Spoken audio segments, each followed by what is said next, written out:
The story begins on a normal summer morning inside one of the cheap apartments where our protagonist, Min Jun, lives. Judging by the looks of it, the guy had a fun night playing video games. As his computer is still on, he's sleeping deeply until the annoying sound of the alarm clock disrupts his peaceful rest. Like most of us, the alarm is extremely irritating, and he forces himself to grab his phone and turn it off. Since he has school to attend, he gets out of bed still half asleep. When he walks into the kitchen, he finds a note from his mother on the fridge, saying that he'll have to manage on his own today, because she's already gone to work. After putting on his school uniform, he leaves the dimly lit apartment. As he walks through the rundown neighborhood where he lives, he can't help but glance at the luxurious high-rise in front of him. It seems like he envies the teenagers who live there, while he rots in the slums, trapped in a miserable life. Still, complaining won't solve his problems, so he heads towards school. The school in question is Sangin High School. Apparently, life at school isn't much easier for Min Jun either. Of course, there are the classic bullies who pick on him for no reason, enjoying themselves while doing so. Min Jun is left suffering on the floor. Leading this group is Park Song Bin, 18 years old, from class 3 of the second year. As Song Bin keeps mocking Min Jun,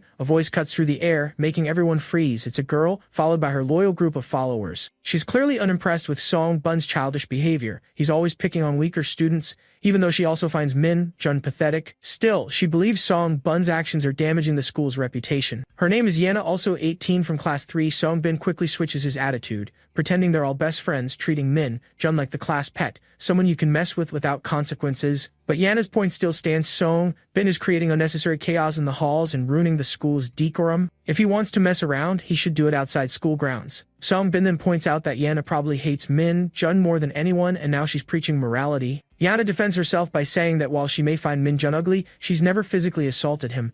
Unlike Song Bin, we learn that Yana and Min Jun have been classmates since middle school, just like Song Bin has known Min Jun for a while. Trying to smooth things over, Song Bin invites Yana to come with him to meet a new friend, but she flat out refuses. Apparently, the last time she agreed to hang out with him, he took her to Min Jun's half-finished apartment, which was smelly, messy, and screamed poverty. So there's no chance she's repeating that experience. The reason this princess has such high standards is that she lives in the luxurious apartment complex Min Jun was eyeing earlier, the same building visible from his home. Her parents are a hospital director and a successful professional, meaning she was born with a silver spoon in her mouth. She's always posting new pictures on social media, and pretty much everyone at school is a fan of hers. On top of that, she excels both in looks and academics. There are even rumors that she'll go to the United States next year to continue her studies. She seems like the perfect person with no real obstacles in life. But she has one major problem she can't get over. She despises poor, weak guys. And guess who fits that description? Yep, it's Min Jun.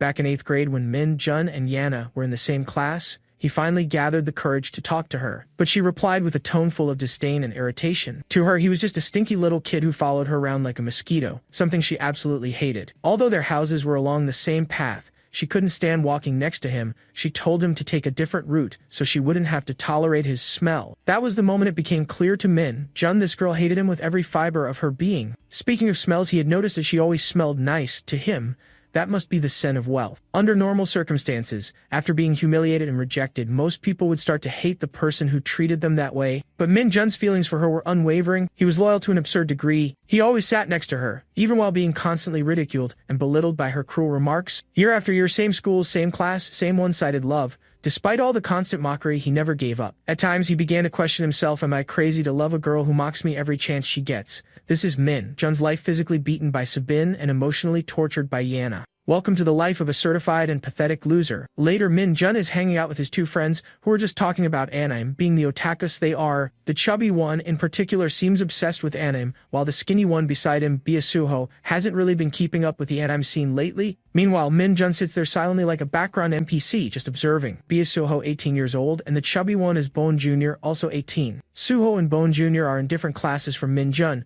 but they're the only friends he has who actually share a personality similar to his. The only difference is, they're not the ones being bullied. Min Jun feels seriously envious of them. The only explanation he can come up with is that they're simply lucky, while he's the one who receives all the unwanted attention the world has to offer. His train of thought is interrupted when his friends ask if he's interested in going to a Luminina concert. If he's down, they'll grab extra tickets. The idol model on the phone looks hot, but Min Jun doesn't care about that kind of thing anymore. Honestly, he's lost his last bit of interest in these idols. Of course, his friends think he's missing out on a great opportunity. Now that they're thinking about it, they begin to notice that Min Jun has been looking like a walking corpse lately. As they head out, they can't help but throw out a few colorful remarks about how depressed Min Jun seems, without any apparent reason. Back in class, Min-jun just wants the day to end so he can escape his miserable life. Then he hears Sabin and his crew talking about some random guy who stared them down when they tried to mess with him. The guy looked intimidating, but the boys are sure that Sabin could have easily taken him down. Apparently this guy came from North Korea to South Korea. They're mocking him for abandoning his parents and running away to save himself. As they talk, the guy they're ridiculing, Kanjal,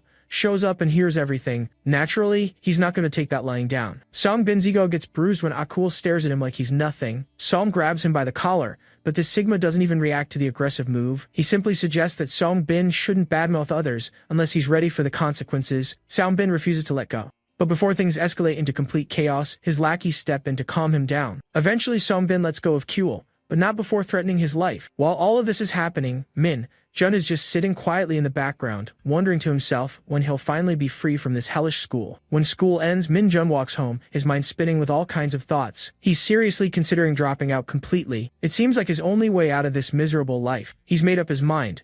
There's no turning back now. That's when Seong Bin and his goons cross his path. Curiously, they seem happy to see him. Song wants cigarettes and tells our protagonist to ask a woman nearby to buy them at the convenience store. After all, they're underage and can't buy them themselves. Of course, Jun knows this is just another way for Song Bin to bully him. And he's had enough. Instead of putting up with it, he simply ignores them and keeps walking home. Song gets furious that Jun is ignoring him. As expected, he and his thugs beat Jun up and dump him in an abandoned construction site. Song holds a brick which he uses repeatedly to bash Jun's head. They hope this beating will teach him to obey, but Jun has reached his limit. With a broken, defeated voice, he tells Song to just kill him. He's lost the will to live. Dying feels like the only escape. For some reason, that response really enrages Song. He gets even angrier and kicks the boy one last time before leaving. Before walking away, the bastard makes one final threat: if Jun ever tries to kill himself and mentions them in his suicide note, he promises to find his mother and kill her on the spot. With that, they leave Jun broken and battered at the construction site. Dawn begins to rise on the horizon as Jun makes his way home after everything. The only thought in his mind is that he wishes the world would just end by tomorrow. But he knows that won't happen. So his best option is to go to the top of that luxury apartment complex he's always stared at and jump. It'll all be over in minutes. With that plan in mind, he starts heading toward the building, ready to end it all. That's when he runs into Yana, the girl who despises him the most. She gets irritated just by his presence and demands to know why he's wandering around there if it's not his home. Seeing how badly he's injured, she's certain he's not there to deliver anything. On the contrary, he looks like he's planning some kind of robbery. Of course, she then remembers how pathetic he really is. Well, that's exactly why he came, to end it all, once and for all. On the other hand, the girl starts to question his bruised face,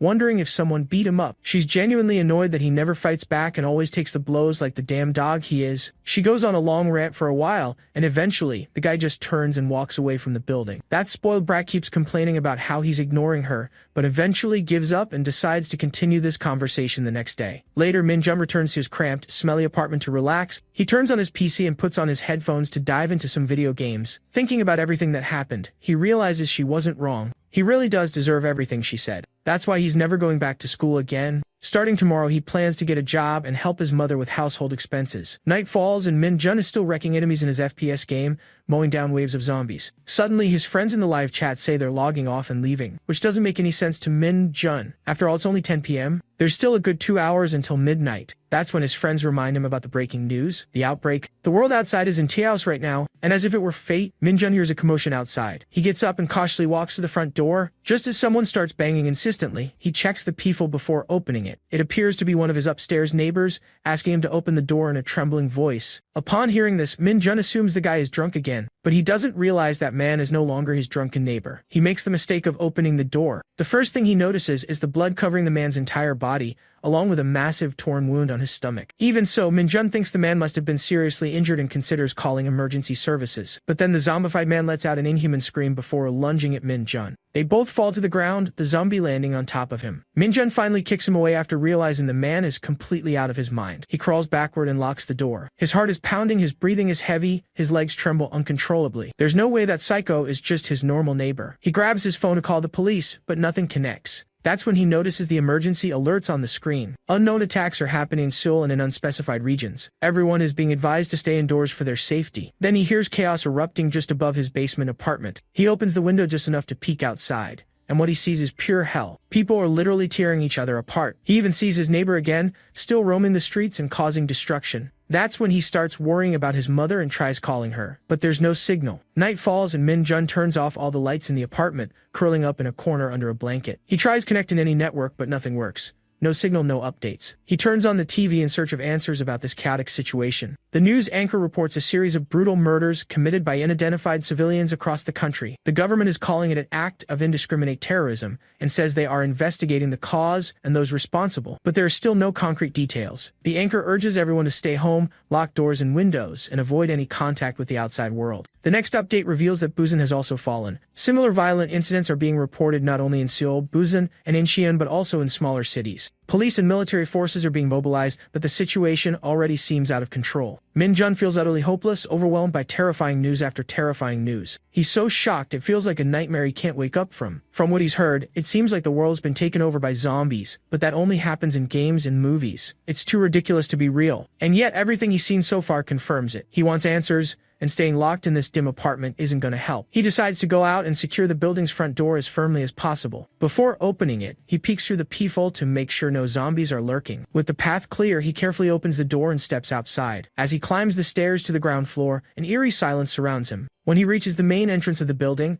he peeks outside and spots a zombie wandering the street. He immediately shuts the door and locks all the bolts. His next goal is to check if there are any survivors on the upper floors, but with the deadly silence, it seems like no one's there. For now, he decides it's not worth the risk. He'll wait until morning. He's convinced that the police or military will eventually show up to rescue them. He turns the TV back on, hoping for updates. But before anything important appears, the transmission cuts off. With no other choice, he lies down and tries to sleep, but with all this madness happening, he can't fall asleep. More than anything, there's a disturbing feeling inside him. Just yesterday, he wanted to end his own life because the world was too cruel. He even wished the whole world would burn. And now, it seems like his wish has come true. But that doesn't mean life got any easier. In fact, now he's just fighting to survive. It doesn't take much reflection to realize that nothing's really changed. It was already hell before, and it's still hell now. So all these zombies and the end of the world don't really scare him, because honestly, he was already as miserable as a person could be. Morning comes. The streets are filled with abandoned cars, zombies wandering everywhere. Min-jun finally opens the main door and risks peeking outside. The air feels wrong. There's a strong metallic smell of blood hanging over everything, so intense that he slams the door shut and locks it again. Going out without preparation would be suicide. He heads to the kitchen, and luckily he has enough supplies. 4 packs of ramen, 6 cups of instant noodles, some pre-cooked rice and raw rice. Enough food for about 2 weeks. He has 3 bottles of water. Thankful the tap still works. Even the gas is still running. For now, if he manages his supplies well, he can last about a month. That should be enough time for someone to find him. Maybe a rescue team will eventually help him escape. For now, his biggest concern is his mother. Since he can't connect to the network, there's no way to know what happened to her. All he can do is hope that she's alive and safe. Then he remembers there are 5 families living in this building. In one of them, a college student used to live in the rooftop room. He recalls the guy being a real flirt, always bringing his girlfriend over every Tuesday for their little fun. Since yesterday was Tuesday, that means the couple might still be trapped up there. Min-jun gathers his courage and finally starts climbing to the upper floors. On the way, he checks each apartment, but there doesn't seem to be anyone around. The only place left is the room on the rooftop. As he climbs the stairs, he hopes to find the couple alive and well. Strangely, the rooftop door is wide open. When he gets there, he notices the college student's room is also open. Naturally, he steps inside, but what he sees is something he wishes he hadn't. On the other side of the room, the girl is already dead, while the college student has turned into one of those flesh-hungry zombies. Fortunately, Min-jun's eyes don't focus on the body, as it's in his blind spot. The only thing he sees in front of him is an absurd amount of blood. Enough to make him hesitate, he quickly abandons the idea of exploring the apartment. As he tries to retreat silently, he accidentally knocks over a flower pot, drawing the zombie's attention. Upon hearing the angry growls, Min-jun takes off like a cheetah, but his clumsy steps make him stumble. The zombie rushes out of the room and leaps at him immediately. Cleverly, he uses the zombie's momentum against it. He simply ducks, lets the zombie fly over him, and shoves the bastard, sending it falling off the rooftop. The scene leaves him breathless for a moment. He falls to his knees, nearly drained of strength. Without thinking twice, he runs back downstairs, locks the door behind him, and barricades himself again inside the apartment. He still hasn't processed that life, or death encounter with the monster. He can't yet accept that the university student from the rooftop, in whom he had placed his hopes, is now a mindless undead. And the most devastating part is that he literally pushed him off the top floor, causing his death. Even so, he tries to convince himself it wasn't his fault. What he did was just self-defense. The student attacked him first. Another night falls, and just like the one before, Min-jun is forced to spend it in that dark basement apartment. He sits in silence, the weight of guilt over the student's death gnawing at him from the inside. He gets up and goes out to the street, hoping to see the student again. In front of him stands a zombie. When it turns to face him, Min-jun notices the student's broken neck hanging over his right shoulder. Seeing this, he feels both relief and fear. Relief that his classmate is alive, but fear because the boy in front of him is no longer human. He mentally apologizes and closes the door behind him. That encounter teaches him that those people are nothing more than zombies now. The next day arrives, marking the third day since the apocalypse began. He prepares a meal using the rice cooker. In fact, he's trying to use the foods that require cooking first, since he plans to rely on them while the gas lasts. Afterward, he can turn to packaged goods. There's a persistent thought in his mind. He can't afford to waste time waiting for help. If the food runs out before then, he'll be doomed. On one hand, he's relieved the entire building is now zombie-free. It was only the rooftop student, and he's already gone. To draw the attention of rescue teams or other survivors, he considers lighting a fire on the rooftop. He's also thinking about leaving the building soon. He had already given up on life a few days ago, so even if he dies out there, it doesn't matter anymore. Besides, he's already survived 2 life or death encounters, which only gave him more confidence to fight these monsters. If things get intense, those zombie creatures don't scare him anymore. Suddenly, his phone rings. Miraculously, it's his mom. He doesn't waste a second before answering. His worried mother asks how he is. He quickly reassures her, saying he's home alone for now, and asks where she is. She reveals that she found the army during the evacuation the day before yesterday and is now in a shelter in Segun.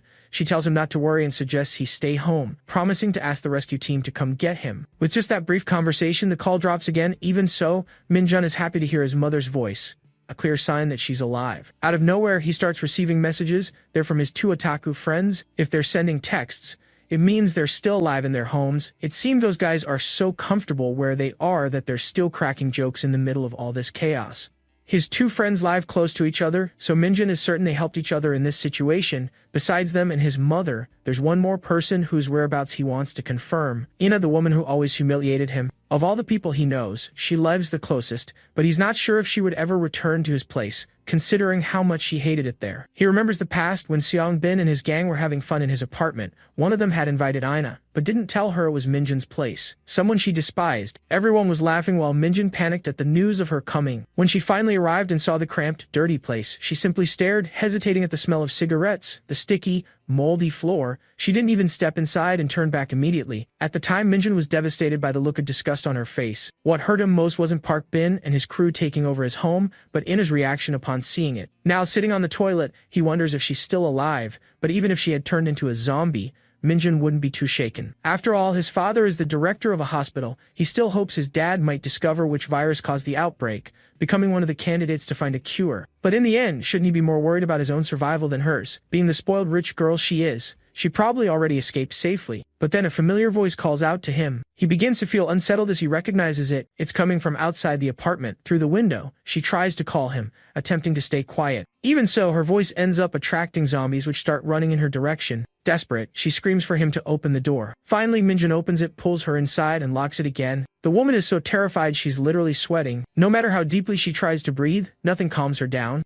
Suddenly, Yena wakes up startled, asking if Min-jun is okay and why he is there. With strength, the girl grabs the boy's shirt, still somewhat dazed. Right after, she buries her face in his chest, looking very shaken while Min-jun remains confused.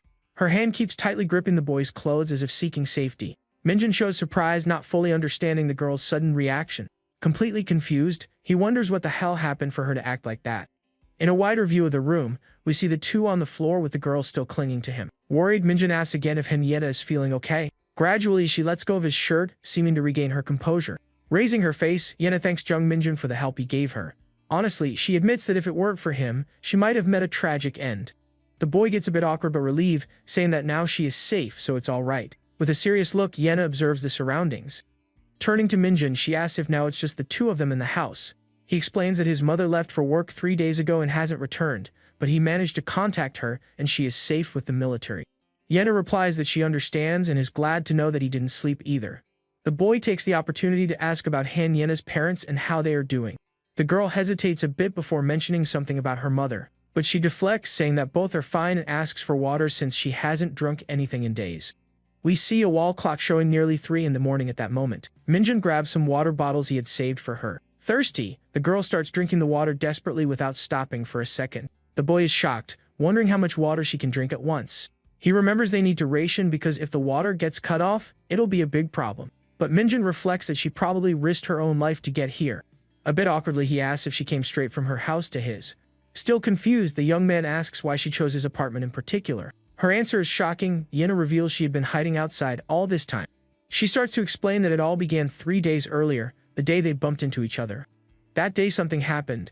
That's why she went back home to change and went out again. The girl begins to tell her story, recalling the screams heard on the street. Suddenly, everything started happening out of nowhere. People were running in despair. Running without thinking, Yen ended up hiding on the staircase of a nearby mall. She waited for a rescue that never came. Minjun asks, shocked, if she was alone there. Fortunately, Yena found a single unlocked door near the staircase where she was hiding. That door led to a small meeting room. With no other option, she hid there. Luckily, there was a water bottle inside. Yena survived on just that. But on the third day, thirst and hunger reached their limit. Yena decided to leave and run home. Upon leaving, the girl saw the street full of fallen people and others walking strangely. With an anguished face, the girl wonders why that path had to be like that. With little choice, she supposes she'll have to go through that narrow and dirty alley. That's how she ended up stealthily reaching Minjun's neighborhood, recognizing the area. To return to her apartment, Yena would have to pass through that chaotic side of the city. With no better option at that moment, the girl had to take that route anyway. Yena realizes she's getting close to Minjun's house. She somewhat remembers the way. Yena wonders if Minjun is still at home since he went there 3 days ago. The girl says she dodged the strange people until she got near his house. Relieved, Yena sits while Minjun praises her courage for going out. Sighing, the girl admits it was a relief to find him at home. With messy hair and sweating a lot, she asks if there's still water in the house. It's noticeable that her clothes are quite damp from the sweat. The boy just looks at the girl with a focused expression. Minjun comments that she sweated a lot and asks if she wants to change clothes. The girl seems surprised by the boy's question, blushing a little. Annoyed, Yena calls him crazy and kicks him, saying he deserved to get hit. Too tired to argue, she asks if she can take a shower if the water is working. A bit awkwardly, the boy just agrees and tells her to go ahead. She thanks him, and Minjun sits pensively, wondering what all of this was. Soon after, we see the bathroom door being closed by the girl. Alone in the living room, the boy remains seated looking toward the bathroom.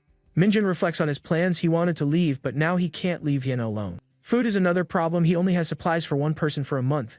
Now time is cut in half. The boy feels the whole situation is completely hopeless for the two of them. Still processing, he finds it unbelievable that Han Yena is now showering in his house. A memory comes to mind. At school, Minjun always walked alone through the empty hallways. Back then, whenever he tried to approach, the girl would simply ignore him blatantly. The girl wouldn't even look in his direction and treated him like he was some kind of insect. Back to the present, Yena comes out of the bathroom wearing lighter clothes, surprising the boy. The girl asks to borrow some clothes from Minjun. She needs to wash hers urgently now. Nervously, the boy starts looking for something for her to wear while Yena just asks for anything. Minjun hands her a gray t-shirt. He seems a bit embarrassed by the situation. Yena complains about the musty smell of the shirt and asks if there's another one. Minjun is left awkward. The girl smells the t-shirt again. She seems to dislike the unpleasant odor very much. Despite the strong smell, Yena decides to wear the t-shirt anyway until her clothes dry. She suggests using a spray. Minjun defends himself, but Yena blames the place in her sensitivity to odors. Yena calls out to Jung Minjun, who responds a bit surprised. The table shows remains of their meal. The girl then asks what they will do now. She believes all that's left is to stay there and wait for rescue. Minjun confesses that before she arrived, he was thinking about moving to another place the next day. Yena is shocked by the idea. She asks if he's gone crazy and why risk leaving when there's food there. She emphasizes that she barely survived to get there. That's why she refuses to go out again. Minjun tries to calm her down, explaining it was just a thought before she showed up, not a current plan. The boy seems to accept the situation now that she's present. He concludes they'll have to hold on and wait for help. Worried, Yena raises an important issue about what they'll do if the food eventually runs out. Sitting face to face in the room, the girl insists on the question about their future without supplies. Minjun considers that the only way to last longer would be to look for supplies in other houses or upstairs. He admits he's not sure about the safety outside, noting that the screams from other buildings have recently decreased. Yena's expression turns to shock. Minjun concludes that if the food runs out completely, they'll have to go out. Getting up quickly, Yena vehemently denies the possibility of leaving. Minjun reminds her she couldn't stay where she was either, reinforcing that going out will be necessary if food ends. She prefers to postpone that worry, saying they should think about it only when the time comes. Agitated, Yena argues that he hasn't even been outside to know what it's really like. Yena confirms his thought and says those people are like zombies from what she's seen. Sitting down, Minjun replies that they still need to learn more, but from what he saw through the window, if you get bitten, you turn into one of them. With a distant look, the boy confesses that honestly, he doesn't even care if he gets infected. Surprised, Yena says that it doesn't matter since he has nothing to lose anyway. Minjun then deduces that the key is simply to avoid contact and remembers she managed to get there. The boy adds that she herself said she was only seen when she was almost at his house. He explains that not all the infected attack the same, some just walk and others seem collapsed depending on their injuries. Moreover, Minjun observes that their running speed is actually slower than that of a normal person running. Therefore, the boy concludes that the two of them can completely avoid the infected while Yena seems to reflect on this. Trying to lighten the situation, he asks if Yena ever played tag when she was a child, leaving the girl confused. Smiling a little, Minjun suggests thinking of it as a game of tag, maybe dodging them could even feel a little exciting. Yena doesn't like the comparison to tag, thinking the idea is crazy. She says she's being serious about the fear she feels.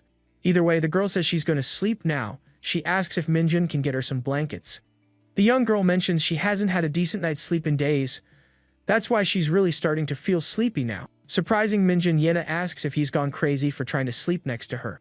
Pointing to a corner, the girl tells him to sleep far away from her right there. The boy gets a bit awkward. He reminds her that the house isn't sleeping in front of the bathroom is a bit much. With a sigh, Yena finally seems to understand his point of view and gives in a little. Changing his mind, Minjun now says he'll sleep in the bad spot and she can have the comfortable one, leaving Yena surprised. The boy deflects by saying he'll just sleep on the stairs, but Yena insists he should just sleep there comfortably. A small argument begins over who gets the more comfortable place. Minjun even jokes about sleeping in the kitchen. However, he backs off quickly when he realizes Yena took the kitchen idea seriously. In the end, Minjun ends up lying improvised on the floor near the house door. Resigned, the boy thinks that's how he ends up losing and sleeping alone. At least he's still inside the house. Even so, he mentally thanks Yena for not being alone anymore, even though he thinks she talks a lot. The door remains blocked with several boxes and lots of adhesive tape to ensure safety. A single lit candle illuminates a bit of the dark and tense living room. On the more comfortable bed, Yena remains awake, looking at the ceiling with a worried expression. Breaking the silence, the girl calls out to Jung Minjun, who is also awake in his corner. Minjun hears Yena calling him still awake. He looks surprised. Looking toward the bedroom door, Yena invites him to come in and sleep there. The girl confesses that being alone is scary for her. Meanwhile, the single candle continues burning slowly in the dark. Even in the comfortable bed, Yena cannot relax. Her mind is full. Her face clearly shows the concern that prevents her from sleeping. Her voice echoes in the silence, calling his name, Jung Minjun. The boy remains thoughtful, processing her request. She insists he just come into the room and sleep there. Yena emphasizes that she doesn't want to be alone because she's very afraid. The front door remains heavily blocked by boxes and tape. Accepting the invitation, Minjun is now sitting against the bedroom wall. Yena comments on a scary sound she has heard many times while hiding. With her back turned, she softly murmurs that she misses her mother. Sitting on the floor, Minjun listens to the girl's silent vent. Minjun responds that he can't sleep either. His eyes show a certain concern. Yena confesses that the constant noise from outside keeps her from relaxing and falling asleep properly. She describes the horrible sounds coming from neighboring buildings. This only increases the fear she feels. Despite the fears, the night goes on and Yena finally manages to fall into a deep sleep. The sun rises and Minjun watches the girl sleep. He wonders how long she'll stay out cold. The boy finds it ironic that she's sleeping so well, since she previously said she was too scared to close her eyes. We see the clock on the wall showing 9:05 in the morning. The day has already begun for Minjun. Slowly, Yena wakes up. She sits on the makeshift bed, still a bit drowsy. The girl notices Minjun getting ready near the door. Her expression is full of questions. Confused, she asks where he's going while watching him finish putting on a jacket. Jung Minjun calmly explains that he intends to go back to the rooftop to check the situation. Worried, Yena scolds him. She reminds him that he didn't know if there were still infected people up there. The boy says he'll be fine and will just avoid trouble. He even asks if she wants to come along. Calling him crazy, Yena immediately refuses. Minjun then decides to go alone and tells her to wait. Determined, the boy starts climbing the stairs. He goes alone toward the rooftop of the building. Turning quickly, Minjun becomes alert at Yena's sudden call in the middle of the night. Looking at the door, he notices a crack that's appeared in the reinforced glass with concern. The boy thinks it won't last long. After all, glass is still glass even when reinforced. Worried about safety, Minjun begins climbing the stairs to check the floor above. Along the way, a strange odor catches the young man's attention. Something smells bad up there. Yena follows closely behind and comments that she has a terrible feeling about it. Minjun's expression becomes serious. He also feels something bad might have happened. They reach the rooftop access, a place that used to feel so calm during the day. Peeking through the door, the boy freezes upon seeing a disturbing scene in the small room. Shocked by the image, a drop of cold sweat runs down Minjun's frightened face. Lying on the floor is the rooftop neighbor's girlfriend. She seems to have not made it. Faced with the sad situation, Minjun decides the least he can do is say a quick prayer for her. With sorrow, the young man moves away from the entrance of that now silent room. Yena asks if there's anyone in there. He confirms but explains that the person has already passed away. To spare the girl the sight, Minjun thinks it's best she doesn't go into that room. Somewhat hesitant, the girl begins to say something to the boy. On the rooftop, Yena suggests making smoke signals to call for rescue, but Minjun finds the idea complicated due to the lack of timing with a helicopter. The young girl then shouts looking for survivors. Minjun immediately scolds her for the risk of attracting monsters nearby. And so Han Yena and Jung Minjun had to keep surviving alone in that place. She then asks what his MBTI is. The boy replies that he's never taken the test, which surprises Yena and prompts her to tease him about not having social media or followers. Curious, she asks what brings him joy in life or if he has any hobbies. Minjun replies that he likes playing video games. Yena laughs when she finds out he plays a zombie game, considering the irony of their current situation in a real apocalypse. Talkative, the girl assumes he's introverted and she's extroverted. She then asks if he prefers to plan or be spontaneous. She then wants to know what Minjun thinks her MBTI is. He thinks about how she never noticed him before, but now only has him to talk to. The boy keeps pondering this whole unexpected situation. He reflects that he ended up alone with the girl he liked, while she chatters and swings her leg near him nonstop. In the past, Minjun thinks that just imagining a conversation like this with Yena would have made him extremely happy. Even with the world destroyed and death close by, he questions whether having these feelings still makes any sense now. Annoyed at being ignored, Yena calls him a crazy loser for spacing out right in front of her. Meanwhile, the front door remains heavily blocked with boxes and duct tape to ensure their safety. A few days pass and Yena is lying on the floor peacefully reading a book. Suddenly, she calls out for Jung Minjun asking if he's finished washing the laundry. The girl also complains that she's hungry while Minjun hand washes the clothes and grumbles. Annoyed, the boy thinks he might just leave her behind and run away alone someday. He wonders if he's become her servant, because Yena should be washing her own clothes. Without electricity, he has to wash everything manually by candlelight, but the water still works. However, their emergency food supply is becoming dangerously low. Minjun tells Han Yena that he's heading out. She asks him not to take long and be back in 30 minutes. She seriously threatens that if he makes her wait again, he'll be in trouble, and Minjun reluctantly agrees. The boy approaches the reinforced glass door that has some cracks and marks. Carefully, he opens a gap and peeks outside before stepping out to check things. Minjun explains that he patrols the neighborhood once a day using only safe routes. After observing and studying the infected for several days, he's learned a few things. He discovered that they behave similarly to zombies, attacking only the living. With poor vision, they don't notice you from 50 to 100 meters away, but it varies between them. Replying to Minjun, Yena explains that they are very sensitive to sound. That's why it's crucial to stay quiet. Also, during the day, the number of infected is 2 or 3 times lower than at night. She goes on to say that they seem to move into shadows during the day. Maybe they don't like sunlight. Because of that, Yena emphasizes that he must never go out at night under any circumstances. However, Minjun notices something familiar about the infected's traits as he observes them. The boy remembers an online game he used to play a lot before all this happened. Maybe it's just his imagination, but the monster's behavior seems very similar to the game. The boy thinks he might be too immersed in that game. It must be just a strange coincidence. He considers that it can't be. But if the infected are connected to the game, the end of the world is coming. The next day, the front door of the building appears with the glass broken, showing danger outside. Meanwhile, inside, Yena complains about having finished her comics, feeling bored. Looking at the wall clock, she realizes time is passing very slowly in there. The girl grumbles at that jerk Jung Minjun is late again getting back. She thinks he's been listening to her less and less. Maybe she needs to train him better or something. Suddenly, the familiar sound of a helicopter echoes once again, but she wonders what the point is. The next day, the city looks calm from a distance, but tension still hangs in the air. Time passes slowly, and the clock already shows almost 4:30 in the afternoon. Alone in the apartment, Yena starts to look visibly worried about Minjun's delay. In her thoughts, she curses the boy and wonders why he hasn't come back home yet. More than an hour and a half has passed, and the girl paces nervously, thinking the worst. Irritated, she complains that Minjun only understands things after getting hit and decides she'll stop him from going out tomorrow. Meanwhile, the sun begins to set, painting the city sky in orange tones. Yena's worry increases even more as night approaches. With a trembling voice, she mentally pleads for Jung Minjun not to be hurt. The candle keeps burning while Yena remembers that more infected appear after dark. Curled up in a corner, she quietly begs for the boy to come back home soon. The fear of being alone consumes her, and she pleads not to be abandoned there. Suddenly, a noise at the door makes Yena raise her head quickly, startled. The door opens and Minjun comes in, panting, calling out for Han Yeta and asking her to look at something. The boy seems surprised or maybe confused by what he found upon returning. Turning to the boy, Yena looks at him with an unhappy expression. She asks if he's gone crazy, wondering if he really wants to get in trouble for being 3 hours late. The girl moves forward to deal with him, but Minjun asks her to wait a second and look at something. Showing a piece of paper, he explains that a helicopter dropped leaflets earlier, and that's why he was late picking them up. With wide eyes and a tear rolling down, Yena seems shocked by the boy's sudden revelation. Not understanding anything, the girl grabs the leaflet and asks what the hell it is. Looking directly at Minjun, the girl is still processing the information she just got from him. Annoyed, Yena repeats that he's very late and asks if he has a death wish. About to scold him physically, Minjun interrupts, asking her to calm down and look at what he brought.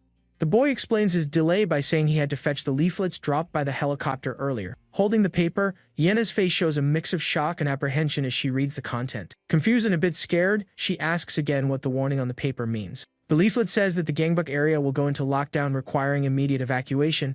Yena realizes that's where they are. She notes the deadline is tomorrow. Minjun points to the back of the paper, telling her to check the safety status. The back shows that their neighborhood Jongmun-dong is koshin, but surrounding areas are labeled very dangerous. Yena turns to him with a serious look. She warns that things could soon get even worse there. Holding the paper, the girl concludes that waiting for rescue is the worst choice they could have made. Worried, Minjun asks if they need to flee gangbuk immediately. He wonders if that's even possible. The boy recalls hearing that Yuzhongbu is also dangerous. He tries to figure out where exactly the blockade will be.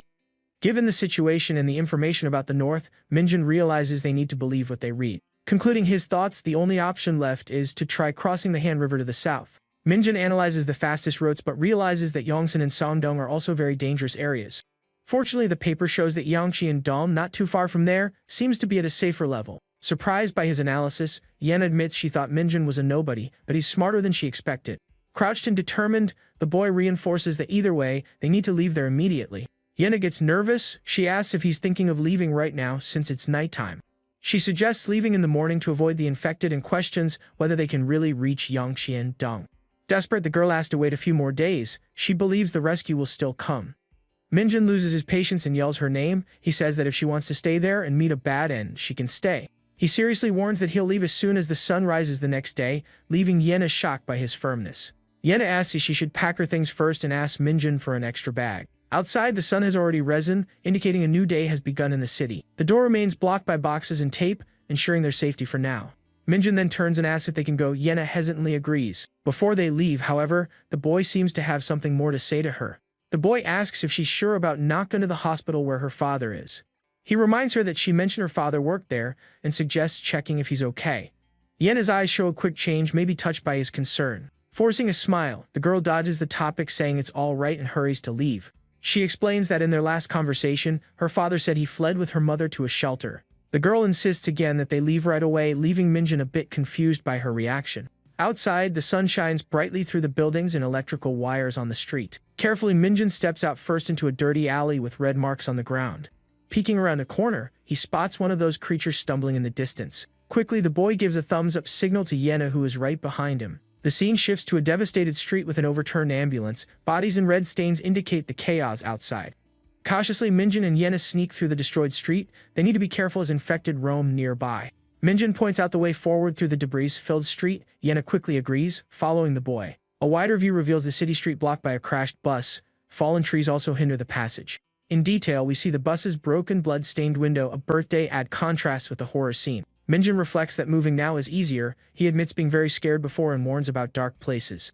The boy explains that there usually aren't many infected where the sun hits hard, but that doesn't mean they never attack. Yena asks if their destination, Yangqi and Dong, is still far away. Minjun asks for patience while she complains about not having a bicycle.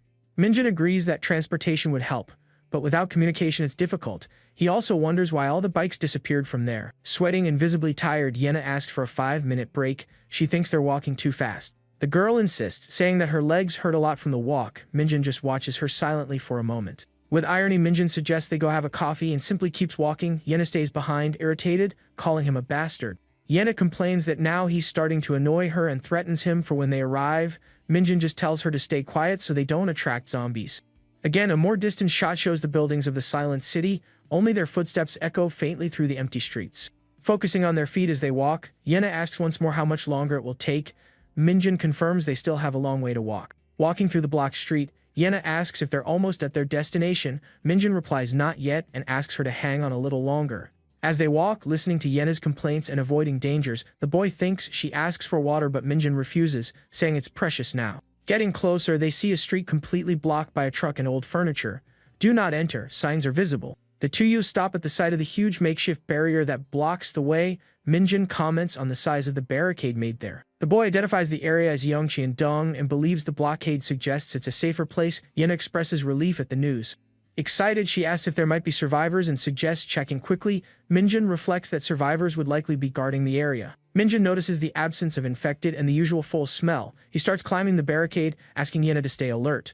Already on the other side, Yena calls Minjun, pointing to a spot. She suggests they rest there as she's very tired from walking, but he refuses.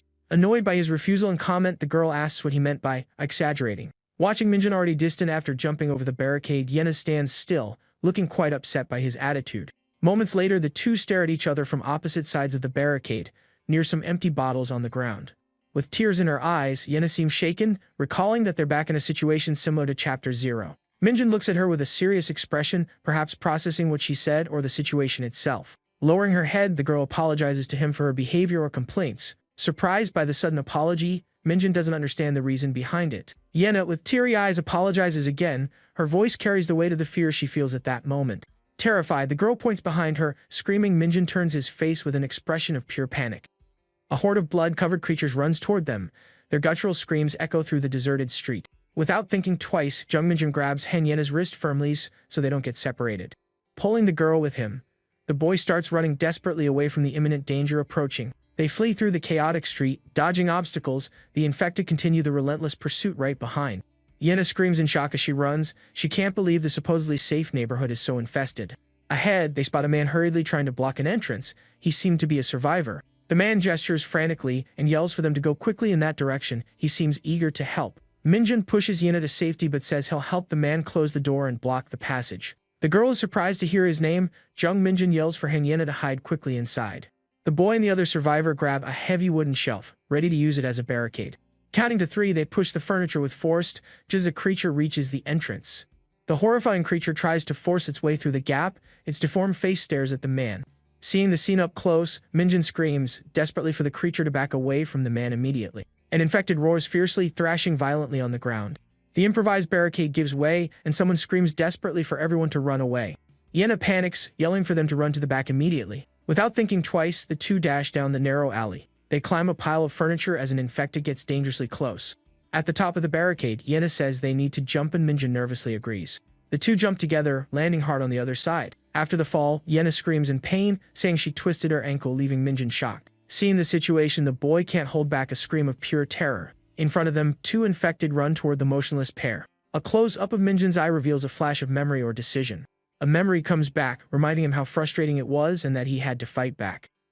The memory is of Yena thinking he was pathetic for not having the courage to fight. Recalling how miserable his life was, he draws a knife, thinking it doesn't matter if he dies there. The girl watches him with a surprised expression at his sudden change. In a low voice, Yena calls the name of Jung Minjun, who is lying near the door. Minjun's mind returns to a tense moment, facing an enemy while thinking he wouldn't die running away. Putting the knife back in his coat, the boy considers the possibility of meeting his end in that situation. Back to the present, Yena watches Minjun with a worried expression on her delicate face. Seeing him silent, the girl insists, softly calling the name of Jung Minjun once again. At that moment, his thoughts were firm. He wouldn't die running away like a pathetic coward. Suddenly, the sound of a motorcycle approaching quickly grabs everyone's attention. A shout warns Minjun to duck as the motorcycle dangerously appears from behind. Caught completely off guard, Minjun's face shows only shock and momentary confusion. Quickly, the motorcycle rider hits the enemy with a bat right in the head. The attacker celebrates the hit while another guy nearby yells for them to also get Jung Minjun. The attackers shout heavy insults and threaten to brutally wipe out Minjun. With a sinister laugh, the attacker comments how insane the impact was and how beating others like that is so fun. Turning, the attacker finally notices Han Yena standing nearby with a scared expression. Surprised, the attacker recognizes her, calling Han Yena by name and asking what she's doing there. Confused, Minjun wonders who this unknown guy that suddenly appeared might be. Realizing who's approaching, Minjun thinks to himself that he's completely screwed now. With a bat in hand, Park Seongbin appears. He calls Minjun an idiot and asks why he's with Han Yena, laughing a bit. Minjun regrets encountering someone he wanted to avoid more than the infected themselves in that tense moment. Seongbin notices the knife in Minjun's hand and starts mocking him, asking if he planned to fight monsters with that. The bully then asks if the two just randomly met, finding their pairing quite odd and funny. The girl thanks the group, saying she would have been gone without their help, but Seongbin just mocks, saying he saved her life. Changing the subject, Seongbin invites Yena to go with him to a safe hideout with other survivors. The boy then wonders if that place is really safe while Seongbin assures it is because there are adults there. One of Seongbin's buddies mentions that gangbook is closing, suggesting they leave, but Seongbin says it's too late in a suspicious tone. Songbin offers Yina a ride on the scooter, which she accepts. Minjun asks where she's going, and the bully tells him and his friend to use the kick scooter. Songbin's look shows he might be plotting something or hiding his true intentions from the group. Yena seems a bit thoughtful, maybe suspicious of the situation or just processing everything that recently happened. Songbin's friend asks if it's safe to bring Yena with them. Songbin fakes surprise but agrees, leaving the girl confused. Songbin brushes it off, saying it's nothing, and hurries the girl to hop on the scooter without giving any further explanations about the matter. Yena asks about Minjun, wanting to know how they're going to take him along. The other guy seems surprised by the idea. The girl suggests abandoning Minjun. She thinks he'll only slow them down and they still need to save food. Mockingly, the girl wishes Minjun good luck surviving out there alone with a small laugh. The guy with the bat decides they'll take him. He argues that it doesn't hurt to have one more person in the group. Watching everything, Minjun refuses the offer. He says he's not going with them, leaving the other guy confused. Minjun says he'll handle everything on his own. He mentions that he has a specific place to go now. Yena shows concern about his decision and calls his name. Her expression is one of distress. Ignoring the call, Minjun turns his back and starts walking away from the group, going his own way. The bat guy gets annoyed at being ignored. He reminds Minjun of the last time and makes a serious threat. The aggressor says the country is finished so he can do whatever he wants. He threatens to beat Minjun like he did with the monsters. Minjun stares down the bully with a cold and serious expression. He doesn't seem intimidated by the threat. The group gathers, staring at Minjun. The leader calls him a loser and tells him to come over to them now. Yena is shocked by the threat. She asks Park Seongbin if he's gone crazy for wanting to attack him. Minjun remembers that it was Seongbin who attacked him before. He realizes the guy is still the same as ever.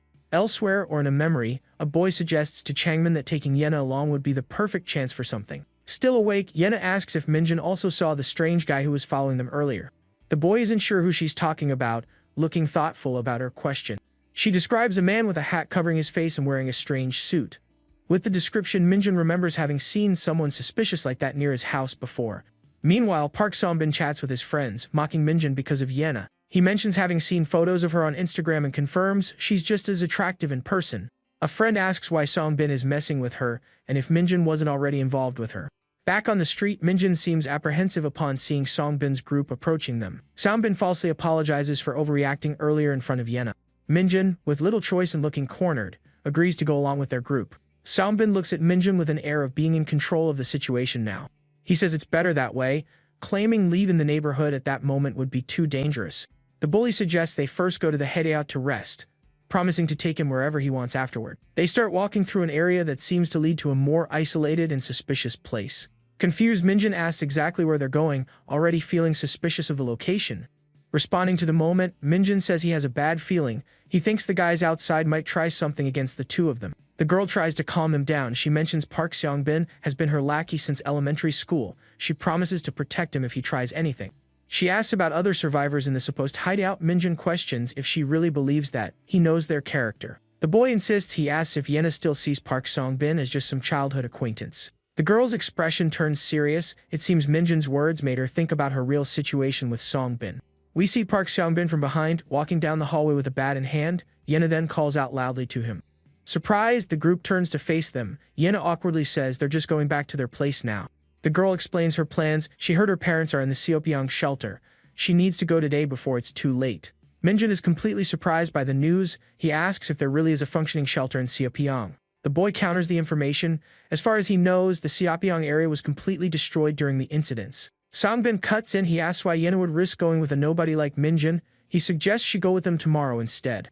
Nervous, the girl tries to change the subject. She says it's urgent and they need to leave right now. Polling Minjun, Yena tries to get out of there quickly with a nervous laugh, but their group doesn't seem convinced. However, a rusty baseball bat suddenly appears, blocking their path and stopping them from passing. Songbin stares firmly at the girl. He repeats that he already warned her.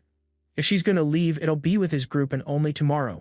Minjun asks if something is going on between the two of them and what suddenly got into them. Frightened by the sudden question, Yena only mutters Park Songbin's name. Clenching her fist, the girl says she'll go with him and asks if Minjun is being serious. With an expression like he already expected this, Minjun thinks he figured this would happen. Agreeing, the boy suggests they just go along with Seongbin to talk. Yena seems apprehensive. She comments that the sun will set soon anyway. Soon after, the three leave the house and walk down an alley with Seongbin in front holding a bat. Reaching the destination, Songbin stops and looks at a building under construction ahead. Minjun confirms it's the right place and notices barricades on both sides to keep the infected out. Analyzing the makeshift structure, he thinks it looks hastily assembled despite the effort. Next to him, Yena remains nervous looking at the building while a drop of sweat runs down her face. Noticing her nervousness, Minjun gently holds the girl's wrist to calm her. Looking at her, the boy tells Yena not to worry about the situation. He then promises he won't leave her side no matter what happens there. A little calmer from his words, Yena still seems tense about what's to come. Unexpectedly, Yena lets out a loud scream. The girl confesses she got really scared. Horrified, Yena sees the infected outside. She asks if the place is safe and demands Minjun do something. Getting closer, another guy tells Yena to relax. He assures her the infected won't be able to break in. The girl, however, doesn't calm down. She thinks the barricade looks like it's going to collapse at any moment. Looking from above, the group realizes the gravity of the situation. They're completely surrounded by infected below. One of the guys complains about the improvised shelter. Then he tells everyone to climb a nearby ladder. Minjun realizes the idea is to go up to the second floor. He thinks if they pull up the ladder, the infected can't climb. Wasting no time, Minjun starts climbing the makeshift ladder. Soon after Minjun reaches the upper floor, he's followed by Yena and the guy who alerts Ha-young about them. The trio enters a new makeshift room on the upper floor. 2 more people are there, including a big guy sitting. The large seated man notices their arrival. He loudly asks what's going on, mentioning the new guests. The boy explains they're from the same school and class. He asks the man if he's heard of Han Yena, surprising him. Excited, the man introduces himself as Lee Bonju. He says he really wanted to meet Yena and even followed her on social media. The boy mentions he had told Yena about Bonju before. The girl, however, doesn't remember and finds him pretty weird. Bonju assures them the place is totally safe and tells them to relax. Yena hesitantly mentions rumors about Gangbook being sealed off. Minjun replies that he's also still awake and asks if something happened to her. Yena stays silent for a moment before asking if Minjun has ever killed someone before. Surprised by the sudden question, the boy quickly denies it. He's never taken anyone's life. The girl explains that she can't stop thinking about the men she encountered earlier. Minjun listens attentively as Yena recalls the scary incident she experienced. She confesses that one of them grabbed her and how she felt completely powerless in the situation. Seeing how shaken she is, Minjun tries to comfort her, saying it's over now. Yena mentions it was all Park Songbin's fault. She feels betrayed by him. A hand grabs Yena's arm tightly, pulling her away from there. Turning around, Yena asks to talk for a bit with Park Songbin, who ignores her. Impatient, Songbin asks what she wants. Yena asks him to stop and let her leave. The girl says she honestly didn't know it would be like this and hates that kind of environment. She says she can't stay and doesn't believe the story about the blocked bridge.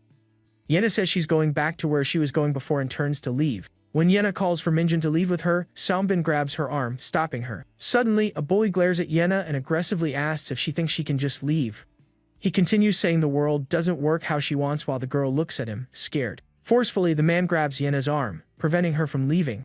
Minjun then steps in, trying to pry the man's hand off and asking him to let the girl go. The big guy looks at Jung Minjun, surprised by the sudden boldness of the boy with glasses. Annoyed, the man asks if Minjun has finally lost it for meddling where he wasn't called. With a frightened look, Yena stammers while being held by the arm. But soon, someone else grabs the arm of the guy who's holding her. Trying to intervene, Minjun asks the aggressor to let go of her arm. Surprised by the interference, Xiaobin just lets out a mocking laugh. Staring at the boy with glasses, Xiaobin accuses him of losing his mind. Somewhere else, we see some survivors observing a pile of rubble. Provoking the boy, Xiaobin asks if he's going to use the knife from earlier. Yena screams for him to stop. Continuing the provocations, he calls him a coward and challenges him. Suddenly, 2 others arrive and Minjun wonders what's going on. Yena complains about the dirty place, but the big guy says they'll sleep in the tent. Additionally, the chubby guy reveals that Minjun is carrying a kitchen knife. Shocked by this, calling the boy 4 eyes, Bonji demands that he hand over the knife or else. In his thoughts, Minjun knows he can't give up his only weapon, but also can't fight 5 people alone. One of the thugs explains the hierarchy, saying that Bonju is the boss and he's second in command. Bonju then declares that the country is in a state of emergency, and without leadership the place becomes hell, giving 2 warnings before eliminating someone. Uncomfortably, the chubby guy pats Yena on the shoulder, telling her to go rest. Questioning if she cursed, Yena quickly denies it, explaining that she just got scared because of the recent panic days. Showing off his luxury camping tent, he invites her again to rest inside. Realizing the guy is nuts, Yena quickly thinks of a way to buy time and calls him Oppa. Stammering a bit, the girl says she's hungry and asks if she can eat something, surprising Bonju. Excited by the idea, Bonju says they got a lot of pork belly. Minjun suggests a party and everyone celebrates. Seeing the situation, Minjun thinks to himself that this is the worst case scenario. This place has no police, it's basically a lawless zone with 0 safety. A bit awkwardly, Bonju apologizes to Yena and calls her cute. Especially for Han Yena, these thugs are as dangerous as the infected. Minjun realizes she's in danger. Worried about the girl, he thinks he needs to find a way to get her out of there immediately. He considers luring the infected to cause panic, but gives up thinking of the other survivors. Minjun also isn't sure if the 3 older survivors are trustworthy. Maybe at night, when everyone's asleep, it'll be time to escape, but he fears they'll do something to Yena before that. Letting out a sigh of frustration, Minjun feels powerless at the moment. Meanwhile, the pork is being prepared on the grill. Bonju sits next to Yena. She complains about the smell, but quickly covers it up by praising the food. The chubby guy tells Minjun to bring some meat to the older men. Looking at the plate, Minjun thinks the portion is very small and stingy. Deciding to help, he takes some of his own food to give them as well. Approaching the 3 men, Minjun looks a bit hesitant. He offers the 2 plates of food, saying it's not much but asks them to accept it. One of the older men thanks the boy for the kindness. Later that night, the starry sky covers the silent city. An improvised fire and a barrel lights up the campsite. Away from the main group, Yena and Minjun sit silently. The chubby guy calls out for Yena, who looks at him with apprehension. He asks why she's alone and invites her to relax with them, but Yena refuses. Saying it's already time to sleep, she says she'll stay there, planning to escape once everyone falls asleep. Annoyed by her coldness, Bonju complains that she's treating him badly. Songbin watches. Unexpectedly, Songbin steps in and tells Bonju to stop. Surprised and confused, the chubby guy turns to Songbin, not understanding. Repeating more firmly, Songbin tells the fat guy to back off from her. Furious with the audacity, Bonju asks if Songbin has gone crazy. Insulting the boy, Bonju doesn't understand his behavior. The other thugs are also confused. With a strange smile, Songbin reveals that ever since they got trapped there, he decided he'd eliminate Bonju first. Discarding the previous hierarchy, Songbin declares himself the new leader of the group. Enraged, Bonju charges at Songbin with a roar of anger. The quick movement signals the beginning of their fight. Swiftly, Songbin gets the fat guy in a chokehold, telling him to go to hell. One of the other thugs is shocked and yells, asking if Songbin has lost his mind. Before he could do anything, the thug takes a strong blow to the head. Chaos breaks out, someone yells to finish them both, and the other thugs attack with clubs.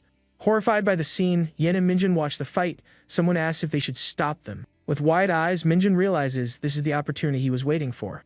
Turning to the girl, he says now is their chance to escape. In the middle of the confusion, Songbin notices the 2 making a move.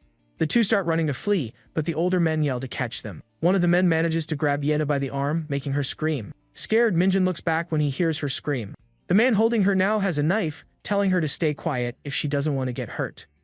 Threatening again, he yells at her not to move or he'll use the knife. In a desperate act, Yena bites the aggressor's arm hard, making him scream in pain. Minjun watches the scene, and the man turns to him in anger. Cursing at the boy, the man charges with the knife to attack him. Surprisingly, Minjun manages to block the attack, grabbing the man's arm. Yena is shocked to see Jung Minjun's unexpected action.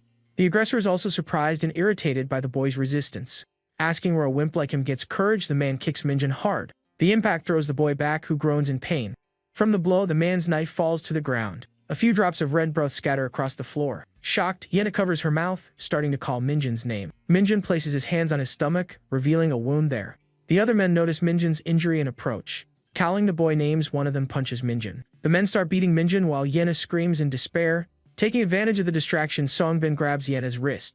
With a disturbing smile, Songbin reveals he's been after her since high school. He complains that other girls gave in easily, but not her, asking if she thought she was better for being rich. Comparing himself to her, he boasts about having money, eating well, and having a better body than the others, with nothing to be ashamed of. He then asks why she always acts superior around him, leaving Yena terrified. With a terrifying expression, he says he'll see what core Yena is really like. She screams in horror. The older man, Manager Kim, tries to intervene again, shouting at Seongbin. Annoyed by the interference, Seongbin kicks the older man hard. Manager Kim falls to the ground groaning in pain, while the other 2 men worry. Staring at the fallen man, Seongbin reminds him of the previous warning about interfering. He declares it was the second warning, and now it's time for Kim to go away permanently. Grabbing Manager Kim's clothes, Seongbin lifts him off the ground. With force, he throws the older man far away, who screams during the fall. Yena's eyes widen in pure horror at witnessing the scene. Down below on the first floor, Manager Kim's body lies motionless on the ground. Injured and surrounded by approaching infected, Kim begs for help. The other 2 men scream furiously at Seongbin, shocked that he threw Kim to the infected. The aggressor orders his partner to deal with the others too. Surprised, the thug asks what he means by that. Annoyed, the man yells, explaining what else could it be. He orders them to throw everyone except Yena to the first floor. On the floor, Minjun groans in pain from the hard impact. Yena desperately calls his name, asking if he's okay. As Minjun tells her to run quickly, Yena appears completely terrified. The aggressor then cynically asks her where she thinks she's going. With a sinister smile, the man stares directly at Yena, claiming it's hell out there. He says she'll stay here with him, whether she wants to or not. Lying face down, Minjun screams in complete despair. The boy begs to be let go. Looking at the boy lying on the floor, the aggressor calls him by name. Then, he warns threateningly that now it's his turn to rest. Mocking the boy on the ground, the aggressor calls him a pathetic loser, ironically asking who told him to act tough. He calls out to Yam Tang, ordering him to help throw Minjin down as well. Grabbing the incapacitated boy, the two men prepare to throw him. The aggressor comments that he thought Minjin was light, but he's heavy as hell, and they begin counting. 1, 2, 3. Surprisingly, at the last moment, Minjin's hand closes tightly, grabbing the shirt of the man holding him. Caught completely off guard by the unexpected resistance, the aggressor freezes. Minjin then firmly declares that the bastard is going down with him. With a strong pull, Minjin manages to unbalance the aggressor, taking him down with him as he yells, "To the abyss." One looming menacingly over Minjin's fallen body, Sung Yan declares that Jung Minjin will now meet his end there too. Sung Yan mocks Minjin, calling him a loser and feigning pity, then shouts for Yam Tang, ordering him to help throw the boy off. Together, Sung Yan and Yam Tang struggle to lift Minjin's body. The aggressor comments that Minjin is heavy, starting the count 1, 2, as he shouts 3. Minjin's hand in a final effort grabs Sung Yan's shirt tightly. The injured boy states they'll go together. Completely surprised by the unexpected resistance, Sung Yan's eyes widen. A sound of pure astonishment escapes his lips. With a determined shout of "to hell," Minjin pulls Sung Yan down with all his might. Both bodies plummet towards the ground floor. From above, Yam Tang watches the scene with a frozen expression, his face showing utter shock at the sudden turn of events. Desperately, he shouts to Sung Bin, asking what happened. Yam Tang reports that Kim Sung Yan fell to the ground floor along with Jung Minjin. On the ground floor, the sound of impact echoes as the two hit the hard ground. Screams and groans of pain cut through the air for a moment. Kim Sung Yan lies on the ground, his face contorted by the excruciating pain of the fall. He clutches his side, visibly injured. Looking down at his own legs, Sung Yan feels terrible agony. The man wonders what's wrong with his limb after the tumble. Nearby, Jung Minjin is also sprawled on the ground, hurt but still conscious. He slowly turns his head towards Sung Yan. Despite his own pain, Minjin extends his arm with difficulty. His hand firmly grips Sung Yan's leg, immobilizing him. Sung Yan looks down, startled to see Minjin holding his leg. Angrily, he asks where the boy thinks he's trying to go. His face tight with rage, Sung Yan curses loudly. He accuses Minjin, claiming his leg is broken because of that act. Suddenly, a new threat emerges. An infected creature approaches, drawn by the noise, while a terrified Sung Yan begs Minjin for help. On the floor above, the two remaining delinquents watch in panic. One asks what they should do, while the other yells to abandon the idiot. Henyena witnesses the entire horrific sequence unfold before her. Her eyes are wide with horror, and a single tear rolls down her cheek. Taking advantage of the attacker's distraction, Yena quickly turns and starts running. She flees for her life, desperate. Song Bin, however, immediately notices the girl's escape. He curses and, without hesitation, begins to pursue her with grim determination. Quickly, Yena climbs onto narrow scaffolding, seeking an escape route in the darkness. With careful steps, the girl moves along the metal platform, trying not to make noise. Suddenly, Songbin appears and shouts Hyena's name, asking if she's still there. The pursuer grinds his teeth, furious at the girl's audacity in trying to escape him. Crossing a plank, Yena hears the man call her crazy and question where she thinks she's going. She reaches the edge, eyeing the neighboring rooftop as her only hope. Tears stream down the young woman's face as Xiangbin threatens that he's going to catch her. Without hesitating, Henyena propels her body forward and starts running along the narrow ledge. With a brave leap, the girl launches herself across the gap between the buildings. As she lands, she stumbles for a moment and lets out a small cry of fright. Though terrified, determination shines in Yena's eyes as she keeps going. Songbin watches in disbelief, cursing as he realizes she's managing to get away. With a roar of anger, the aggressor vows he will catch her no matter what. The man runs and also jumps between the structures, following her tracks. However, looking down during the jump, Xiaobin realizes something is wrong. His foot slips on the edge and the pursuer loses his balance, falling into the void. A dull thud echoes as Xiaobin's body hits the ground with full force. From above, Yena watches the fall and realizes this is her chance to ensure her escape. Cupping her hands around her mouth, the girl shouts loudly, "Over here, over here!" Immediately, the infected on the lower level turn their heads towards the sound. At the sound of Yena's cry, the infected quickly surround Songbin on the ground below. Fallen, the man looks up hatefully, seeing Yena and screaming her name. From the rooftop, the girl points at the aggressor, alerting the creatures to his presence. Enraged, Songbin curses Yena and swears he will definitely end her life. Drawn by the yelling, the undead advance thirstily towards the trapped pursuer. Realizing the imminent danger, the man curses and desperately tries to escape the horde. Yena watches the scene unfold, but her concern shifts to Jung Minjin's whereabouts. Clasping her hands in supplication, the young woman prays that her friend is safe somewhere. A desperate cry for help echoes from below, making Han Yena wonder if it's Minjin. Unexpectedly, she spots Jung Minjin himself nearby, calling for her to climb up. Relieved to see him, the girl asks if he can climb up to where she is. With difficulty, the boy's hand grabs a metal bar, beginning his ascent. Minjin pulls his body up with great effort, struggling to reach the safety of the roof. Yena encourages him, telling him to push just a little bit harder to make it. Quickly, the young woman extends her hand, offering support to pull her companion up. Joining forces, Minjin finally manages to reach the rooftop, standing beside Han Yena. Completely exhausted, the boy collapses to the ground while she approaches worriedly. She asks about his injuries and if he was caught, but he says he managed to avoid them, feeling dizzy. Suddenly, an angry voice emerges from the darkness. It was Songbin's henchman looking for him. Even badly injured, Minjin tells Yena they need to get out of there as quickly as possible, and she agrees. With a dull thud, Yena and Minjin collapse onto the cold ground, the darkness of the alleyway enveloping them. Promptly, the girl turns to her fallen companion, worriedly asking if he's okay. Supporting her injured friend, she asks him to hang on just a little longer so they can keep going. With difficulty, Yena supports Jung Minjin, guiding him slowly through the darkness of the night. The night sky hangs above them as they desperately search for a safe refuge. Supporting the boy, Yena mentions she thinks she sensed infected nearby, as the night is dangerous. His face pale and sweating cold, Minjin murmurs his friend's name, the pain evident in his voice.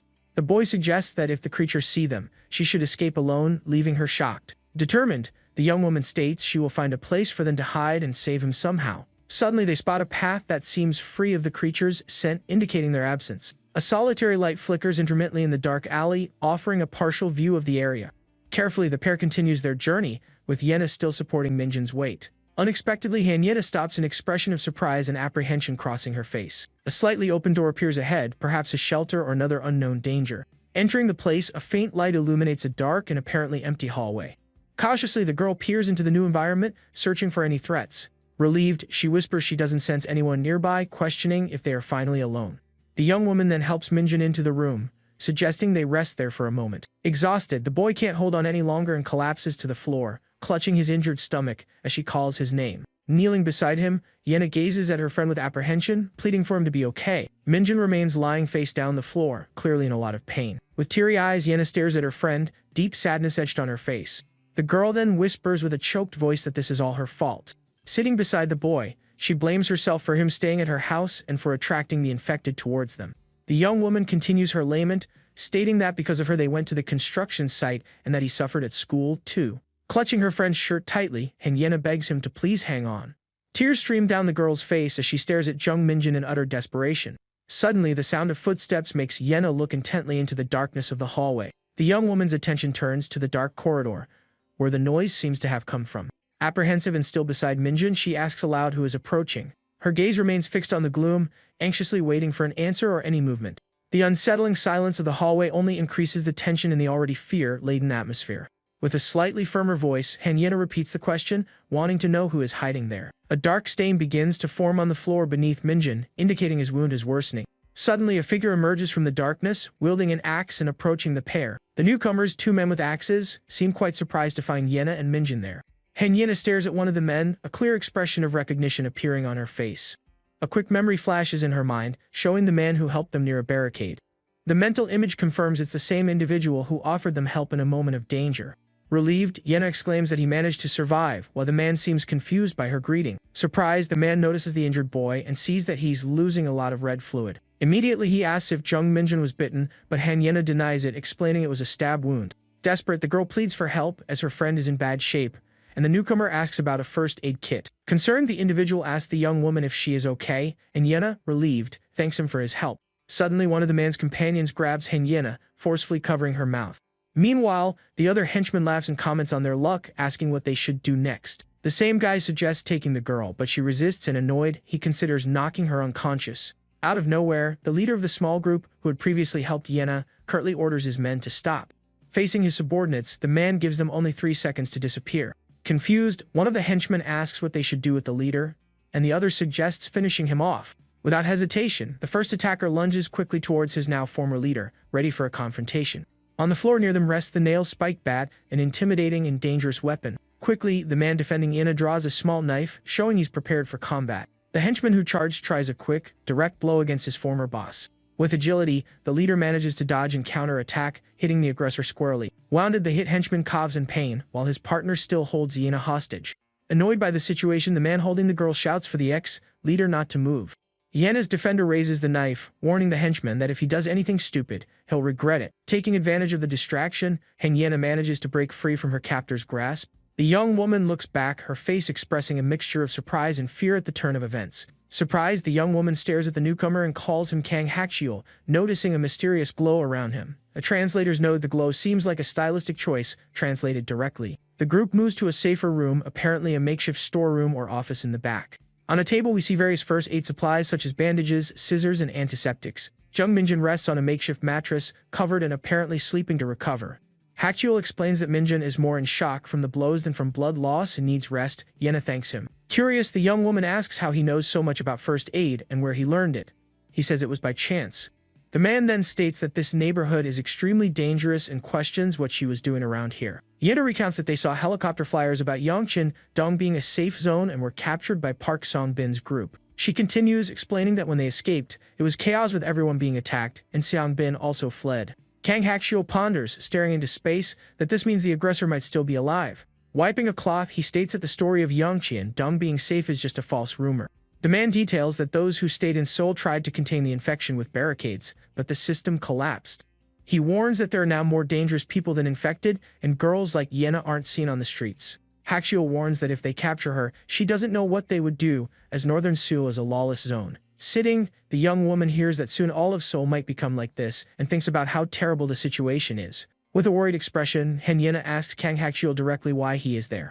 The man looks down with a serious expression, and replies that he has his own reasons for being in the area. Suddenly, he reveals that the next morning at dawn he will leave for Gangnam, leaving Yena perplexed. The girl, astonished, asks if he heard the news about the northern zone closure, which was supposed to start today. With a grim look, Kang Hakchul simply comments that it means the situation has worsened considerably. Kang Hakchul continues, mentioning he doesn't know if the entire north is closed, observing nearby containers. Adding information, he reveals that the bridges to Gangnam have been blocked for 2 days, depicting a chaotic scene of cars and infected. The man explains that Han River Park is full of infected because when the Taos started, everyone fled south. Faced with this, the government closed the bridges, causing more panic and resulting in hordes of infected near the river. Surprised by so many details, Yena asks how he knows all that, and the man replies he heard from survivors. The young woman, with a tear rolling down, asks if all that is true, showing her growing despair. Despite the bleak scenario, Hakshul claims that not all is lost, showing a lit lamp. A translator's note, assuming lamparina refers to a portable light source, lamp or lantern fits. Using lamp for now, he suggests that with a small boat, they could cross the river, of course, avoiding the infected along the way. Still apprehensive, Han Yena asks if Gangnam is really safe, since there are rumors of infected throughout the country. Kang Hakshul reveals that his sister is in a shelter there, and he needs to get to her no matter what, surprising Yena.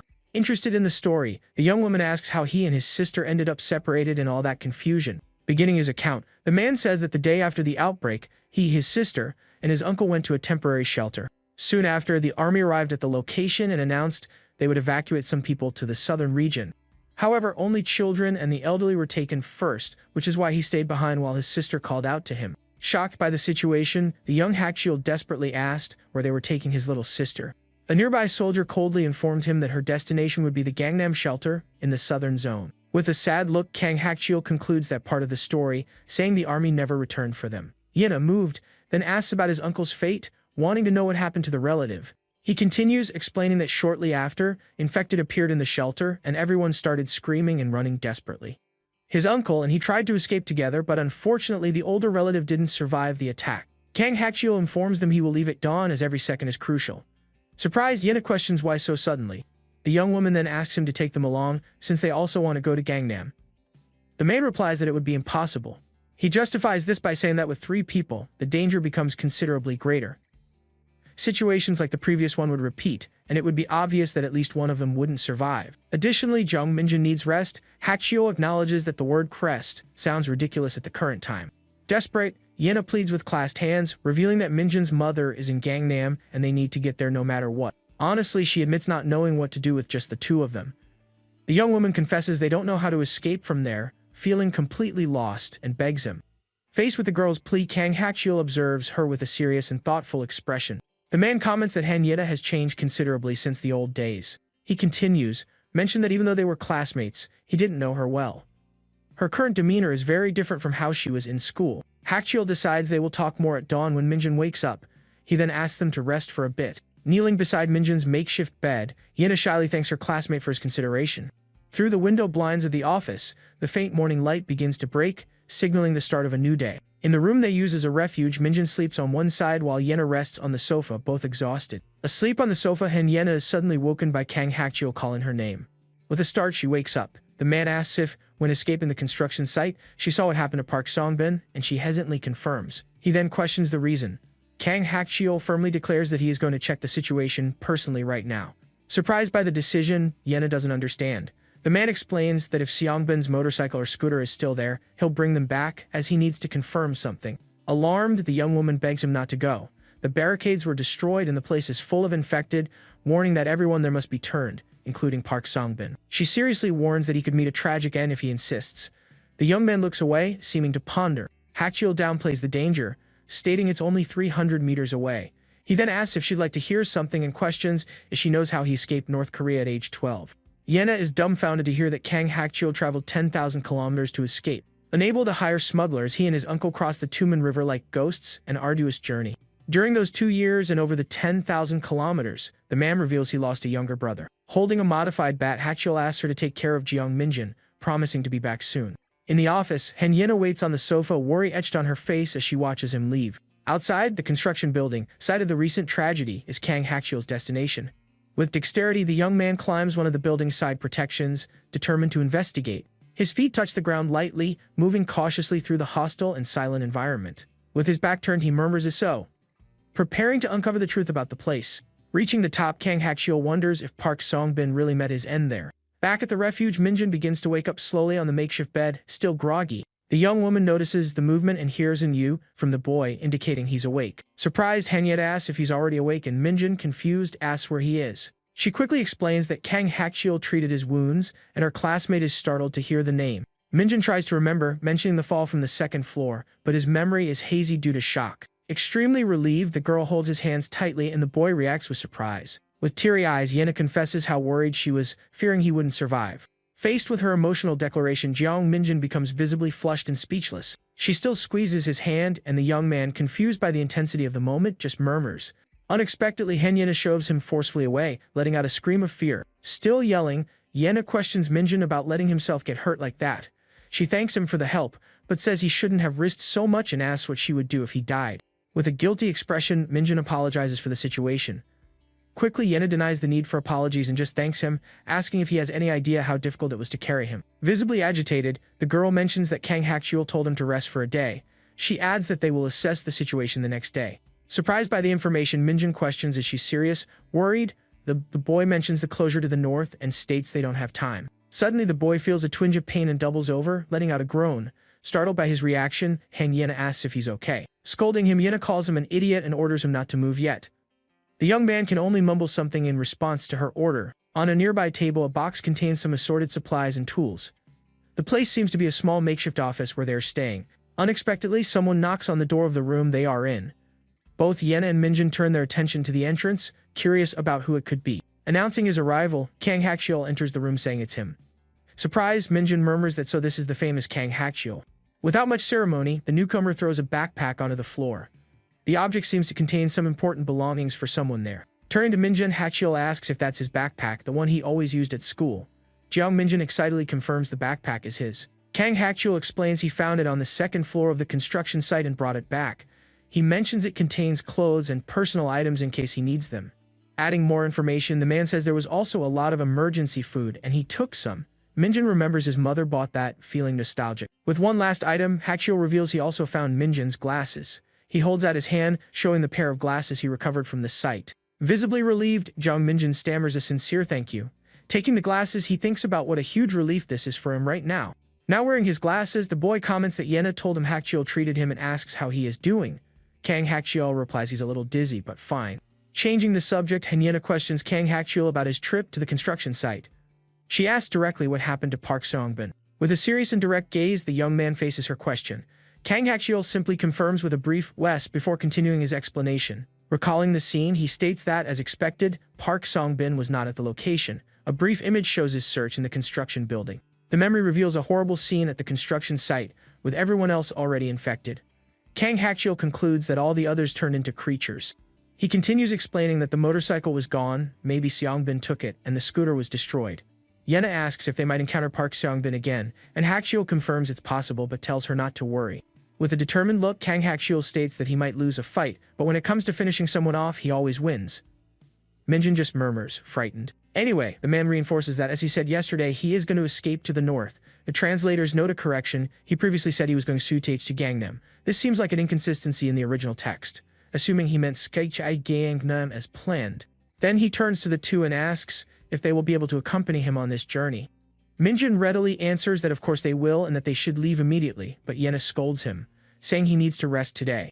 Hachuel agrees with the girl, stating they can leave when the young man recovers, but Jiang Minjin insists he's fine and that tomorrow could be worse.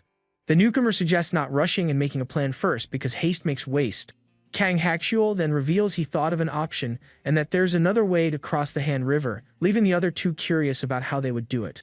Turning to the board, he draws a simple map and says they will use Line 5. Jiang Minjin, wearing glasses, expresses surprise and asks if he means the underground river tunnel. The boy asks if it's safe, as high-density places like the subway must be full of infected, but Hachuel explains that Line 5 has platform screen doors, and the tunnels should be clear.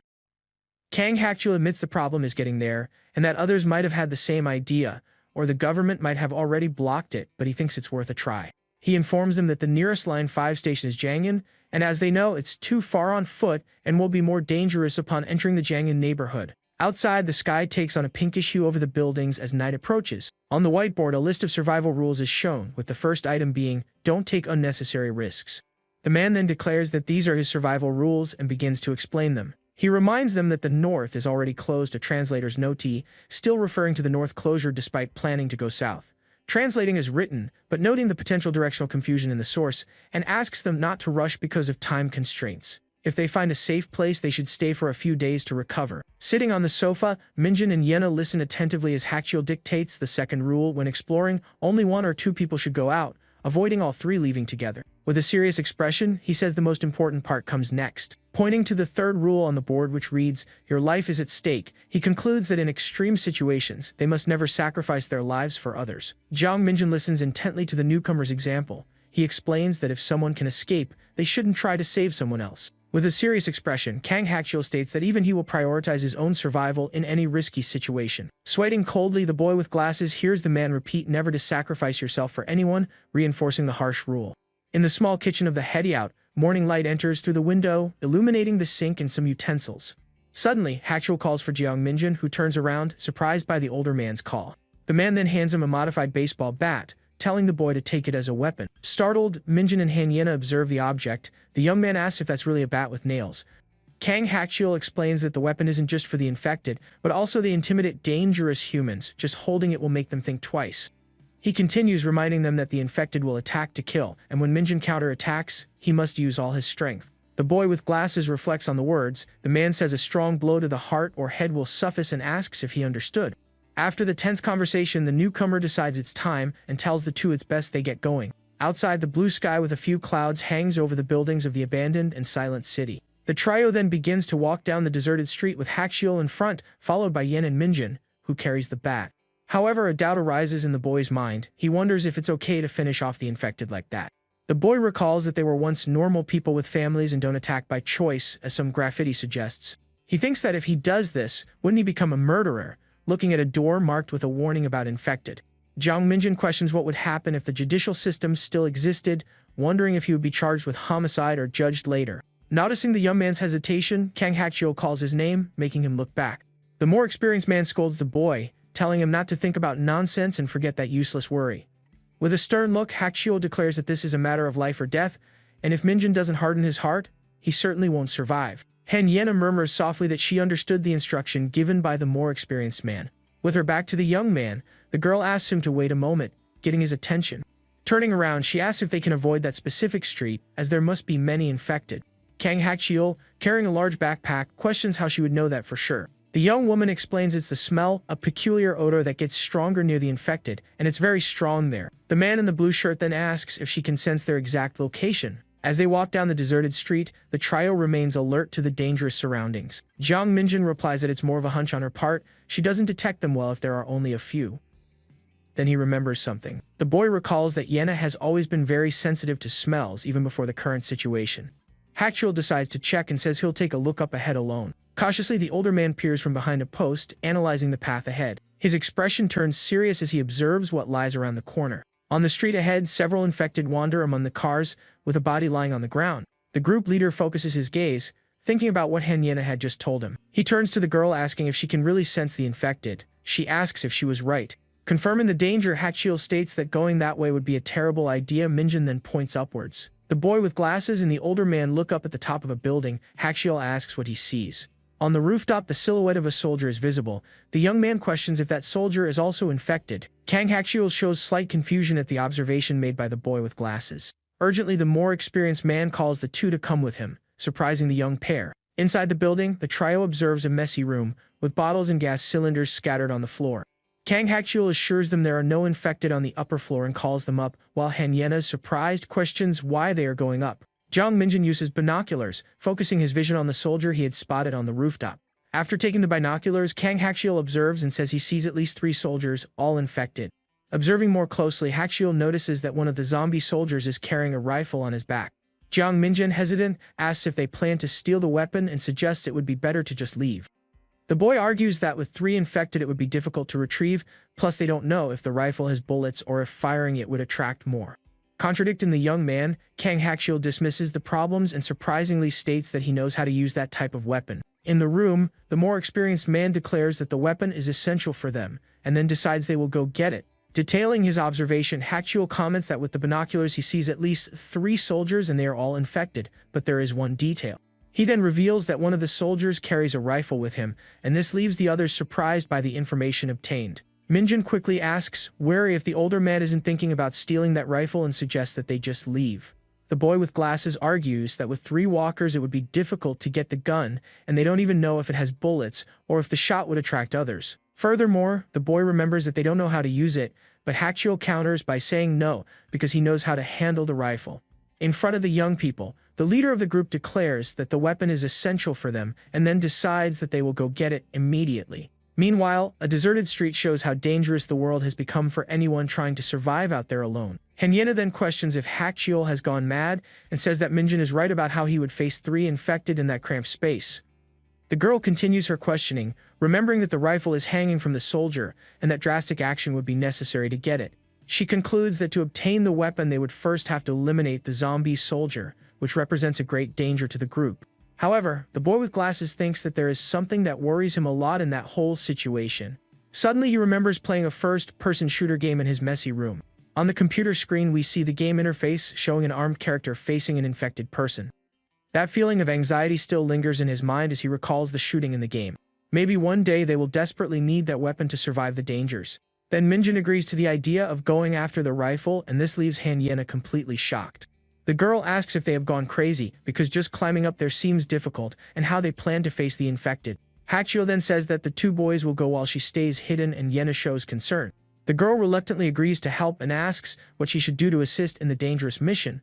The more experienced man explains that the space is narrow and it would be dangerous if the 3 of them went, so she stays behind looking after the backpacks. Looking at the sky between the buildings, they prepare for the difficult mission that awaits them on the roof. On the way up, an infected person appears in the hallway, surprising the 2 who were advancing cautiously.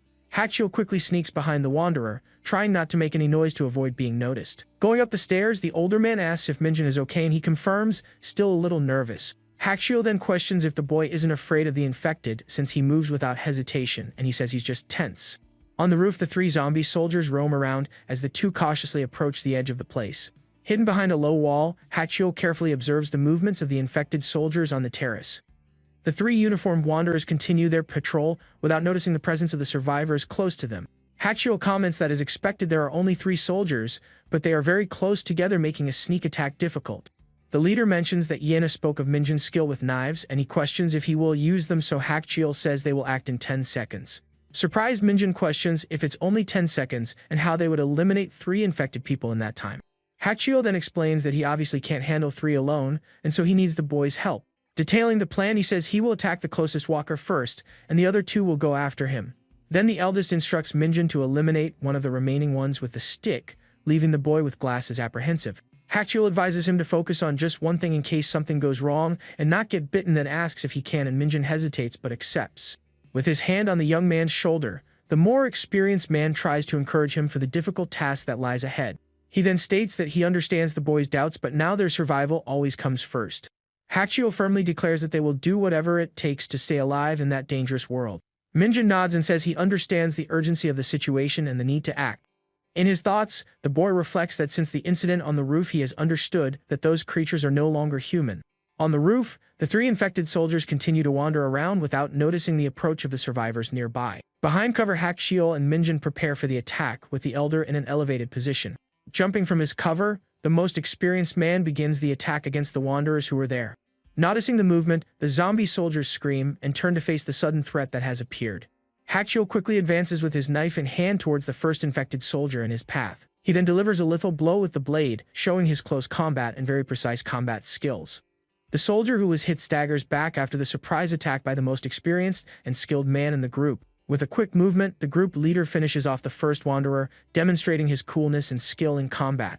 After taking down the first target, he looks over his shoulder at the other two infected remaining on the roof. One soldier is already on the ground, but the other two are now furiously advancing towards Hakchiol, who is thinking, damn it. He thinks it is necessary to finish off at least one of the walkers while defending himself from their attack on the roof. Hakchiol then attacks another soldier, but quickly realizes that his blow was not enough to take him down. While trying to hit one of the soldiers, the older man is grabbed by another wanderer who immobilizes him right there. In trouble, Hakchiol shouts Jeong Minjun's name, asking for help against the two remaining infected in front of him. In fear, Minjun runs with his modified baton towards the soldier who was approaching him and Hakchiol. The boy then lands a powerful blow with the baton directly on the head of the infected soldier who is staring at him.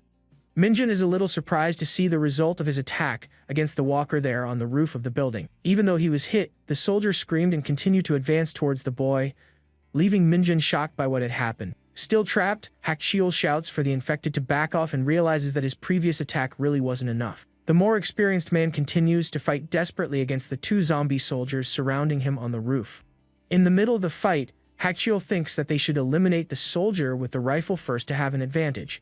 With agility, he manages to deflect the barrel of the gun and prepares for a quick and precise counterattack. Soon after, the more experienced man lands a strong blow on the neck of the infected soldier who is holding him. The two then fall to the ground with Hakchiol on top, but the fight is not over for them there. Unfortunately for him, his knife slips and falls far away, leaving the group leader frustrated and in a bad position. The last infected soldier screams and furiously advances towards the two fighting survivors. Worried, Hakchiol sees a walker attacking Jeong Minjun, while another one quickly approaches him from the side. In this moment of despair, the older man feels his only option is to pray for a miracle to happen. He quickly picks up the fallen soldier's rifle and hopes the weapon has at least 2 bullets left. Without hesitation, Hakchiol cocks his rifle, ready to use it against the infected that threaten their lives there. On the ground, Hakchiol screams as 2 walkers surround him, and one of them points the rifle directly at him. Meanwhile, Minjun fights an infected soldier and is amazed by the incredible strength of that hideous creature.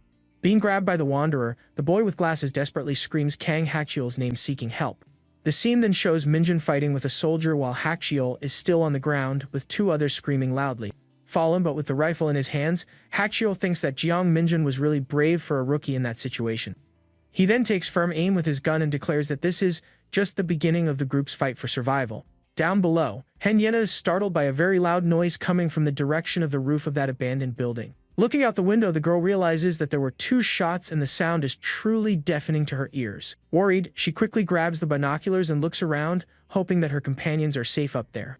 Through the lens, Yena sees Minjun and Hakchiol standing on the roof and is relieved to see that they look completely safe. Back on the rooftop, Minjun apologizes for not being of much help, but Hakchiol says that distracting one of them saved him. The boy with glasses then praises the older man's incredible aim and asks if he had ever practiced before that. Hakchiol replies that he shot a few times when he was 12, and that was his first shot with his left hand, so it was lucky he didn't hit Minjun.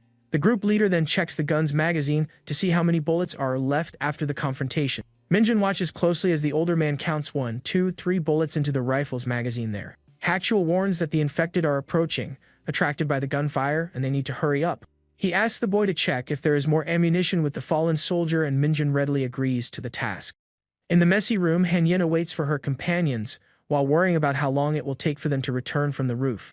Looking out the window with the binoculars, she wonders if they have already come down and thinks about going to meet them down there. When opening the door to leave, the girl comes across something unexpected and screams in fright at what she sees. From the window, the girl sees that the infected are gathering outside on the street, and this makes her very scared.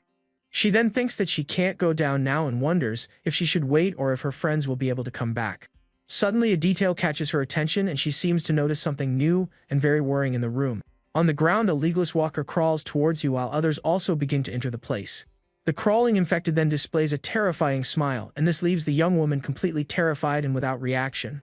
Terrified, Hanyena covers her mouth as she sits on the ground and is unable to move in the face of that horrific threat. With her hands on her face, she wonders if that creepy smile on the walker's face was directed at her. The messy room with the window in the background shows the imminent dangers surrounding the girl in that tense moment. Meanwhile, footsteps are heard on the dark staircase, indicating that someone is coming down towards her floor. The darkness of the now empty staircase makes one think that the person has already passed by, or is further down in the abandoned building. On the dark staircase, a guttural sound echoes KGH and makes the environment even more tense and frightening. Suddenly, a silhouette appears in the darkness of the stairs and lets out a completely terrifying GRRR roar. In the room, Hanyena screams GAH, terrified by the noises that are getting closer and closer to her. Still huddled, the girl trembles with fear and thinks that the situation makes no logical sense to her. She then recalls that they closed the door to the second floor and even blocked the entrance with several heavy things. Even so, looking at the window, the girl wonders, intrigued, how that thing managed to get there. A GRRR roar echoes through the place, and Yena wonders how it is possible for an infected to move like that. Desperate, she thinks no and realizes with horror that danger is coming up the stairs towards her. In the darkness of the staircase, the bare, dirty feet of a wanderer slowly appear at the top of the steps. To her utter horror, the legless infected she saw earlier crawls up the stairs with a hungry look in his eyes. The legless infected continues to slowly climb the stairs and lets out a very frightening guttural KHEK sound. In the room, Hanyena cries, huddled in fear, as the wanderer limps into the room and approaches her. The infected man looks around the messy room and appears to be searching for something or someone there. Suddenly, he turns towards the girl and displays a creepy smile with his completely white eyes. Close-up of the walker's bloody legs as he slowly walks towards the helpless young woman in the corner. Terrified, Yena hides behind some boxes, desperately trying not to be seen by the infected nearby. With her eyes wide open and her mouth covered, the girl watches in terror as that horrible, hungry creature approaches. The walker then leans over the boxes and smiles creepily at the young girl, who screams AAAH in pure terror. In a quick movement, the infected advances on Hanyena, who is completely defenseless and has nowhere to run. Tears stream down the girl's face as she faces the imminent danger with no hope of escaping the situation. Suddenly, Hakchiol and Minjin appear, and the older man asks if Hanyena is okay, leaving her surprised by his sudden arrival. A closed door is seen and is likely the one Hanyena mentioned the boys blocked before heading to the roof. Kang Hakchiol, with a serious look, then asks Hanyena if the infected person really smiled at her, seeming to doubt the story.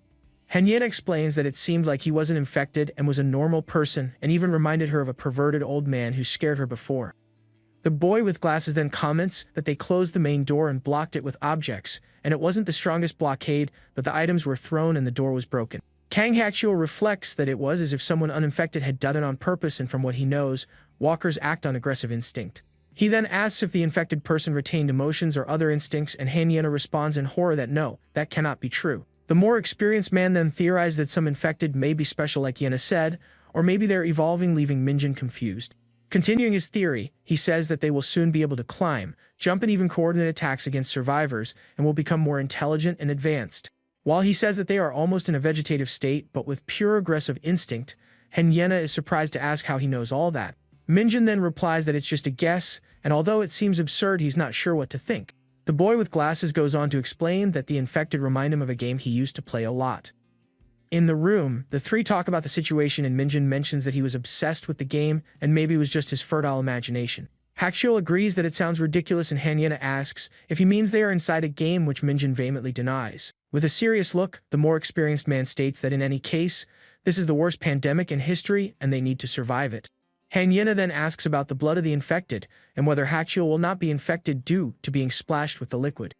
The leader of the group explains that he has had blood splashed on him before and the contact does not affect him unless he is bitten by one of them. He then shows that they now have a K2 rifle with 15 bullets and also 2 military knives to defend themselves. Hakchiol says he has his pocket knife, then hands one of the knives to Jeong Minjin and the other to Hanyena. Surprised, the girl asks if he wants her to carry that, and he replies that she needs to protect herself and cannot always depend on them.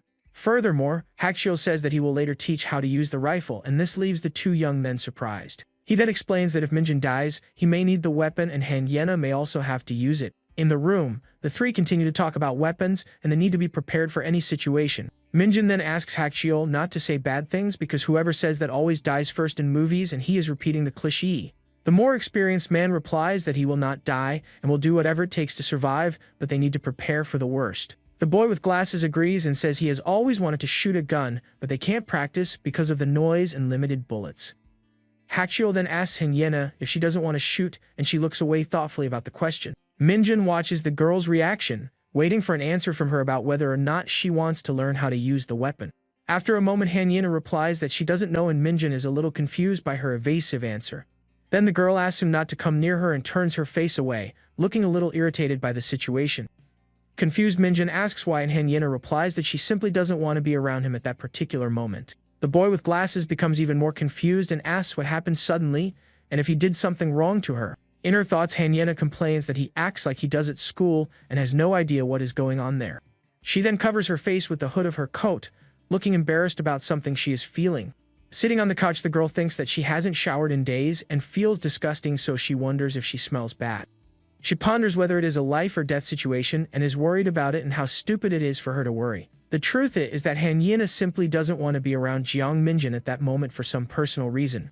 Looking to the side, the boy with glasses wonders since when she cares about him and seems a little uncomfortable. With her face hidden in the hood, the girl thinks about how all of this is really irritating to her right now. Outside, the blue sky with a few clouds and electrical wires between the buildings show a seemingly normal day. On a street, an abandoned white van with the door open and blood stains inside shows the dangers of the place.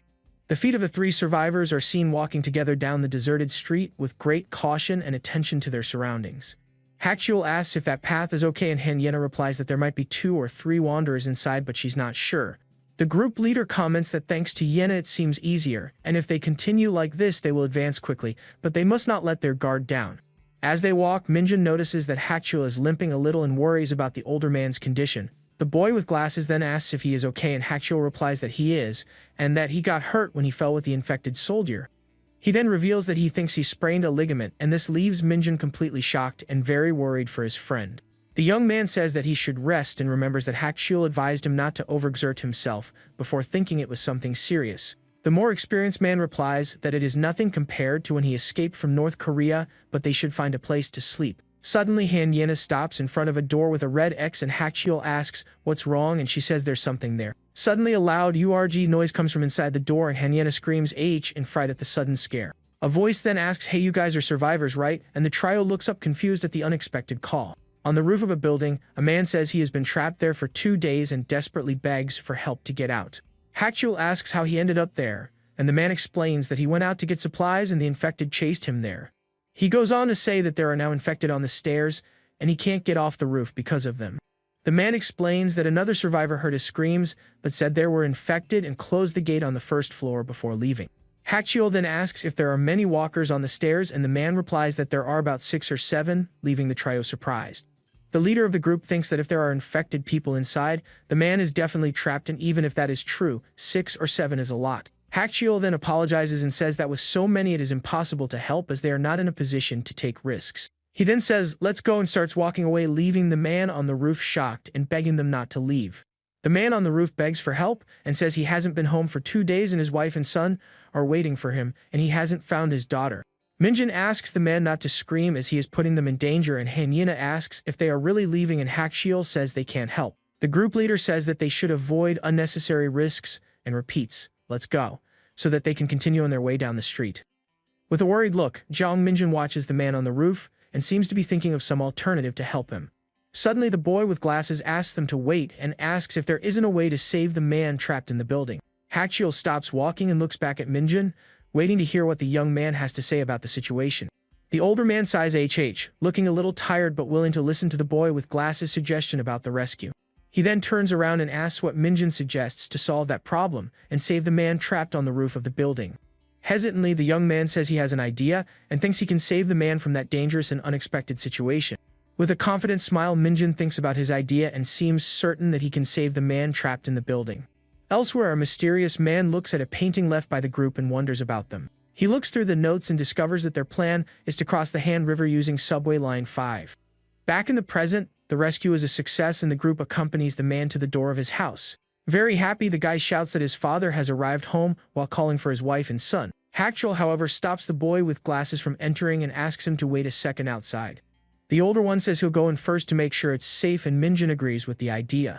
The father runs inside, and the leader of the group thinks that if this is a trap, they will take over the house. Holding his weapon firmly, he enters right behind, prepared for any type of ambush. To his relief, a woman and a boy appear in the room, and the son shouts for his father, who has just returned. The man hugs his son and apologizes for the delay, while his wife cries with emotion at the reunion. Observing the scene carefully, Hackshell realized that the man was telling the truth and that there was no danger. Completely inside the house, the two survivors look around, relieved to be in a safe place. The father then introduces his rescuers to the family, and his wife thanks them very much for bringing him back. The image shows the house's ceiling fan, indicating that the group has finally found temporary shelter. The man's wife introduces herself as Ji Yan and invites them in, saying that the water is working. In disbelief, the hyena asks if she can really take a bath, and the lady confirms with a smile on her face. Holding the girl's hands, the woman shows her gratitude and seems very happy to welcome them there. Jae-yeon compliments Hyena's beauty and asks why such a lovely girl is out there in danger. A little embarrassed, the young woman thanks and also praises the lady while Minjin watches everything in silence. Suddenly, the woman's expression changes to one of sadness, and she seems to remember something bad. She then comments that her missing daughter is about the same age as Hyena. The mother continues, saying that the girl started college but disappeared a few days ago, leaving Hyena embarrassed. Trying to be kind, the young woman says that she is sure that her daughter is still alive somewhere safe. The lady thanks her for her kindness and says she will prepare dinner, and Hyena offers to help in the kitchen. Jae-yeon refuses the help and says that the girl can borrow clothes from her daughter if she needs to. Hidden behind a piece of furniture, the couple's son watches the group with a shy and slightly scared look. The boy gets scared when he realizes he's been seen and runs to hide in the hallway again. The boy with glasses then asks if that is their son and comments that he looks very young. Sitting on the couch, Hackshell rests for a bit and Minjin approaches to ask how his foot is. Minjin looks at Hackshell's foot and realizes that it is very swollen, leaving the boy quite worried. The older man says he'll be fine and just needs to rest a little to recover from his injury. The boy comments that Hackshell is always very cautious and that experienced survivors are different. Meanwhile, in the bathroom, a person takes the opportunity to finally take a hot shower and relax. Hyena enjoys the water and thinks about how dirty and disgusting she felt before that happy moment. She washes her hair and looks very relieved to finally have some comfort and privacy there. The girl remembers how Minjin ran to lure the infected alone to save the man on the roof. At that moment, he seemed very scared, but he still kept running to ensure the rescue. Thinking about this, the young woman becomes irritated and wonders why he acts so recklessly and without thinking. She sighs and admits that she thought he was different, but that in fact he has a lot of courage to do that. After some time, the clock in the living room reads 6:30, and it seems that dinner is finally ready. On the table, we see a complete meal, and everyone gives thanks for the food before starting to eat together. The group eats happily and comments that it has been a long time since they had a real meal like that. The father then asks about their plan to get to Gangnam and warns them that all the bridges are closed. Hackshell explains that they intend to use the Line 5 tunnel, and the man is shocked by the idea. Hackshell looks confused and waits for the man to explain why he was surprised by Line 5. Seo Jae-hoon says that the last contact with his daughter was at Gwangnaru Station on Line 5. Thoughtfully, the group leader realizes that Gwangnaru is the last stop before crossing the Han River. A map shows the route they would have to take and how that was the final destination before the crossing. The most experienced one then says that if his daughter is alive, she will probably be near the station. The professor agrees with the idea and reveals that he also thought about the same possibility. He says he tried to drive there, but the traffic was terrible and he had to abandon the vehicle. When arriving at Jangin subway station, the place was already completely taken over by infected people. The man says that because it is far away and he cannot leave his family, he ended up stuck at home with nothing to do. Hackshell comments that 10 kilometers is indeed too far and asks about other roads. The teacher explains that most of the streets are blocked by cars and that it is dangerous to get stuck. The group leader becomes thoughtful and concludes that traveling by car would be too risky at the moment. Changing the subject, the man introduces himself as a university professor and the group is surprised. Everyone laughs and agrees to introduce themselves as the situation has become calmer and more friendly. Outside, night falls and the illuminated house seems like a small safe haven in the midst of chaos. In a room, we see the air conditioning on and some pictures on the wall showing a peaceful environment. The lady offers her daughter's room for them to sleep, but Minjin says that he and Hackshell will stay in the living room. Jae-yeon then insists that at least Hyena should get some rest in the comfort of the spare room. The girl looks at the boy with glasses, seeming a little indecisive about what to do in that situation. Hyena refuses and says that she prefers to sleep in the living room with her friends, leaving Minjin surprised by the answer. The boy insists that she sleep in his bed since she hasn't been sleeping well and she seems a little irritated. He asks why she suddenly changed her mind since earlier she didn't want to be around him. With a quick movement, the young woman grabs Minjin by the neck and calls him scared for wanting to sleep alone. The group leader watches the scene without understanding anything, while the girl complains that Minjin is very annoying. Outside, the house remains safe with the gate closed as the night slowly advances. Looking at the ceiling fan, everyone says goodbye and wishes each other good night.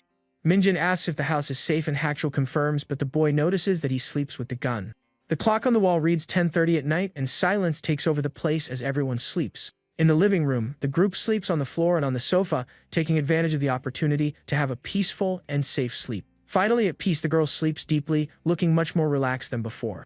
In the middle of the night, the girl wakes up and seems like she can't go back to sleep. She asks if the others are sleeping, and Minjun replies that he is still awake. Lying under the covers, the boy also cannot fall asleep and keeps staring at the ceiling. The young woman sits up and asks why he is awake since he must be tired and suggests they talk. Curious, she wants to know what he was thinking before she called him to talk there in the room. With a sad look, the boy with glasses replies that he was thinking about his mother at that moment.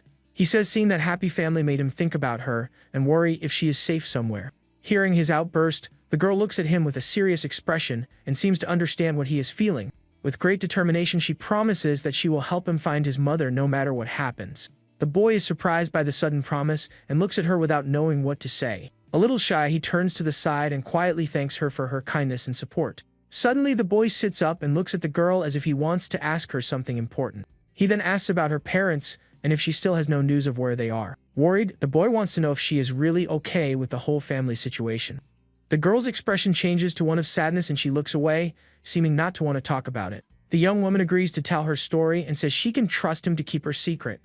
She reveals that she has never told anyone about her parents and that she will share this with him for the first time. The girl then begins to say that her family is actually reconstituted after her parents' divorce.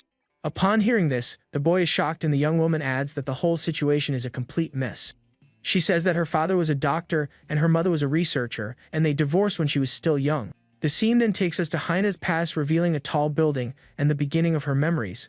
At that time, we see Min Jun leaving after class and Hyena asks if he is just going to leave. Very irritated at being ignored, the young woman yells at him and asks if he has gone crazy for not responding.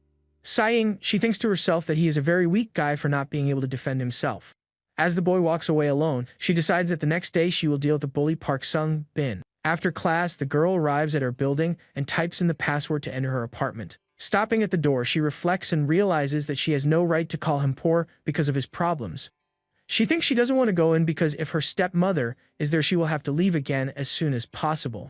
Even though she was afraid, the young woman opened the door and entered her house with a serious expression on her face.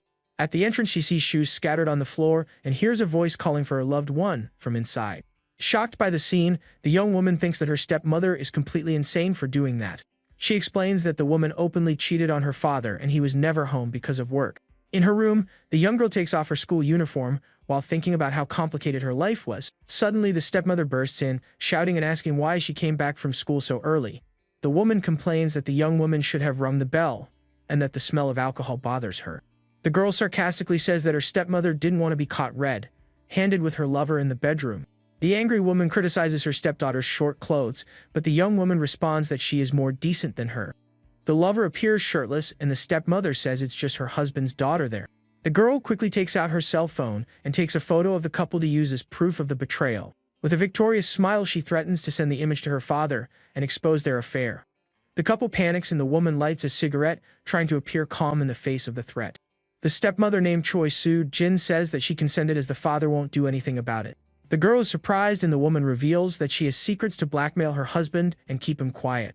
Blowing smoke, she threatens to tell all the man's secrets if her stepdaughter doesn't cooperate. She explains that if her father gets divorced, he will lose everything and his hospital will end up going bankrupt. Laughing, the stepmother challenges the young woman to ask her father for a divorce and the lover just watches.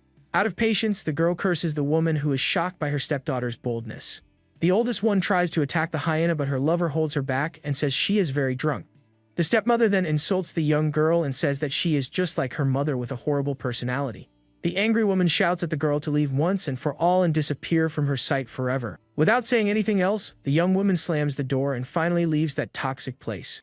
Walking through the park, the girl decides that she will never return to that disgusting house. With a look full of anger and determination, she swears that she will never set foot in that place again.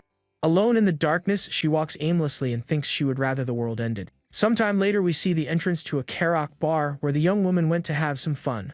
At the scene, a friend sings happily while Hyena sees news of sudden chaos on her cell phone. Another friend receives a message and panics because her mother had a serious accident. Walking down the street, the young woman notices many disaster alerts on her cell phone and becomes confused. Suddenly, a panicked scream catches her attention and she looks forward, quite scared. People run desperately towards her, screaming to escape, and she doesn't understand anything. Crouched on a ladder, the young woman breathes heavily and thinks that she barely managed to escape danger. The image shows the emergency staircase where the girl managed to find temporary shelter. She tries to call emergency services, but the line is busy, so she decides to call her father. He doesn't answer, and the young woman thinks that she is always the last priority in her father's life. A tear runs down her face as she remembers her mother who is far away. Desperate, the girl wonders who she can ask for help since her mother can't do anything. Without many options, she holds her cell phone and prepares to call the person she least wanted to call. In her desperation, the girl calls her stepmother in the hope that she can help her. The woman answers the phone irritably and asks what the young woman wants as she is very busy at the moment. The stepdaughter explains that she is stuck on a staircase and asks for help because the emergency lines are not working. With a look of shock, she hears her stepmother tell her to fend for herself and solve her problem. The older woman says that their building is also in chaos and hangs up on the desperate young woman. The cell phone shows the call ended, and the girl realizes that she has been abandoned once again by her stepmother. Alone and without hope, she remains silent, not knowing what to do to get out of that situation. Back in the present, the story ends and Minjun screams for Hyena, asking her to open the door. In her memory, her mother asked her to open it, but the young woman just wanted her to leave quickly. Tears streamed down her face as the girl felt completely abandoned and alone. Curled up in the corner, she thought about her biological mother and missed her so much at that moment. Back in the present, she ends the story by saying that her stepmother abandoned her and her father never looked for her. For this reason, the young woman says she doesn't want to meet either of them or know where they are. With a sad look, the girl reveals that at that moment she only misses her real mother. The boy then asks if her mother is still in the United States, and Hyena explains that she never contacted her. Minjun understands everything and remembers that this is why she wanted to study abroad, to find her. She says she said mean things to her mother and was hesitant to call even though she couldn't help. The girl then says sadly that now she has no one around to count on for help. The boy looks at her with a serious expression and seems very touched by the story he heard. He then asks her not to say that and states with certainty that she is not alone anymore. Surprised by his words, the young woman looks at him and listens attentively to what he has to say. The boy with glasses assures her that he and Hakshul are there with her no matter what. With a gentle smile, he promises that they will survive together until the end no matter what happens. Touched by the boy's kind words, the young woman looks at him with a surprised and emotional expression. With her face a little flushed, she agrees with him and seems to feel a little more secure. The clock strikes almost midnight, and the boy suggests that they should finally get some sleep. Outside, the night is dark and some infected roam the streets looking for new victims. In the backyard, the clothes on the clothesline sway in the wind, and the morning is about to begin. Inside the room, everyone is sleeping soundly, enjoying the rare opportunity to rest in peace. Even while sleeping, the group leader hugs his weapon, showing that he is always ready for danger. Suddenly, in a dream, a voice screams and threatens to drag someone and end their life there. On the ground, a young Hakshul is beaten and humiliated because of his traitorous uncle who fled to the south. The attacker smiles evilly and says that his destiny is to live in misery and challenges him to fight back. The older man wakes up scared and panting, looking very disturbed by the nightmare he just had. He suddenly gets up because he thinks he heard the sound of a car engine outside. The teacher also heard the noise, and the group leader says he will check what is happening. Through the window, we see the front gate of the house still closed while the darkness remains outside. Outside, Hakshul hears car doors and worries about the danger the noise could attract. He looks to the side with a surprised expression and seems to have found something unexpected. A metal ladder is in the backyard, and he seems to have an idea to get a better look at what's going on. He quickly positions the ladder against the wall so he can climb up and get a view of the outside. Holding his gun carefully, the elder climbs the ladder to reach the roof of the house. Arriving at the top, he prepares to look at the street and see who arrived by car in the middle of the night.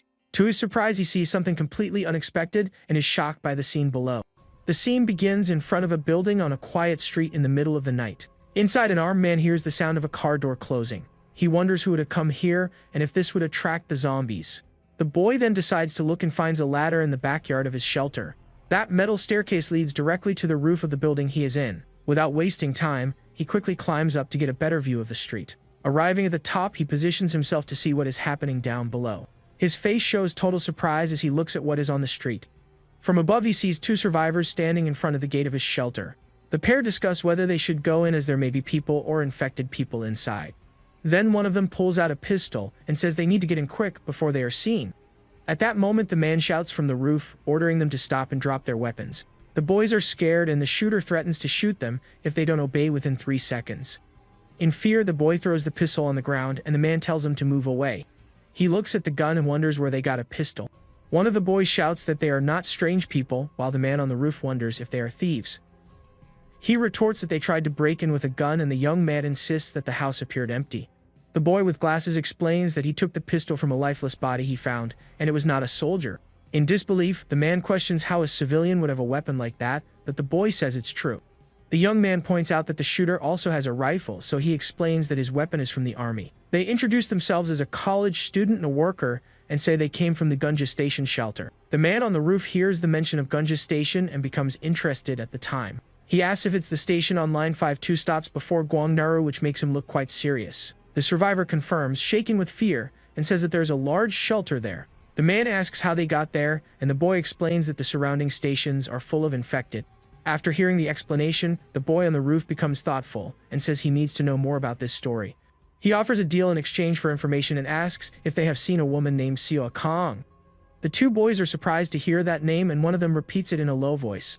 The man then invites them to come in and talk, but warns them that weapons are prohibited inside. Inside the house, a man wearing glasses and sweating coldly asks about the shelter at Gunja Station. The boy explains that the shelter is large with hundreds of survivors and a well-organized entrance. The older man then asks them to tell Seo Kong what they know about his daughter. He remembers that the last call with her was cut off at 8:10 that night. In a flashback, the girl said on the phone that people were attacking each other and it was chaos. Desperately, she said she was scared and running to the next carriage to protect herself. She then shouts that she is almost at Gwangnaru Station, but the call is suddenly cut off. Back in the present, the father says that the subway stopped there, but he doesn't know if his daughter got off. The other survivor then reveals that he was also on the subway going from Gwangnaru to Gunja. He explains that an outbreak started on the train that passed by and only stopped at Gunja Station. The boy concludes that if the story is true, it is very likely that his daughter is in the shelter. The father asks if they saw her, but the boy says it is difficult to recognize someone in a crowd. He looks at the photo on his cell phone and says he doesn't remember it because there were more than 200 passengers. Since many were infected on the train, they don't know if she survived or turned into a monster. The survivor asks the shooter if he will go with them and warns him that the entrance is well guarded. The man says there are too many to go together and suggests they rest and leave in the morning. He then hands a radio to the boy, who is surprised by the object. The man tells them to wait a kilometer away and get food for 2 days. The survivor asks if by doing all this the shooter will finally trust them. Our protagonist just stares at the boy with a serious and determined look. The scene then changes to the next day, showing some light on the street. Inside the house, he tells his group that they have agreed to go to Gunja Station. The long-haired girl questions whether the boys might not be lying. He turns to the teacher and asks what he's going to do since they are leaving tomorrow. The boy thinks about the difficulties of traveling on foot along such a dangerous path. He suggests that if they can get a 6-seater vehicle, the trip becomes possible. The shooter warns that he will take care of himself, and the teacher will have to protect his family. He tells you to think very carefully about your final decision about the trip. The professor's wife and son look at him with worried faces. On the wall, we see pictures with medals showing a past of achievements. The girl says she will ask Mrs. Mo for a backpack to carry more food. While preparing the food, the pretty girl wonders where Jun is gone. Soon after, she goes up the stairs of the house to look for the boy with glasses. Upon reaching the second floor, she peeks through the door and hears a conversation about games. Inside, the two boys talk about a zombie game called Rage Z that one of them plays in secret. The youngest then reveals that his dream is to become a game developer like the creator of that game. The girl enters the room, surprising the pair, and asks when they became so close.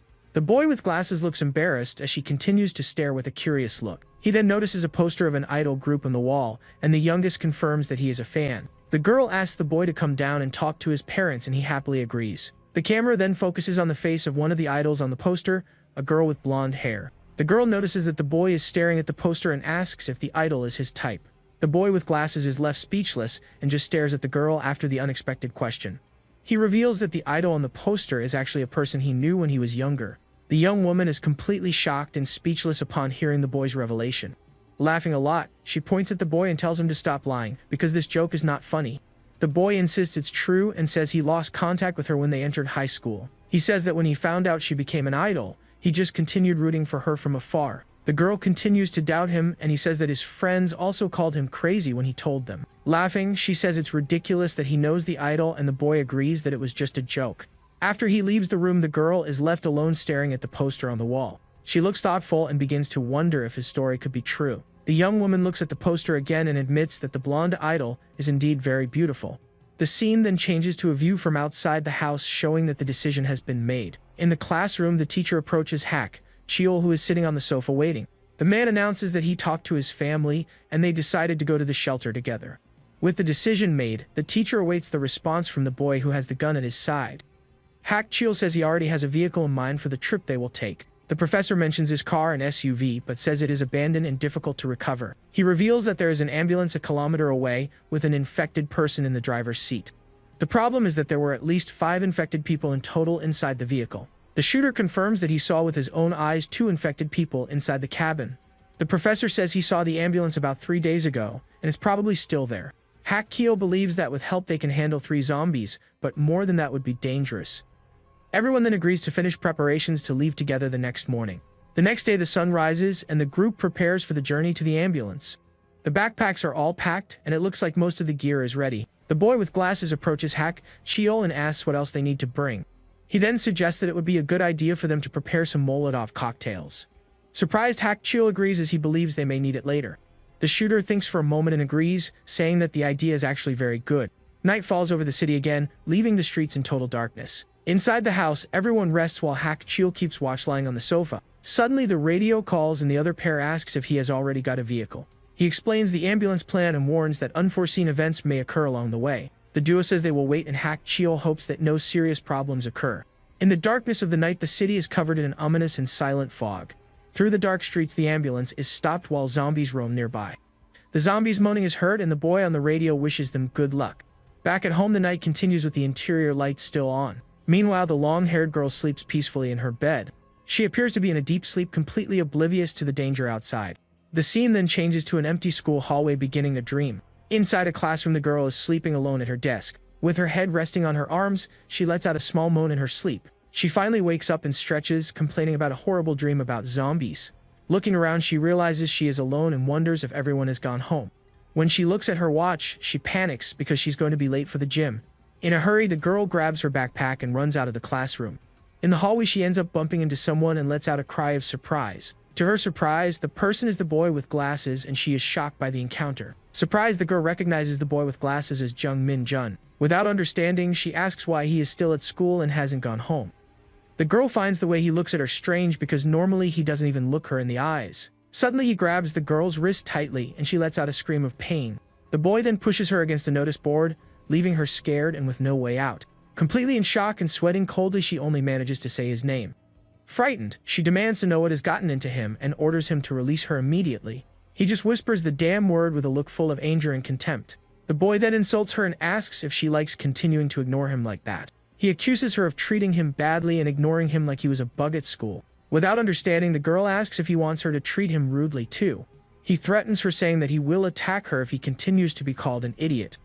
The boy says he doesn't want to look at a beggar and tells her to shut up once and for all. The girl defiantly tells him to hit her if he has the courage and calls him a coward. With her eyes closed in pain, she calls him damned and says that if he continues like this, the girl lets out a low moan as she remains trapped in her nightmare.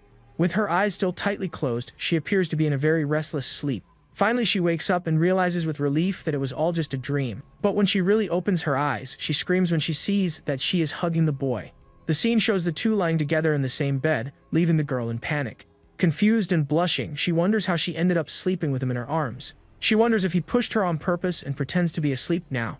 In the same room, we see Hak Chil sleeping peacefully on the sofa next to them. The girl gets angry at the boy with glasses, but soon a doubt arises in her mind. She finds the whole situation very strange and starts to think about something. In one memory, she remembers the bad smell he had at school. But now lying next to him, she no longer smells that unpleasant odor. The boy sleeps peacefully and she can feel his breathing very softly. She wonders if it's because he took a shower because he smells good now. With a confused look, she remains lying down, trying to understand what happened. The girl wonders if she finds him handsome and if this is all just a dream. She's sure he wasn't that handsome and wonders it's because he doesn't have his glasses on. Suddenly, the boy opens his eyes, leaving the girl completely surprised and without reaction. The two stare at each other in silence for a moment, still lying in the same bed. With her face red and in a cold sweat, she is left speechless by the unexpected proximity. Then in a panic attack, the girl screams and punches the boy in the face. The noise wakes Hak Chil, who grabs his gun, but Min Jun tells him to go back to sleep. The girl complains that he scared her by appearing out of nowhere and almost had a heart attack. He asks why she was awake and the girl lies, saying that his eyes were already open. Trembling with rage, the boy looks at the girl, who calls him a bastard and is confused. She then accuses the young man of insulting her and even hitting her while she was sleeping. Very angry about this, the girl kicks the boy with glasses right in the face. The poor guy is on the floor holding his face without understanding anything about what happened. Completely confused, he wonders if he actually insulted Han Yi now without realizing it. He denies it to himself and begins to wonder if perhaps he said something in his sleep. The next morning arrives with a dense fog covering the entire city. Hak Chil repeats the plan so that when they get the ambulance they go straight back. He then asks Min Jun to go up to the roof and keep watch until they return. The group says goodbye and the professor's wife asks her husband to be careful.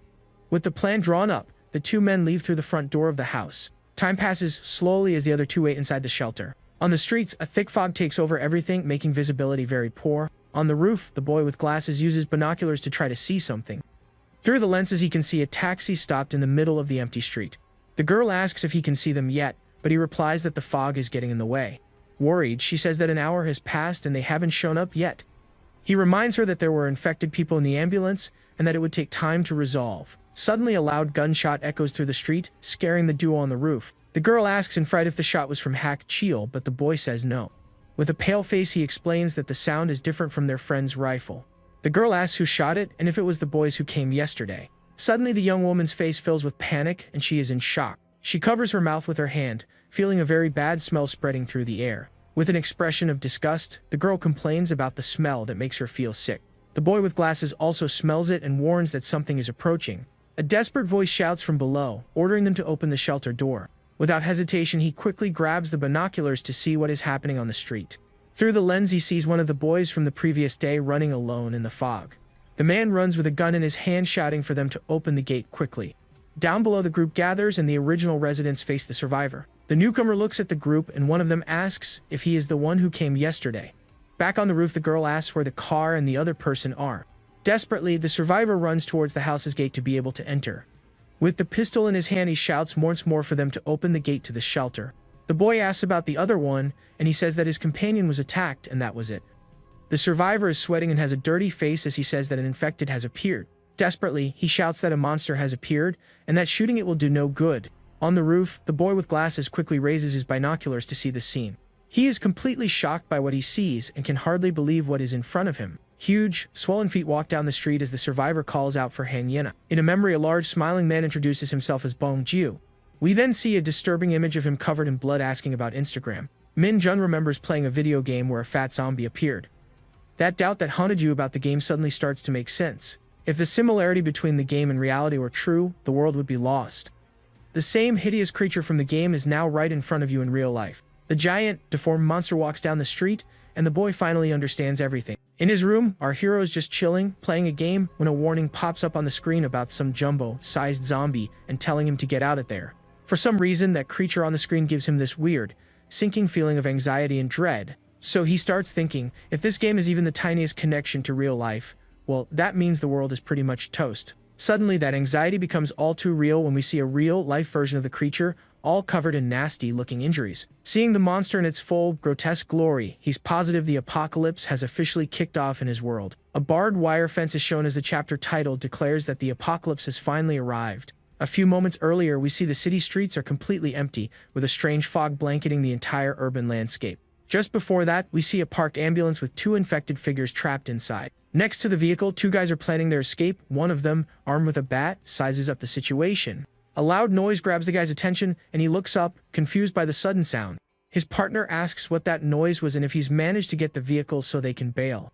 The young man explains the sound came from the people from yesterday, and the professor is shocked by the news. Someone warns them not to open the driver's side door and to shoot, because the infected would be all over them. Meanwhile, the other man makes a desperate run for a door, trying to escape the danger. Desperate, he bangs on a green door, begging them to open up or else he's a goner. The door swings open, and a young man with glasses tells him to get inside the safe house, quick. Just as he's about to say thanks, the monsters catch up and grab him from behind, much to his horror. The kid with the glasses just freezes, completely paralyzed with fear by the scene unfolding right in front of him. The man screams in pain as he's dragged to the ground and attacked by the creature that grabbed him. He begs for help, but the guy with the glasses and the girl just stare, terrified by the gruesome scene. The young woman is in total shock, completely confused and unable to process what's happening around her. Out of the fog, a whole horde of infected emerges, and among them is the big, beefy monster from the game. The enormous creature looks right at them and says in a chilling voice that it's finally found them. Terrified, the girl falls to the ground, and the guy with the glasses stands frozen in front of her, completely panicking. Seeing the horde getting closer, the kid with the glasses makes a split-second decision and slams the door shut. From the inside, he holds the door with all his might, listening to the man's screams from outside. The girl in shock asks the young man what that monstrous thing was. The young woman recognizes him as Lee Bong-jiu, the guy they met at the construction site who knew Park Sung-bin. Outside, the giant monster lets out a terrifying groan, calling out the name, Wai Na. The guy with the glasses starts breaking out in a cold sweat and says they need to get out of there fast. He says not even a rifle can stop that thing, and that they need help from some guy named Kang Hak Cheel. His eyes go wide as he suddenly seems to get an idea to handle the situation. With this new idea in mind, the guy with the glasses whips around, facing the inside of the house. He then sprints toward the back of the house, getting away from the door as fast as he can. An older woman asks about the noise, and he tells her to grab Ha-jun and hide on the second floor. Then he remembers fire and gets the idea to use Molotov cocktails against the creatures outside. He turns to the girl and tells her she needs to listen carefully because he's going to need her help. The young woman named Ham Yi-nai is still paralyzed with fear, tears streaming down her terrified face. The guy with the glasses yells at her to snap out of it and listen to the plan he's cooked up for them to survive. He explains that the creature is going to break through the gate and the door, so he'll throw Molotovs to buy them some time. When the monster gets in, she has to throw gasoline on it and then follow up with more Molotovs to stop it. The young woman seems to hesitate for a second but quickly agrees to help with his risky plan. With her confirmation, he turns and yells for everyone to run to the second floor immediately. Someone then grabs one of the bottles they've turned into Molotov cocktails for the plan. Outside, the young man gets ready with the bombs, thinking that the noise is going to attract even more walkers. He figures that even with their attack instincts maxed out, the infected are still vulnerable to fire. With a swift motion, he hurls the firebomb, knowing the creatures will mindlessly jump into the flames. A huge explosion goes off, and with it, he hopes to stop the monsters from swarming and uncontrollably. Even with the intense fire, an infected's hand manages to reach through the now destroyed gate. In a close-up, we see a zombie's foot on fire, and more importantly, the plan seems to be working. The jumbo-sized monster pushes through the flames and screams the girl's name as the young man says they need to finish it. Even with its body burning, the creature doesn't stop advancing and seems to ask if it has finally been found. From above, Na throws a bucket of some liquid to help fight the threat down below. The liquid hits the monster in the face, which screams one of the guy's names in agony and fury. Seizing the opportunity, the young man hurls another Molotov cocktail at the creature, screaming for it to just drop dead already. The bottle hits its mark and causes a gigantic explosion that completely engulfs the zombie. The monster is completely consumed by the flames, screaming in pain as its body is incinerated. The young man yells that it's not enough and tells the girls to keep throwing the bombs. However, one of the infected manages to get through the fire barrier and breaks into their safe zone. The guy with the glasses starts to worry because he's running out of Molotov cocktails, and without them, things will get dangerous. On the second floor, Ye-ne and the other young woman have also used up almost all their firebombs. Min-jun then holds the last bottle he has left to use for defense. Suddenly, one of the infected that got through the fire lunges and attacks him by surprise. The monster grabs him by the neck with its filthy hands and throws him backward with incredible force. Seeing the horrible scene from above, Han Yina desperately screams the young man's name. The other woman asks what to do, and Yi now realizes she can't throw the bomb without hitting him. In the courtyard, more zombies keep pushing forward while Min-jun is being attacked on the ground. Pinned down and being attacked, the young man looks up and screams with what's left of his strength. He thinks that if any more creatures show up, it's over for all of them. Realizing his time is up, the kid accepts his fate as the monsters attack him without mercy. The guy with the glasses' body starts to catch fire as the infected continue their assault. With his eyes closed, he seems to have given up and accepted that his life has come to an end. Suddenly, a voice yells at him to get up and not give up on his life. It was that Kang Hak Cheel guy yelling for him to get up before more monsters show up. With his last bit of strength, the guy with the glasses calls out the name of his savior who just appeared. Hak Cheel then extends his hand and helps him up from the ground where he had fallen. Meanwhile, the giant monster, still on fire, hasn't been defeated and continues to threaten them. Flashing back a bit, we see Hak Cheel yelling for everyone to get into a shelter, fast. Through the streets, a massive crowd of infected runs frantically, causing total panic in the city. In front of an ambulance, our hero aims his weapon at a creature sprinting toward him. He fires a perfect shot, hitting the monster right between the eyes, stopping it in its tracks. After the shot, the young man remembers that was his last bullet, and now they really have to run for it. We get a close-up of the ambulance's license plate, smeared with blood, as everyone gets ready to flee. Inside the vehicle, he yells at the driver to step on it, and the man agrees to get them out of there as fast as possible. The vehicle floors it, leaving behind a horde of furious creatures chasing after them. They finally manage to escape at high speed, leaving the monsters in the dust. The ambulance driver, sweating bullets, looks incredibly tense as he navigates the streets. In the rearview mirror, he sees the house engulfed in flames and the horrific scene they left behind. The flames completely consume the building that was once everyone's safe haven. With a serious look, the man focuses on the road, trying not to think about what just happened. The city streets are pure chaos, with infected running every which way. A very dense fog blankets the entire urban landscape, making everything even more terrifying. The image confirms that the apocalypse has finally arrived to change the world forever. Now, their vehicle moves slowly through the abandoned cars on the deserted street. Inside the ambulance, the survivors are silent, their faces showing the trauma they've endured. The guy with the glasses seems lost in thought, sweating as he remembers a tragic event. In his mind, he flashes back to the moment a man was banging on the door, desperately begging to be let in. With a shocked face, the young man opens the door and yells for the man to get in quickly before it's too late. Just as he was about to say thanks, a creature grabs him from behind, preventing him from getting inside the shelter. Back in the present, his eyes widen with a horrible memory of that tragic moment. Suddenly, the guy with the glasses feels a sharp pain and puts a hand on his stomach, complaining about the injury. Ye Na asks if he's okay, and he explains that the wound started hurting again. He'll just wait it out until tomorrow. Through the narrow, fog-filled streets, the ambulance inches along through the desolate scenery. In the front seat, the driver says they're close to the rendezvous point they'd arranged with someone.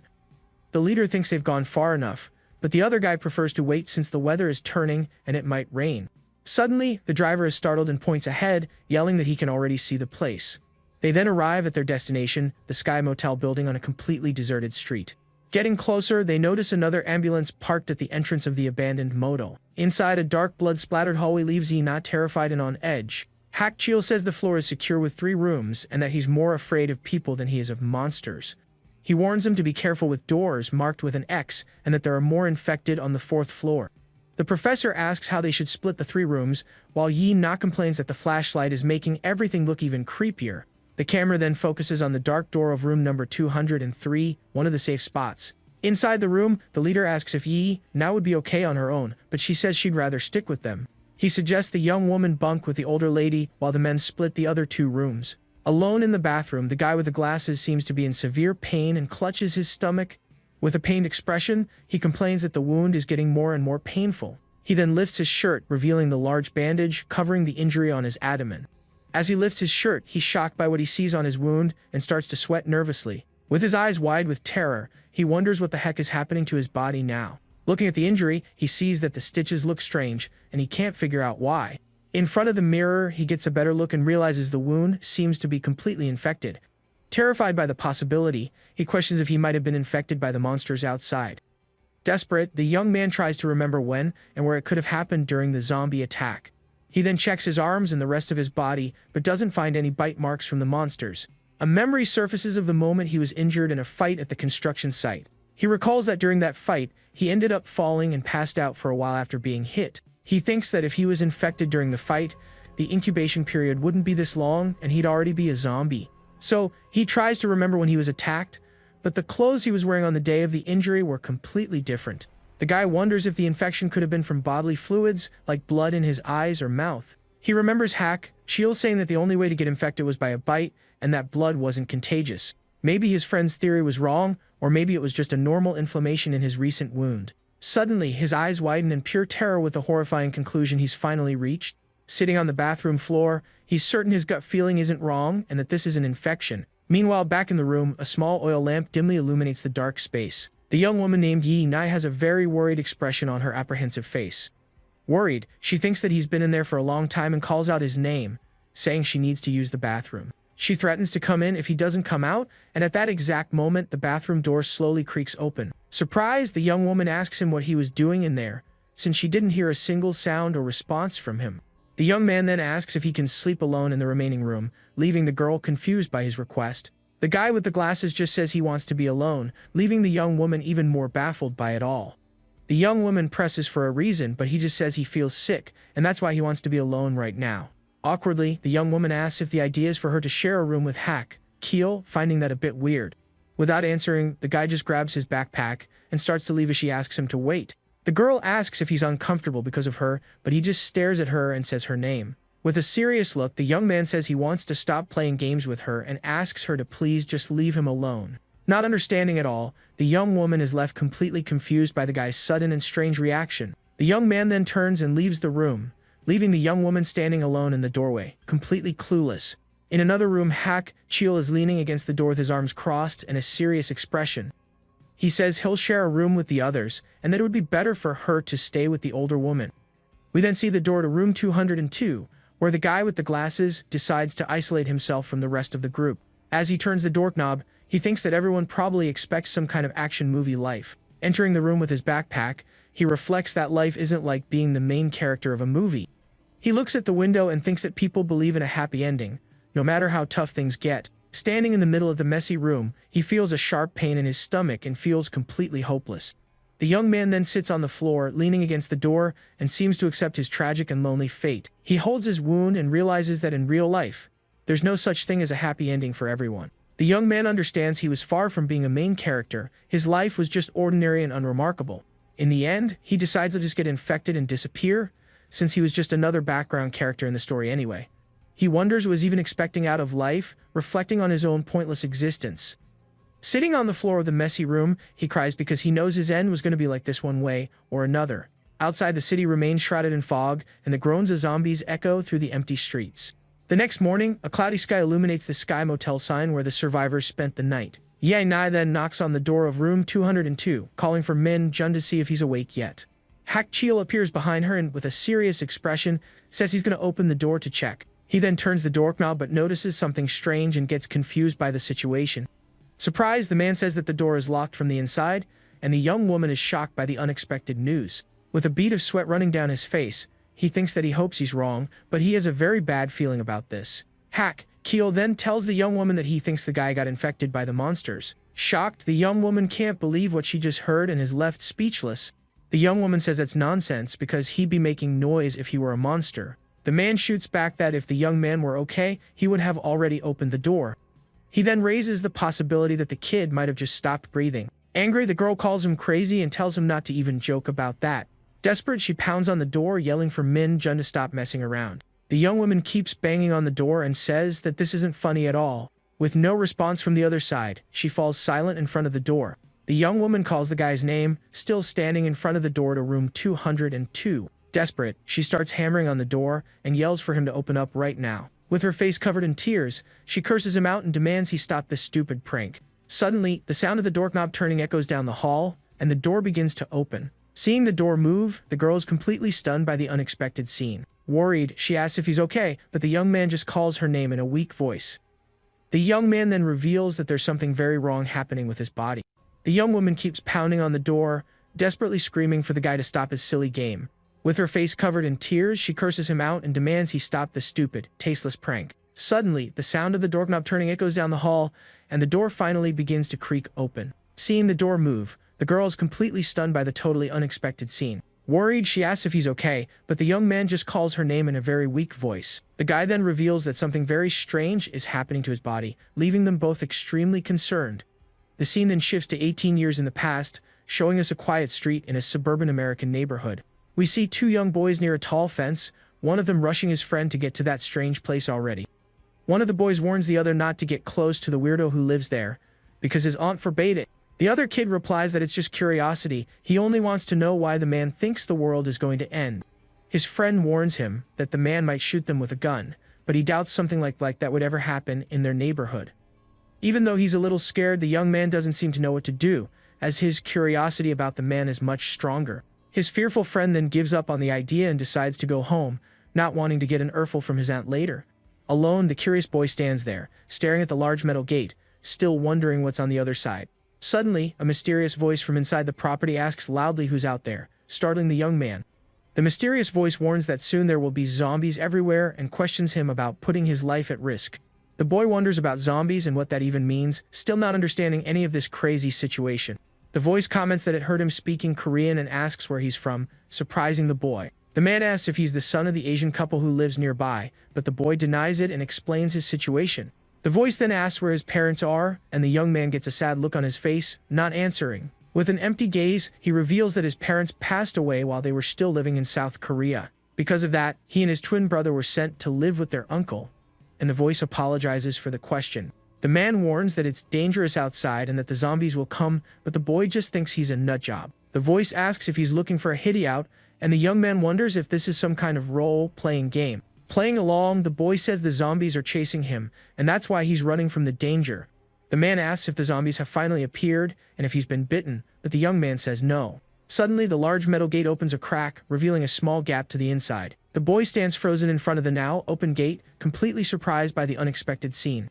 An older man with a shotgun appears in the doorway and yells for him to get inside quickly. With a bead of sweat running down his face, the boy is speechless in the face of this utterly bizarre scene. We then see the large metal gate closing and the house fortified with bars and strange warnings. Inside the yard there are scaffolds, boxes, and metal plates showing the man's preparation for something big. Even the house windows are all covered with wooden planks so that no one can get in. Inside the house we see a messy room with leftover food and bottles scattered across the coffee table. The boy asks what zombies are and the man laughs, saying that he knows absolutely nothing. The man then asks where sinners go when they die and answers his own question to hell. He explains that if hell gets full, God will pass a cruel and merciless sentence on all of humanity. When there's no more room in hell, the dead who can't go there will wander the earth. The boy's eyes go wide, completely shocked to hear the man's bizarre story. The man warns that divine punishment is near and that if he doesn't prepare, it will be hard to survive. With a serious look, the man says he's going to show the boy something incredible, leaving him clueless. He takes him to a basement and shows him shelves full of supplies and food for the apocalypse. In another part of the basement, we see an entire wall filled with firearms and ammunition of various calibers. The man guides the boy through the basement, showing off his entire survival arsenal for the end of the world. Shocked, the boy asks what all of this is, a bead of sweat running down his frightened face. The man says with a serious look that the end of the world will come one day, and he needs to be prepared. Without a doubt, he shows an armored vehicle in the garage as proof of his preparation for the apocalypse. The scene returns to the present, and we see a monster stumbling through the streets in front of the Sky Motel.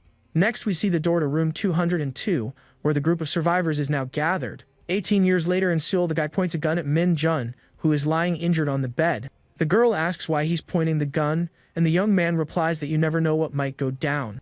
He explains that the kid could turn at any moment and attack them all by surprise in the room. The professor says that a fever of 107 degrees isn't normal and doesn't seem to be just from the wound. Lying on the bed, the young man insists he wasn't bitten and doesn't understand the reason for the symptoms at his cut. The young woman says the incubation time is short, and the man explains that it doesn't last more than a full day. The guy is sure he was infected by the dirty knife or through the exposed wound. In that case, the infection would have happened before she treated the wound, leaving the young woman deeply shocked. Terrified, she asks if this means Min Jun has been infected for several days without knowing it. The young man confirms it and says that if he doesn't turn by tomorrow, then something different might happen. He then raises the possibility that Min Jun might be immune to the infection, leaving the boy very surprised. The guy admits he's no expert, so he can't be certain about the boy's immunity. Lying on the bed, the young man with glasses is completely shocked by the unexpected news he just heard. With wide eyes, he wonders if he really could be immune to this strange and deadly disease. Time passes slowly and night finally begins to fall over the Sky Motel building. Darkness takes over the city and a tense, terrifying silence hangs in the air. Suddenly, one of the lights on the motel sign flickers and goes out, making the environment even gloomier. In the room, the sick young man finally manages to get some rest after all that tension and fear. Sitting in a chair, the young woman stays up all night watching over him and monitoring his condition. Suddenly, she notices he's awake and asks in surprise if he's already up. She says his fever has gone down and his face looks better, then asks how he feels physically now. He asks how long he slept, and the young woman replies that it's been since yesterday for several dozen hours. Confused, the young man asks what she's doing there, and the girl says she's just checking on him. Worried, he asks if she isn't scared to be near him, since he could turn into one of the infected. The young woman stares at him with a serious and steady gaze, showing no fear of the situation. She says he's not scary and reminds him that the other guy said he might be immune to the infection. He asks if she's changed a lot, and the young woman replies that even without him, she would have survived somehow. With a flushed face, she says that taking care of him was just to check on how he was feeling at the moment. The boy then simply thanks her for all the help she's given him during this whole time. The guy says she's different and that he never thought he'd depend on her, thanking her once again. The young woman gets flustered and says that she's actually the one who should be thanking him for all his help. Looking at the mess, he says he's much better, because yesterday he almost checked out, and you have to do whatever it takes to live. The camera then focuses on the Sky Motel sign, where the group of survivors is currently taking refuge. In the room, the other guy asks if that monster was similar to the zombies from his game. The young man on the bed answers with certainty that this situation is, without a doubt, connected to that game. The other one questions if the game company created the virus, but the young man says he doesn't know the answer. She asks about the famous developer, and the young man tries to remember his name, a bit confused. A voice reveals it's Daniel Jin, the CEO of Redmind, and we see a young man at the door in a memory from the past. In a flashback, the 12-year-old boy says he really admires that famous game developer. In the present, she remembers his dream was to be a dev and asks if he's heard of Daniel Jin. The boy explains that he's a Korean-American developer who became a hit with an indie game in high school. He mentions that the game Rage 2 was a success, and afterward, the company invested in medicine and biology. The guy explains that he's a famous entrepreneur in America, but not well known in Korea. The protagonist remembers that Daniel Jin has a twin brother but can't recall his name right now. The guy laments not having internet to look it up, because the coincidence between their businesses is just too bizarre. The young woman then asks what the company's goal would be in all this, but he doesn't know the answer to that either. The protagonist gets tense, a bead of sweat on his face, as he can't figure out the motive. The scene suddenly shifts to a dark and gloomy hallway in a mysterious, unknown building. We see an archive photo of Daniel Jin at 29 years old in some kind of official report. A person explains that Daniel and his twin brother, Elliot, suffered a lot of bullying during their childhood. Their mother was a famous actress who was unjustly accused of fraud and ended up taking her own life. The father also went bankrupt and took his own life, so the twins went to the United States to live with an uncle. The agent asks the woman to get to the point, and she explains that after that, he founded Redmind. The young man says he doesn't have time for this conversation because he needs to get back to Korea right now. The agent comments that if he suffered so much at the hands of his compatriots, he would have a motive for revenge. The person then asks directly if he was the one who spread the virus all over South Korea. We see the sterile, empty hallway of the building again, creating an atmosphere of intense tension and suspense. Annoyed, the young man asks how many times he has to repeat that he wasn't responsible for that incident. He then suggests they suspect his younger brother, who seems to be the real culprit in this story. The agent asks if he knows why Elliot returned to Korea, but the young man says he doesn't know the real reason. Daniel thinks it's obvious that he was the one who bought Elliot's lab and finds it absurd that they know nothing. The agent reveals that his company's stock shot up 500%, which is why he's the prime suspect. Looking to the side, the young man just comments that his brother was always that weird, slightly crazy way. With a hateful look, he says that all Koreans should go to hell for everything they did to them. The agent scoffs and Daniel gets angry, saying he created his company to help, not to destroy the world. He states that while they argue, a lot of people are dying, and that they are the only ones who can create the vaccine. The agent asks about luring the infected, and the young man confirms they're on their way, threatening him seriously. The virus has already spread to other countries, and he needs to go to Korea to clean up his brother's mess. The agent informs him that there's still no news on Elliot's whereabouts, as the local agents haven't responded. Another agent comments that although Elliot is the main suspect, there is no concrete evidence against him. The agent then decides that they will go after Elliot themselves, and that they won't release Daniel until they find him. The agent agrees with the plan and decides to move forward with that pretty crazy idea. Daniel then proposes that the agents accompany him to Korea and guarantees he won't try to escape. With a determined look, he thinks that his brother won't be able to escape him. No way. The agent stares at Daniel as he claims to be the person who knows his own twin brother best. With the air of a hero, he asserts that in the end, he alone will be able to save all of humanity. The scene then shifts to an empty, fog-filled street with abandoned cars everywhere. We go back 2 days in the past, to the moment the guy left to look for an ambulance in the city. He rides his scooter down the street and notices the fog and the low battery remaining on his vehicle. The guy thinks about heading to Gunjur and Akasan stations, as the group might have changed their route. Suddenly, a man covered in injuries appears in front of him, screaming loudly in pain and desperation. The guy slams on the scooter's brakes, and the blood-stained tire stops right in front of the strange man. The man then lunges at him, and the guy is terrified by the aggressive and unexpected move. Without a second thought, the guy quickly grabs a knife that was stored inside his backpack. In a swift motion, he attacks the man with the knife to defend himself from the imminent threat. He continues the attack with the knife to ensure that man won't be getting up from the ground again. He thinks that attacking with a knife is more exciting than a punch, but it gets boring since the monsters don't say anything. Suddenly, the sound of gunshots echoes through the empty street, and he spins around, surprised by the unexpected noise. Confused, the guy wonders what that strange sound was and soon realizes it sounded like a real gunshot. He questions if it really was a firearm and considers that maybe it could be a soldier nearby. While cleaning his knife, he wonders why the military can't control the infected and gets worried. Despite a certain amount of fear, the guy decides to head in the direction of the shots to find out what's happening. On the way, he stops near a car with its hood open, probably to grab a battery for his scooter.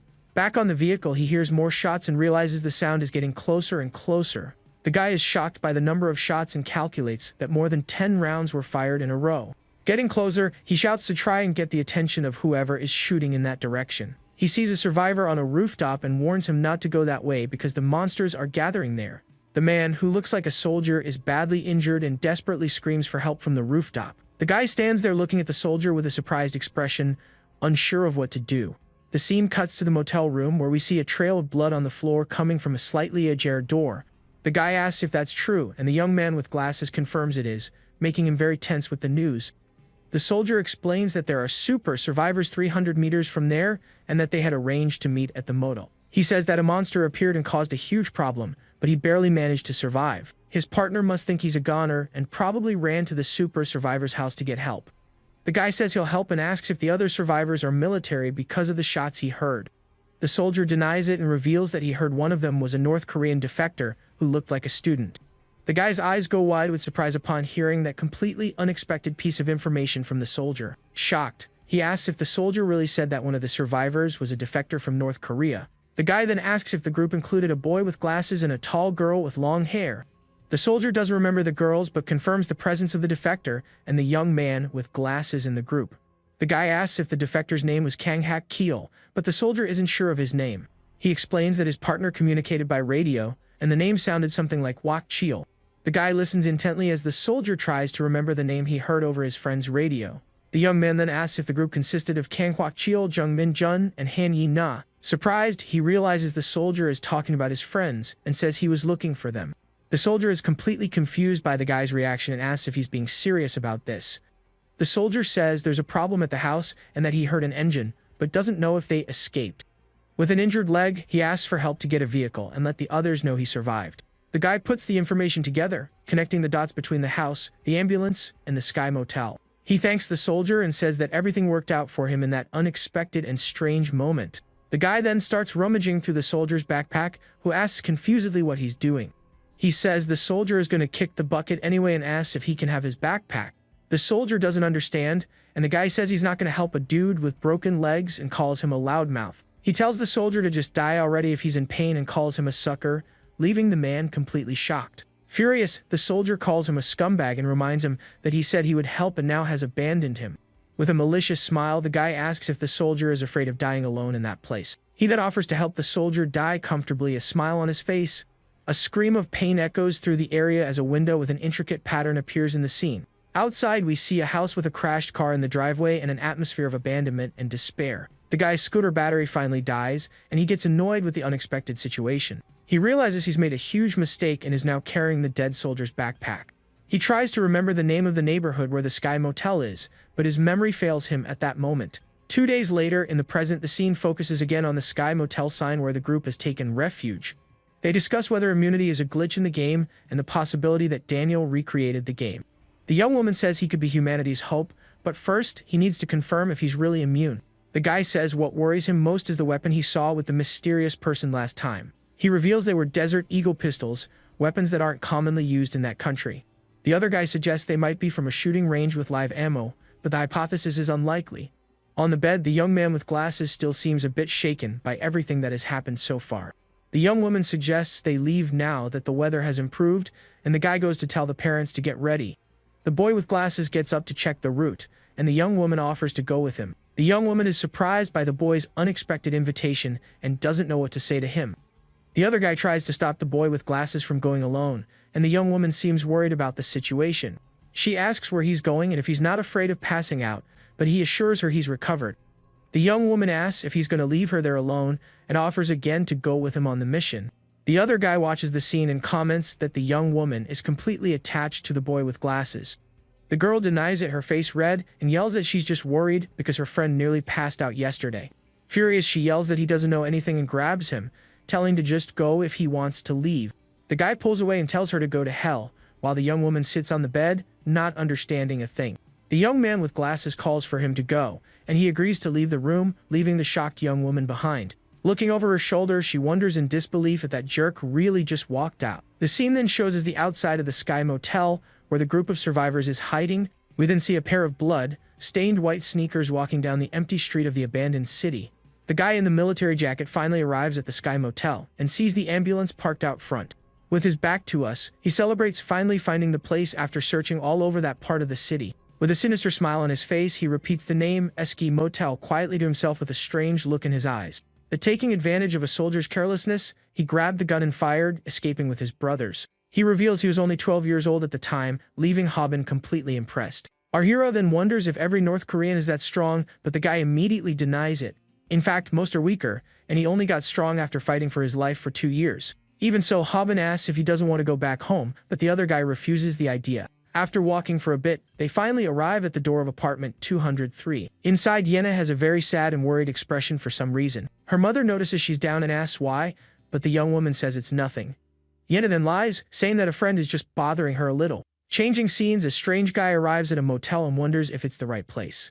Dressed in military clothes, he says he searched all the motels and finally found what he was looking for. With a very sinister smile on his face, he confirms to himself that he's at the Sky Motel. The suspicious-looking former friend stands in front of the establishment, staring at the place. With a smile and dirty clothes, he says he's very excited to see Yena again. But his smile suddenly vanishes when he notices something and gets serious all of a sudden. He remembers that a guy named Kang Hakchil once said he had a weapon. Knowing this, he gets worried because he'd be at a disadvantage and needs to think of a plan. However, upon looking at the motel entrance, the individual has a big surprise. We see the two guys leaving and the North Korean offers a rifle to Haben. Hidden, the military man watches the pair talking about the defector's escape story. He explains that he risked his life because it's almost impossible to leave the country without a guide. Then the guy recognizes them both and realizes the weapon is real and they're keeping watch. Looking at the building, the military man starts connecting the dots about what might be happening. With a smile, he understands that Yena is completely defenseless inside that motel. He then boasts, thinking that no one there is more dangerous than him. The scene then changes to a random city street, showing cars passing by. Suddenly, we hear a scream coming from a garage that is now all stained. Returning to the pair, Haben asks if the other guy already knew how to shoot when he was a kid. The guy confirms and reveals he had to take someone down before escaping, leaving our hero shocked. He says that his uncle escaped first, and because of that, his family was branded as traitors. The girl's mother says that even though Jung Min-jun is weak, he risks his life for them. Yena dodges the question, saying she's not worried, and that he just annoys her a little. The woman then asks a serious question about what her daughter would do if he didn't make it. Then she asks directly if Yena likes that boy, leaving the young woman in shock. Blushing completely, Yena denies it right away, but her mother just laughs at her reaction. Alone, the girl starts to wonder if she really has feelings for Jung Min-jun. She then wonders if she's just obsessed, and if that's what other people see. With a tear in her eye, the young woman tries to convince herself that it isn't real love. She concludes that she only feels this way because he's the only person she can trust right now. We see Min-jun's thoughts, wondering how Yena changed so much to take care of him. In her room, the young woman quietly admits to herself that she has really changed. She thinks that the world has ended, and now that everyone is equal, she isn't the same either. Yena remembers that before all this, she could have whatever she wanted and was very popular. In high school, all the guys fell for her except for one specific boy. Suddenly it clicks, and she wonders if that's why Min-jun doesn't like her. She gets annoyed because everyone falls for her except Min-jun, who doesn't react. Without realizing it, she speaks loudly, and her mother scolds her for suddenly being so sassy. At that moment, very loud knocks on the door startle the two of them, putting them on alert. Outside, we see a dark and empty hallway, which increases the scene's tension. The mother then asks who it is and if it might be Jin coming back. Still suspicious, the older woman tries to guess if it's one of the guys who has returned. However, Yena realizes something is wrong because they wouldn't be back so soon. Suddenly, the door starts being forced open with great violence, making the two of them scared. With her eyes wide with terror, the young woman yells, asking who is on the other side. Quickly, the mother goes to the door to look through the peephole and see who is there. But to her surprise, the hallway is still completely empty with no one there. Hiding to the side, the military man smiles, saying he's more nervous than the first time. He then confirms that he heard Yena's voice and another woman's inside the room. The individual decides to mark room 202 and then check the other rooms. He sees a door marked with an X and deduces he can't enter because there are infected inside. Suddenly, he notices something and his expression changes completely. He then stops in front of the door of room 206 and stares at it for a while. As he tries to open it, a man asks his son, Hajun, to wait a moment. The man then says that daddy is going to see mommy, leaving the military man confused. The door opens and a guy with glasses asks, frightened, who the individual is. With a threatening look, he replies that he's there for Han Yena. He is terrified and the military man asks if there's anyone else in the room. Losing patience, the individual moves forward with the blade, threatening the man with glasses. At that moment, a young boy appears at the door of one of the rooms, very scared. We see the look of terror on the boy's face, who is completely shocked by the scene. The aggressor grabs the boy's father, who screams in desperation upon seeing the situation. The boy then runs and yells for the aggressor not to touch his father. He easily shoves the boy, wondering who that little brat is. The noise from the commotion reaches Yena's room, and she looks scared at the door. She and the older woman are horrified when they realize it's her brother and father in the other room. Desperate, the mother runs to the door, but Yena asks them to go together. Quickly, the girl looks for the knife that Hakchil had given her. With her hands trembling a little, she finally finds the blade. Armed with the knife, the young woman prepares to go out and help her family. but a familiar voice yells for her not to enter, surprising the young woman. Suddenly, the North Korean and Hobbin appear, running down the hallway. Arriving at the door, the defector immediately points the rifle inside the room. Inside the room, the military man holds the man still and asks who else is there.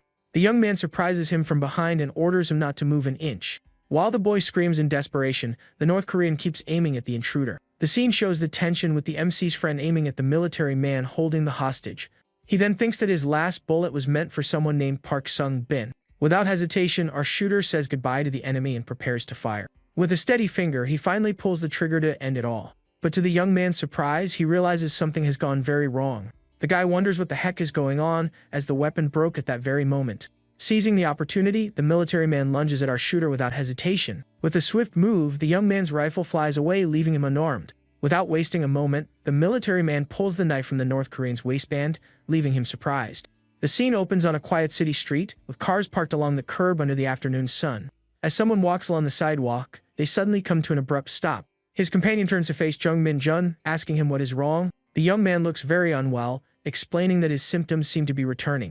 He lifts his hoodie, revealing a large, roughly stitched wound on his side that is still bleeding. Min-jun says he feels dizzy with a rising fever. His companion decides they should head back. He tells the youth to listen to Yena's advice and not overdo it, offering to take him to the motel to rest. With a worried expression, the young man hesitantly agrees to go back. Leaning on his friend for support, he clutches his side and wonders why he feels sick so suddenly. They make their way down the street toward a yellow van with its doors open. While driving, the defector suddenly lets out a sound of concern, his expression hardening. At that moment, a loud scream echoes from a nearby building, startling them. The scene flashes to a brutal fight, where the defector blocks a knife attack from the soldier. He twists the intruder's wrist with force, attempting to disarm him. Both men are locked in a deadly struggle, each holding a knife in the cramped hallway. In a swift motion, the defector manages to plunge his blade into the soldier's shoulder. The military man lets out a cry of pain as the weapon sinks into his flesh. Without hesitation, the North Korean pushes the knife in deeper to incapacitate his foe. He follows up with a strong kick, sending the injured soldier stumbling backward. The soldier curses in frustration while the defector remains ready, knife in hand. The soldier clutches his wound, wondering if his opponent is an MA fighter because he blocks so well. He glares at Kang Hak-cheol, cursing him under his breath for being so skilled. In an instant, the soldier starts to panic, realizing how many times he has already been stabbed. The defector's blade is covered in blood as he holds it steadily, ready for his next move. The soldier knows one hit to a vital spot will be the end, and he also spots Jung Min-jun behind his opponent. Hak-cheol calmly asks the intruder how many people he has killed with that very knife. He assumes the soldier must have killed many survivors, calling him crazy for trying to harm an innocent teacher. Then, Hak-cheol makes a surprising confession, admitting he feels a certain way too. He reveals that he feels a great thrill whenever he has to stab someone.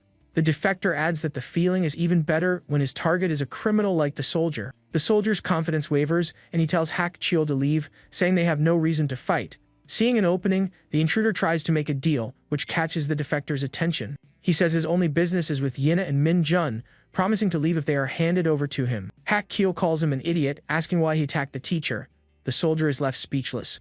Cornered, the soldier demands they stop fighting with knives and settle it fairly with their fists. He continues to shout, asking his opponent if he is afraid to fight without a weapon. The soldier tells him not to be a coward while Hak-cheol holds his knife and flashlight. In a sudden move, the defector tosses his knife aside, and the soldier does the same, but as the soldier speaks, Hak-cheol lunges forward and cuts off his finger, making him scream in pain. Enraged, the soldier yells at him for the dirty trick, still demanding a fair fistfight.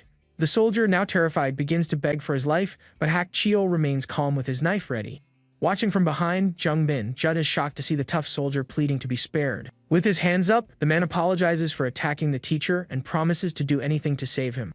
The defector listens to the desperate pleas, his expression remaining cold and unchanged. He calmly tells Park Sung-bin that he must pay for his sins with his life. Realizing his begging is futile, the soldier sweats nervously but agrees to finish things. He looks down at his own bloody knife, preparing for the final confrontation. Gripping his weapon tightly, Sung-bin declares he is ready to go for it. Hak-cheol is momentarily confused by his opponent's sudden shift in demeanor. The soldier vows to kill Hak-cheol even if he loses an arm, grabbing his backpack as a shield. In a surprise move, Sung-bin throws his backpack directly at the defector. The unexpected tactic catches Hak-cheol off guard, leaving him vulnerable for a moment.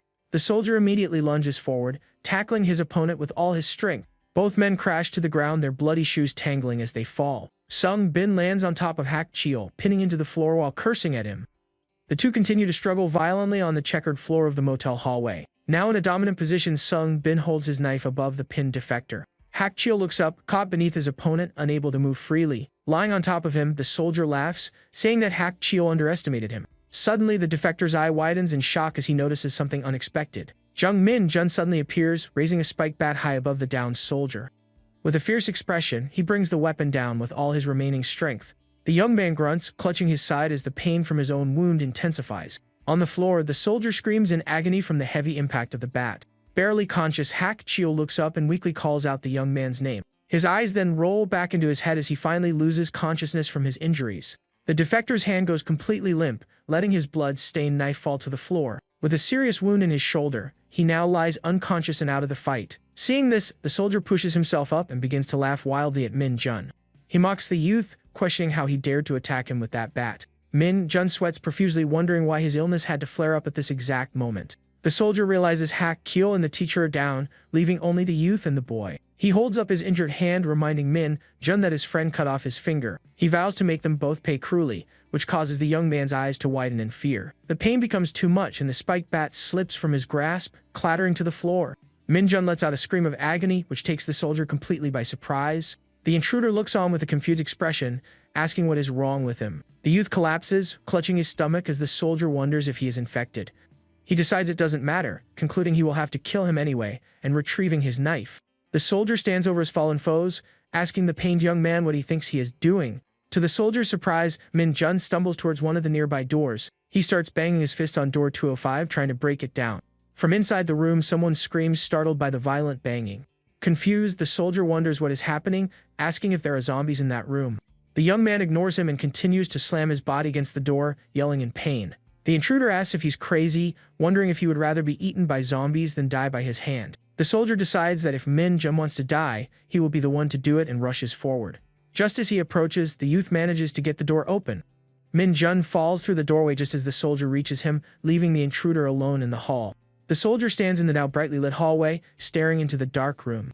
From the darkness, a scream echoes out, followed by another one. A pair of bloody bare feet steps out of the room, belonging to an infected person. Soon, a small horde of zombies stumbles out into the hallway, moaning loudly. The soldier is now trapped in the narrow hall with the zombies approaching and Hak Chil unconscious behind him. He stares in disbelief, wondering what is happening as the horde shuffles closer.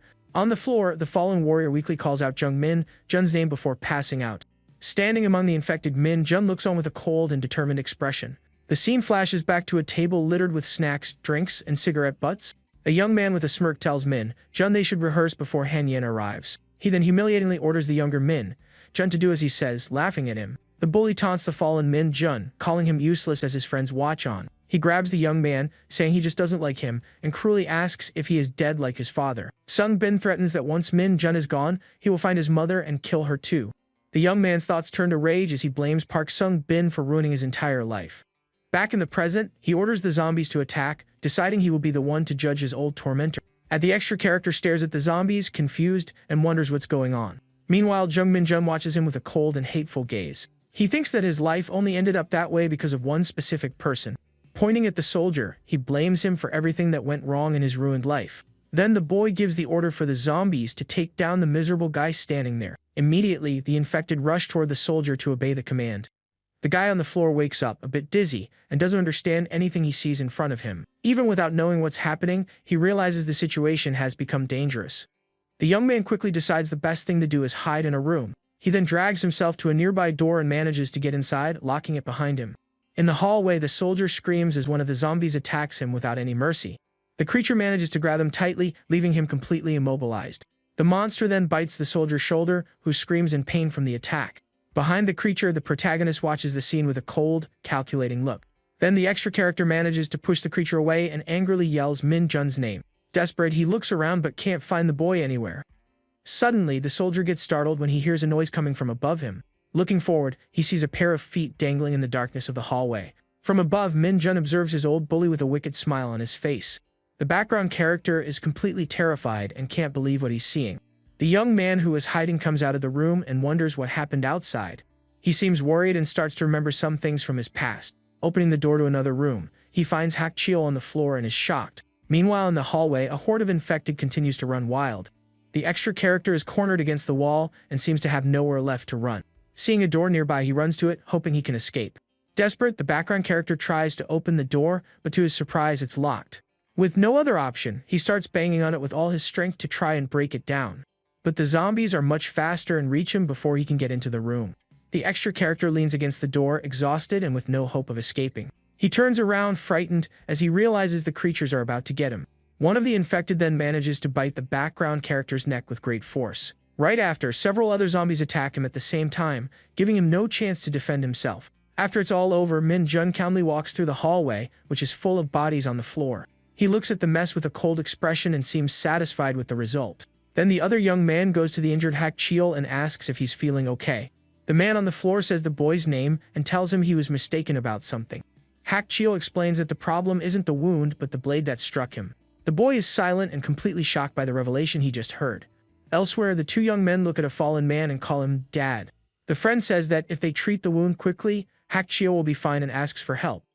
The young man then carefully peeks through the door to see if the hallway is safe. In the hallway, Min Jun is standing near a door with the bodies of zombies on the floor. His friend comes out and asks what happened, and Min Jun explains that he locked the zombies in there. He says there was a problem because that jerk Park Sung Bin managed to get away. His colleague says he noticed the zombies weren't attacking Min Jun at all. Min Jun says it's just a guess, but it seems they don't attack him when he has the symptoms. The boy also says he doesn't know when or why these symptoms appear. Suddenly, his friend remembers Hak Cheol and asks Min Jun how he is. He then replies that the teacher's wound isn't as serious as it looked. At that moment, two girls appear and worriedly ask if Hak Cheol is okay. He asks one of them to stop the bleeding and says he'll get the first aid kit. Min Jun asks if he can use the last bullet, and his friend replies that now he can. Our protagonist then takes the gun from his colleague's hand with a determined look. The young man quickly reloads the weapon so Min Jun can use it without any issues. He asks if the boy remembers what he was taught about how to use that weapon. The colleague says the bully didn't get far and that he'll help after taking care of the teacher. However, Min Jun refuses the help and says he needs to finish that guy with his own hands. He then asks his friend to be very careful and protect Professor Hak Cheol. The young man remains silent, watching the protagonist, and understands his decision to go alone. Outside the building, Min Jun's hunt is about to truly begin. On the ground, we see a pool of blood, indicating that someone injured passed by. Kneeling in the street, the protagonist observes the trail left by his enemy. He realizes the footprints and blood on the pavement belong to Park Sung Bin. Suddenly, he notices that the symptoms on his arm are starting to disappear. Min Jun thinks that if he isn't quick, the infected might start attacking him too. So he continues his search through the city streets, following the trail of blood. The trail leads him to a dark alley, and it seems the fugitive went in that way. Meanwhile, a group of zombies continues to run desperately down the street. Hiding in a corner, Park Sung Bin looks exhausted and determined to survive. He tells himself that he will manage to survive no matter what. As he runs, he regrets not taking the ambulance and calls himself stupid.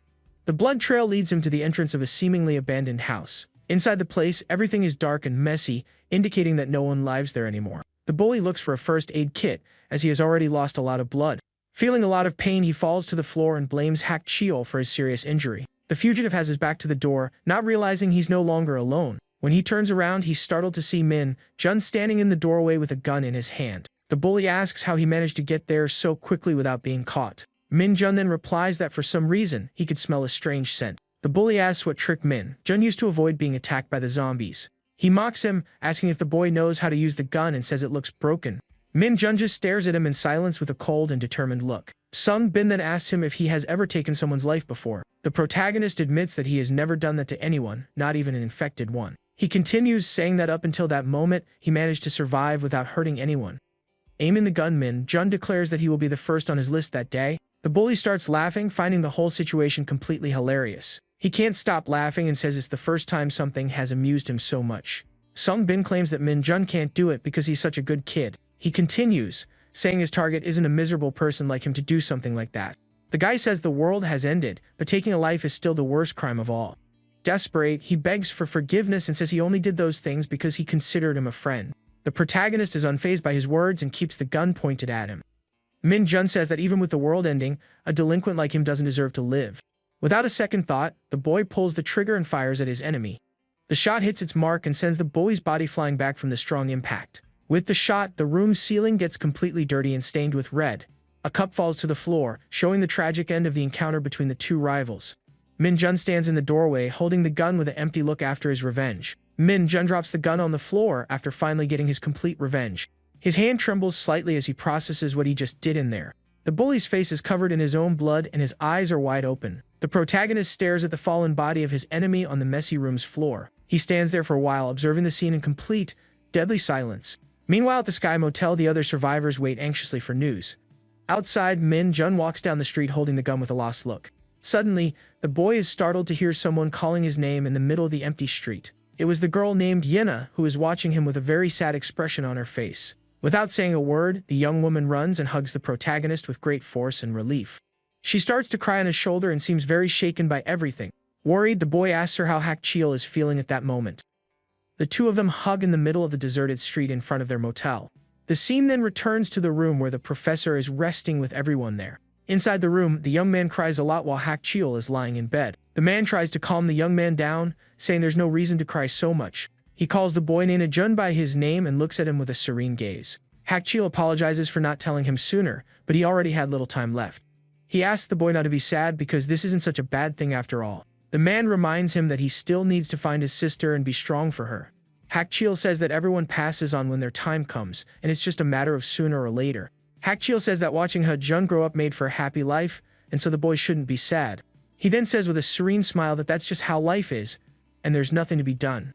Hak Cheol's friend listens to everything in silence with a serious and thoughtful expression. The scene then shifts to the door of room 206, where they are gathered. In another room, Hak Cheol reveals to his friend that what he told Ha Jun was a lie. The young man asks if the cancer diagnosis isn't true, and he confirms he made it all up. He explains that he said that because he thought it would make the boy less sad about his passing. Hak Cheol says that if Ha Jun knew the truth, it would be much harder for him to bear. The man then pleads for his friend not to tell young Ha Jun the truth.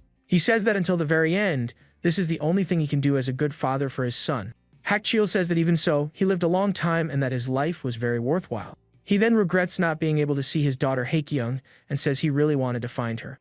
The man asks for help for his friend to find his daughter and bring his family back together. Holding his wife's hand, he turns to her and makes one last very important request. Hak Cheol asks her to please take very good care of Haekyung and Ha Jun. In another corner of the room, the other friend in the group seems to be planning something. He says that if he turns into one of the infected, they should just leave him in the room and not worry about finishing him off. The young man explains that if he's stuck there as a zombie, he might eventually starve. But he's hopeful that if the chaos passes, a cure for the infection might appear. Suddenly, Hak Cheol starts to feel unwell in bed, and his friend asks everyone to come back. The friend then listens to everything in silence and seems to make an important decision right there. He says he will be waiting for the cure and that he won't give up on that hope. Outside the Sky Motel, the group of survivors gathers to talk. The young man asks if there's a possibility of a treatment for the infected. He says he's not a doctor himself, but he thinks a cure is almost impossible. The friend explains that once you're infected, you're no longer human, and a cure would be great. Yena then asks the young man what happened in the hallway a while ago. He turns to Min Jun and says it looked like the boy was giving orders to the zombies. The girl gets confused and asks if what he said makes any logical sense. Min Jun quickly denies it and explains that he only yelled because he was very angry. The friend assumes the zombies attacked the bully because he was the only one not infected. He remembers that the symptoms protect Min Jun, and the boy confirms they will return. The protagonist then remembers a game called Rage Z and a character from it. In that game, there was a king of the undead who was conscious and led the horde. Min Jun thinks he hasn't become this king because the zombies attack him when the symptoms fade. He decides he needs to test if he can control the infected next time. Yena looks thoughtful and wonders if the protagonist is still infected with the virus. She then starts to question if she could catch the disease, and if it's dangerous to be near him. The girl thinks that if this is true, even romantic things would be impossible. She imagines that kissing the boy would be out of the question if he could infect her. The friend says there's nothing going on between him and Yena but worries about Min Jun's future. Yena feels sorry for him and laments that he'll never be able to have a normal life with a woman. Turning away, the girl hopes that the protagonist isn't completely infected. In front of the motel, the ambulance waits to take the group of survivors far away. Gathered near the vehicle, the driver asks if everyone got their things for the trip. The young man offers to drive even without a license, and the woman agrees with the idea. The driver shows a serious and focused look, committed to his mission of getting everyone to safety. Meanwhile, young Ha Jun continues to look very sad and shaken by his father's passing. The friend with glasses says Ha Jun will go in the front and asks Min Jun to go in the back with the others. The driver explains that the station is nearby, but the worst thing would be getting stuck on the way. The ambulance's blood-stained wheel shows that their journey will be anything but easy. With everyone on board, the vehicle finally leaves the motel and begins the dangerous journey. Inside the car, the driver calls out to Ha Jun, who is next to him, to talk a little. He then tells him that he fled from North Korea when he was Ha Jun's age. The young man reveals that his parents had already passed away and that he lost one of his siblings during the escape. He says the only thing he could do is accept the situation and fight to survive. The driver says he can't console the boy, that there's something more important now. He reminds him that when he finds his sister, he will be the only one able to protect his family. That's why he says the boy needs to stay very focused and not get shaken at all. The driver warns him that he's not just any kid anymore, and Ha-jun listens in silence. Jun seems to have understood the message and agrees with the driver seriously. The driver keeps driving with focus, but suddenly he notices something strange. Up ahead, he sees that something is stopped right in the middle of their road. The driver then stops the ambulance because the path seems to be blocked. A black, heavily modified car is parked, blocking everyone's way. The front of the vehicle has several spikes and is completely covered in blood. To everyone's shock, a man is tied to a cross on the front of the car. The strange vehicle is stopped at the intersection and seems to be waiting for them. The driver wonders what kind of car that is and if it's coming for them. He yells for everyone to get down, not understanding what he's seeing in front of him. The young man doesn't know who is there, but he senses the situation has become very dangerous. He then concludes that whoever owns that car is someone very dangerous. A guy tied to the front of the car is yelling out in pain, and everyone just stands there, completely shocked.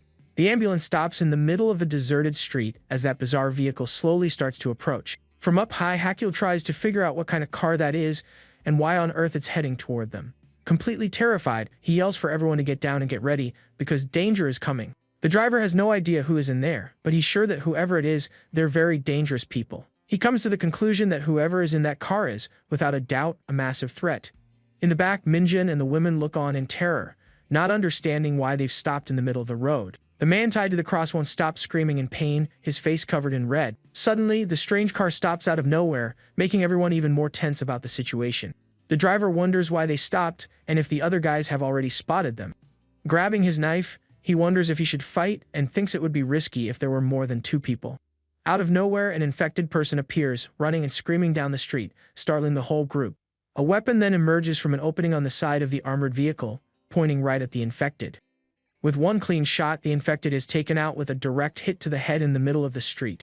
Hakil is in shock at the scene and immediately recognizes the sound of a real gunshot. Inside the car, someone laughs and comments on the headshot, while complaining about survivors. Someone else replies that all survivors end up gone anyway, and that they don't see anyone around.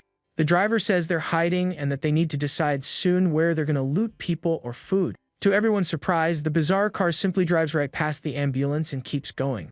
Relieved, the survivors watch the vehicle drive away, thinking the danger has finally passed. Hakil then says they need to get out of there fast, as he feels something is very wrong. The ambulance continues on its way down the deserted street, which is littered with abandoned cars. They pass by a tall building as a strange silence falls over the city. Further ahead, a crash car blocks part of the street, but they manage to get around it. The ambulance carefully maneuvers between the parked vehicles and the mess on the street. The driver comments that luckily, the road isn't as blocked as he had imagined. He thinks they'll soon be near the station and from there, they can proceed on foot. Suddenly, the driver looks to the side with a very confused expression. In the rearview mirror, he sees that same bizarre car following them very closely. Terrified, the man yells that those guys from before are chasing them, and Minjun is shocked. Without a second thought, the driver floors it and makes a sharp turn to try and escape. The ambulance speeds down the street at full throttle, trying to lose their pursuer. After the turn, the strange car seems to have vanished, and the street is empty again. Looking back, they no longer see the vehicle and think they've managed to shake it. But to everyone's surprise, the armored car suddenly appears right in front of them. The bizarre vehicle completely blocks the ambulance's path on the deserted street. The driver tenses up, unsure of what to do as he sees they've been cornered by the enemy. To make matters worse, the road ahead is also blocked because of an accident. The man then looks to the side, desperately searching for an escape route. He spots the entrance to a parking garage and realizes it's their only chance to get away. Hakil thinks there might be infected inside, but he decides to take the risk and enter the garage. With the decision made, the driver speeds up, and the ambulance rushes into the dark garage. In the back seat, the women ask what's happening, and Hakil explains that a car is chasing them. To everyone's despair, the path inside the parking garage is completely blocked by a car. With sweat dripping down, Hakil realizes that the situation is now a matter of life or death for everyone. He then tells everyone to wait in the car while he gets ready, because a fight is now inevitable. The group's leader gets out of the vehicle, saying that if the strangers are hostile, they'll have no other choice. His rifle is out of ammo, so he only has a makeshift knife and an emergency one to defend himself. He knows that fighting guns with only knives is a massive disadvantage. Hakil thinks that if the situation gets really dangerous, he'll need to take action. Reaching a conclusion, he decides that he might be able to handle the situation by himself. Very carefully, the man hides behind a pillar to peek at what's happening outside. He sees the white car that blocked the way and wonders why the guys haven't gotten out yet. Hakyo continues to watch carefully, waiting for the enemy's next move. Outside, the man in the gray hoodie says he can't leave his position and tells the other one to go check. The other guy, wearing a helmet and tactical gear, understands the order and prepares to investigate. With a rifle in his hands, he thinks that if the survivors aren't useful, they'll just eliminate everyone. Seeing the weapon, the driver is shocked and realizes they need to get out of there as fast as possible. Without wasting any time, the man runs back to the ambulance to warn the rest of the group. He yells for everyone to get out quickly, as they need to find another place to hide. Worried, Hakyo asks if Minjin is okay and if the symptoms are suddenly coming back. Hakyo then asks Yena to sense if there's any in the parking garage, and she says she can feel a few. With a flashlight, the man begins to explore the dark place very cautiously. He shines the light on an abandoned van and finds red marks on the ground, a clear sign of danger. The group then quickly hides upon spotting some infected walking through the garage. With the flashlight, Hakyo points to a door, showing the way to the exit. He whispers for everyone to follow him, and the group runs silently to avoid drawing attention. Luckily for them, the emergency exit door is open, and they manage to get through. Hakyo asks Minjin to take everyone to a safe place while he deals with the enemy group. He decides to face the guy alone, even though he's armed, since Hakyo is out of ammo. The more experienced one will then try to lure the enemy out and fight without using the rifle. Minjin tells his friend to be careful, and he replies not to worry about it. Hakyo then steps into the darkness to face the danger and protect his friends. Two infected scream and run through the garage, making noise and attracting more trouble. The man hides and thinks that firing in there will only attract all the infected from the building. Hakyo also wonders where the enemy got a rifle with a silencer in the middle of all this chaos. He sighs in relief for a moment and grips his rifle with more firmness and determination. The group leader concludes that if the situation becomes too dangerous, his only option will be to run. Meanwhile, in a dark room, we see the reception area of what looks like an abandoned school. Minjin and Yena enter the place and notice that no one is there and nothing seems to be wrong. The group then finds an empty classroom to hide in while they wait for news. Sitting at a desk, Yena sighs and thinks that Hakyo should be safe out there. Minjin then tells everyone to hide there, as he's going back to help his friend. Worried, Yena grabs the boy's hand tightly and begs him not to go under any circumstances. With a pleading look, she asks Minjin to stay by her side and not leave her alone. Minjin is completely shocked and speechless at the young woman's sudden request. Realizing what she did, she quickly lets go of his hand and looks away, a bit embarrassed. Yena says she's worried because it's very dangerous, since the enemies downstairs are armed. She remembers that Hakyo trusts them, and that's why he asked them not to leave until he returns. With a serious look, Minjin agrees with the girl and decides to wait a little longer. The school's reception area remains empty and silent as the group hides in the classroom. Time passes, and the professor's wife wonders if Hakyo's okay, since he said he would lure them out. The group continues to wait in the room with looks of worry and anxiety. Restless, Minjin stands up and decides to go check on what's happening outside. He walks down the dark hallway toward a set of double doors that lead to another area of the school. Getting closer, he realizes the doors are locked and wonders what's on the other side. Suddenly, they hear a noise, and Yena comes closer, asking if it could be Hakyo coming back. However, the girl realizes something is wrong and denies the possibility of it being their companion. Yena then reveals that she can feel the presence of an infected person on the other side of that door. Back in the room, the group is shocked and frightened by the news that there's an infected nearby. Minjin then walks back down the dark hallway to find the other survivors. He walks toward the locked double doors to see what's really going on. As he gets closer, he realizes the doors are indeed locked and becomes confused. With sweat trickling down their faces, the couple wonders if it could be their friend returning. Yena then takes a closer look and realizes the scent isn't that of their companion. She concludes that on the other side of the door, there is definitely an infected, and everyone is shocked. With his club in hand, Minjin prepares for danger as the girl backs away. The protagonist wonders why the door won't open, and if there's no one on the other side to help. Yena thinks there are two people there and questions if they're not infected, or if they are special. Minjin remembers that the door was open before and that he himself hid his things there. With sweat dripping, he approaches the door to try and uncover the truth. Ignoring Yena's warnings, he gets closer to the door to try and open it and see what's inside.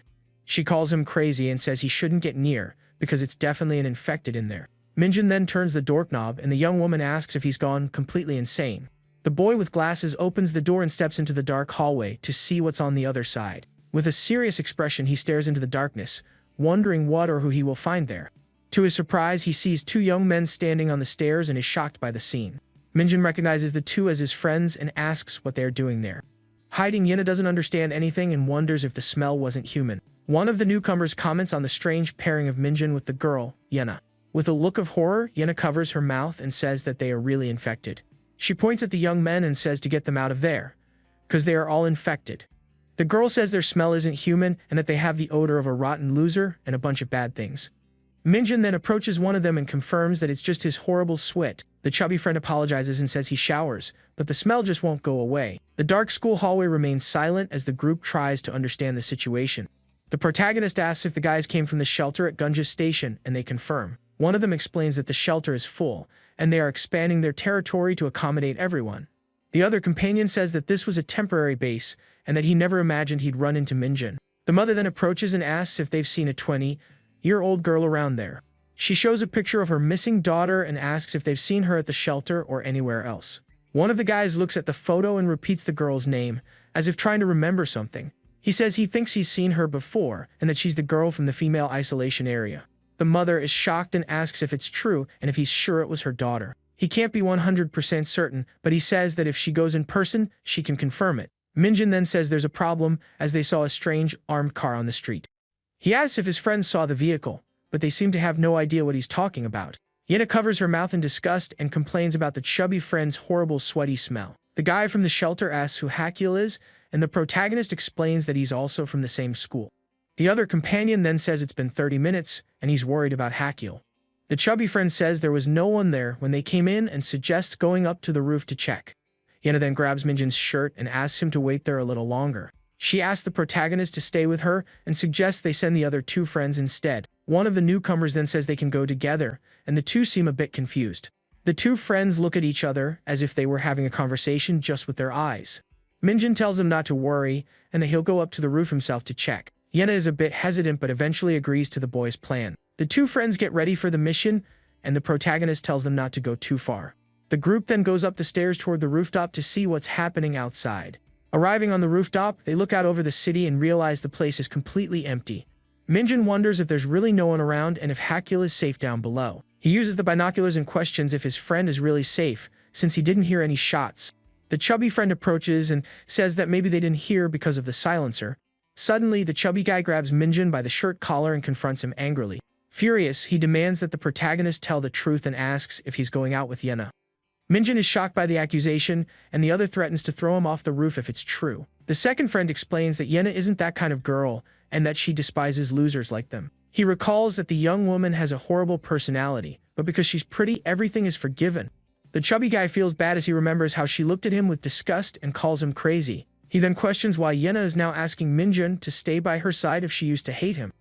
The protagonist explains that they just happened to be traveling together by chance at the start of the crisis.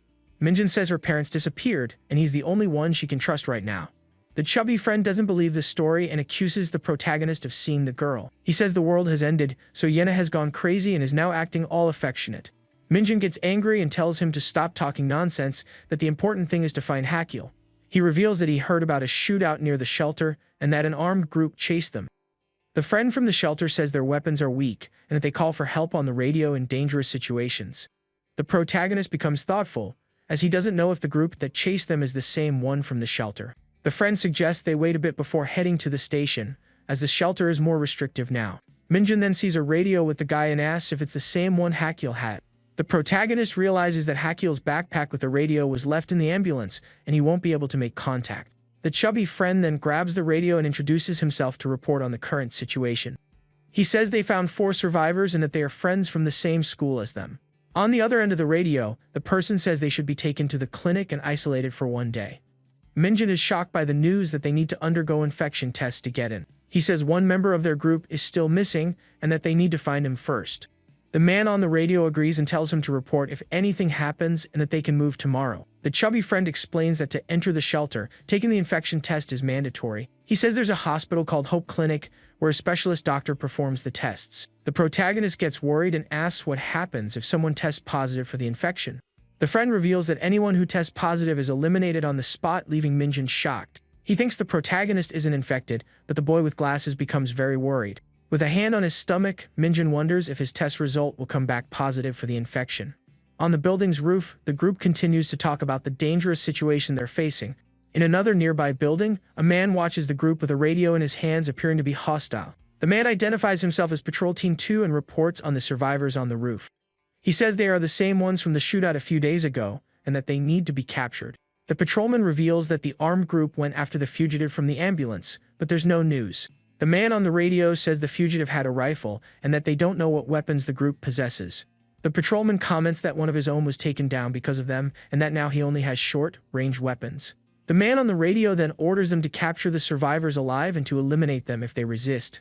The patrolman confirms the order and prepares to carry out the mission to capture the group. He feels at a disadvantage as he's alone against several men and doesn't know how to proceed. The patrolman wonders how many more survivors are with the group on the building's roof. With binoculars, he observes the group to try and figure out which floor of the building they are on. He decides that the best course of action is to simply eliminate them all at once, without hesitation. Meanwhile, on the roof, the friends are walking, and Minjun reflects on their friendship. He thinks that his friends are the only ones he can truly trust in this chaotic world.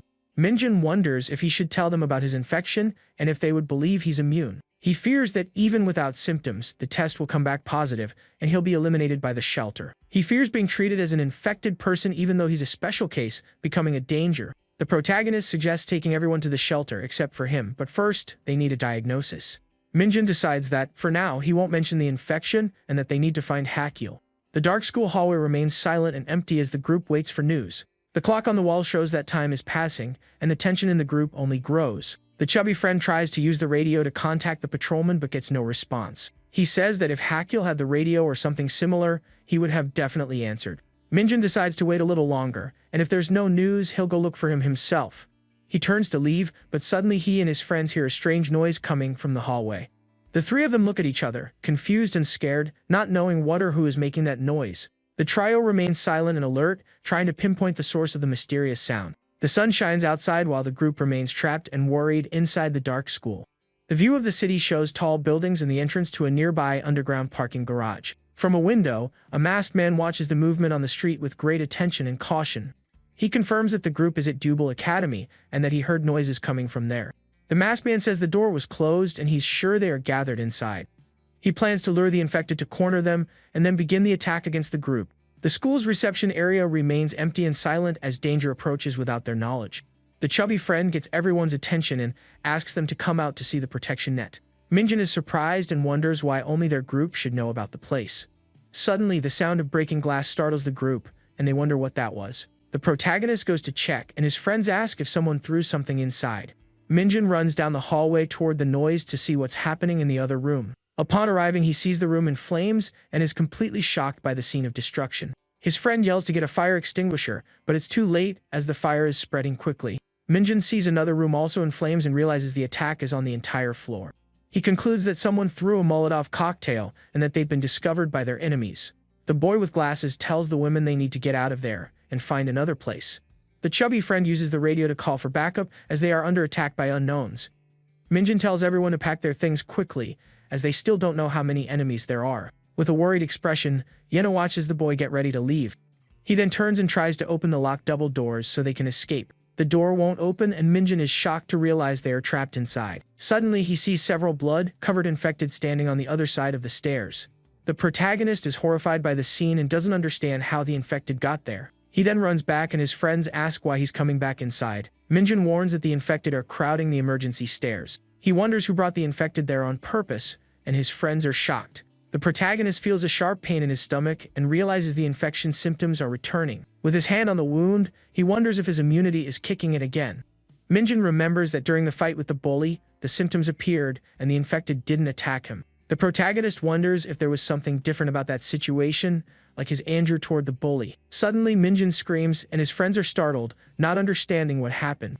Filled with rage, he yells the bully's name and his friends ask why he mentioned him. The chubby friend says that help from the shelter will take at least a 10-minute drive to arrive. Smoke from the fire begins to fill the hallway, and the group senses the imminent danger. Minjun then says they need to act, and the group gathers to hear his plan. He explains that he's going to lure the infected to the stairs so that everyone can evacuate. His friend tries to stop him, saying that if he gets bitten, he'll become infected, but the boy doesn't give up. Minjun says that if they get separated, they should head straight for the shelter at Gunja Station. Desperate, Yena screams his name and tries to stop him from leaving on this reckless mission. She reaches out her hand to try and grab him, but he's already running away from the group. The girl clenches her fist in frustration and worry over Minjun's impulsive action. The boy with glasses then runs toward the stairs where the infected are gathered. The group watches Minjun run off with expressions of fear and concern on their faces. On the stairs, he yells at the infected and lures them to follow him away from the others. The infected hear his call and start running after the protagonist in a rage. Minjun runs with his club in hand as the infected chase him up the stairs. He thinks that since he's immune, it's better for the infect to bite him than to attack his friends. With a determined look, he keeps running, not caring if he gets bitten by the infected. A horde of infected runs up the dark staircase screaming, and the protagonist wonders how many there are. Minjun then enters a hallway and runs to escape the crowd of infected. He reaches the roof and thinks that if he can lose them there, he can go back inside.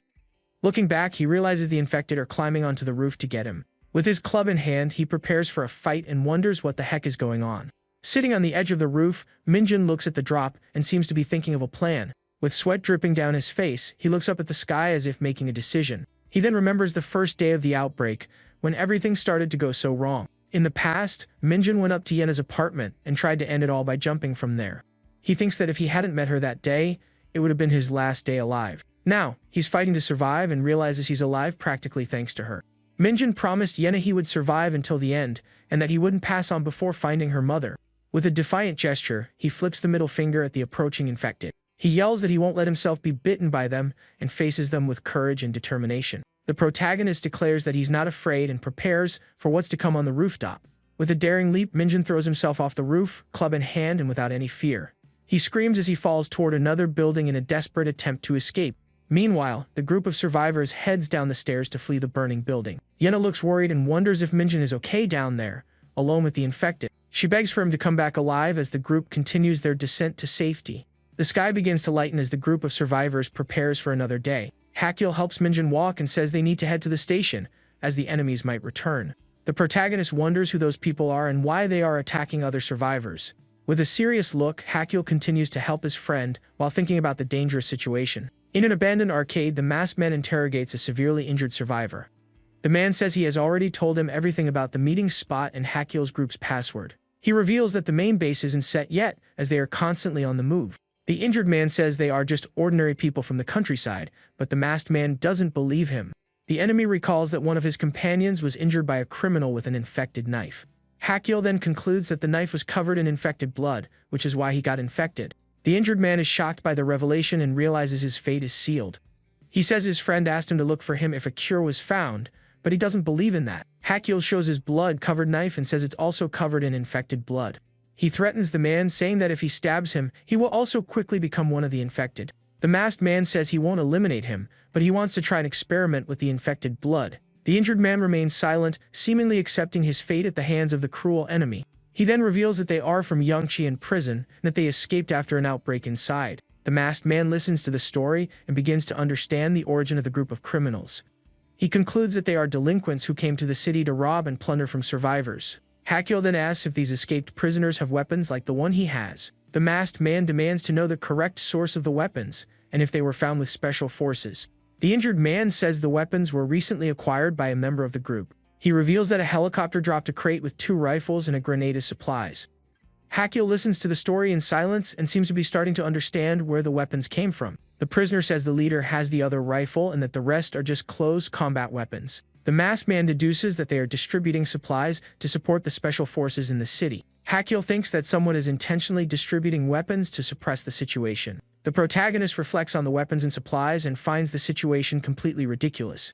He turns to his friend, appearing to have reached an important conclusion at that moment. The street is filled with the bodies of the infected, and a banner warns to shoot anyone who approaches. The two friends walk through the devastated street, filled with bodies and debris everywhere.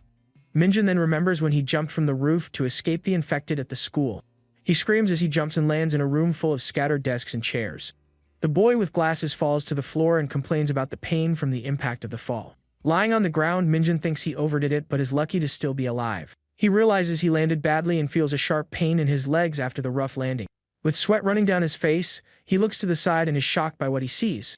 A masked man with a radio in his hand is standing at the door of the room, watching the protagonist. The masked man then approaches Minjun, who is on the floor, and stares at him in silence. The protagonist is terrified and doesn't understand who this mysterious man is or what he wants. The masked man says he was going to eliminate them all, but they came to him on their own. Lying on the floor, Minjun asks who the heck they are, and the masked man stares him down. Without giving him time to answer, the masked man kicks the boy with glasses hard. He says he saw the protagonist with the group from the station and asks where they are now. The masked man uses the radio to report that he has captured one of the members of the station group.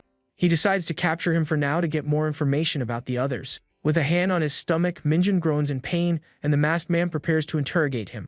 With a powerful kick, the masked man attacks the boy with glasses who is on the floor. The kick sends him flying into the desks in the room, and he falls unconscious after the strong impact. The glass door of a karaoke place reflects the daylight while the group hides inside. The professor's wife asks if there's anyone outside, and the chubby friend says there's nothing. He uses the radio to report that they've reached the building, and the person on the other end says they'll be there soon.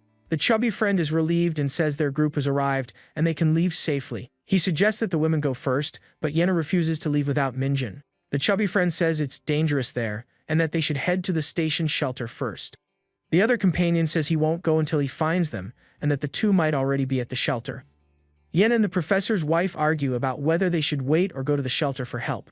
With a determined look, the young woman says that if they are safe, they will meet up soon. The group then decides to leave the karaoke place and head towards the shelter at Gunja Station. They pass by a bathroom with red marks on the floor, indicating that danger is still nearby. The sign on the wall indicates that it is the men's restroom of the abandoned karaoke place. On the street, the group from the station gathers, and one of them says there are uniformed soldiers among them. Minjun denies being from the station group and says the fugitive from the ambulance also had a rifle. He says they are just people he met along the way, and that he doesn't even know if they are from the station. The masked man says there's a fire in the next building, and they must evacuate immediately. He reveals that he will meet up with a colleague who pursued Hakio by midnight. With a knife in hand, he threatens that if the friend doesn't show up, he'll have to eliminate the protagonist. The enemy says the boy with glasses will have to pray for his friend to appear, or he will meet a tragic end. The masked man asks if he is infected, and Minjun is shocked by the question. With his hands tied, he denies being infected, but the man doesn't seem to believe him much. The masked man tells the other not to wait for him to turn and to just eliminate him. The enemy locks Minjun in a bathroom stall to decide what to do with him. He waits outside, thinking about the next step in his mysterious plan. The masked man then says the word Debongsen to the protagonist who is locked in the stall.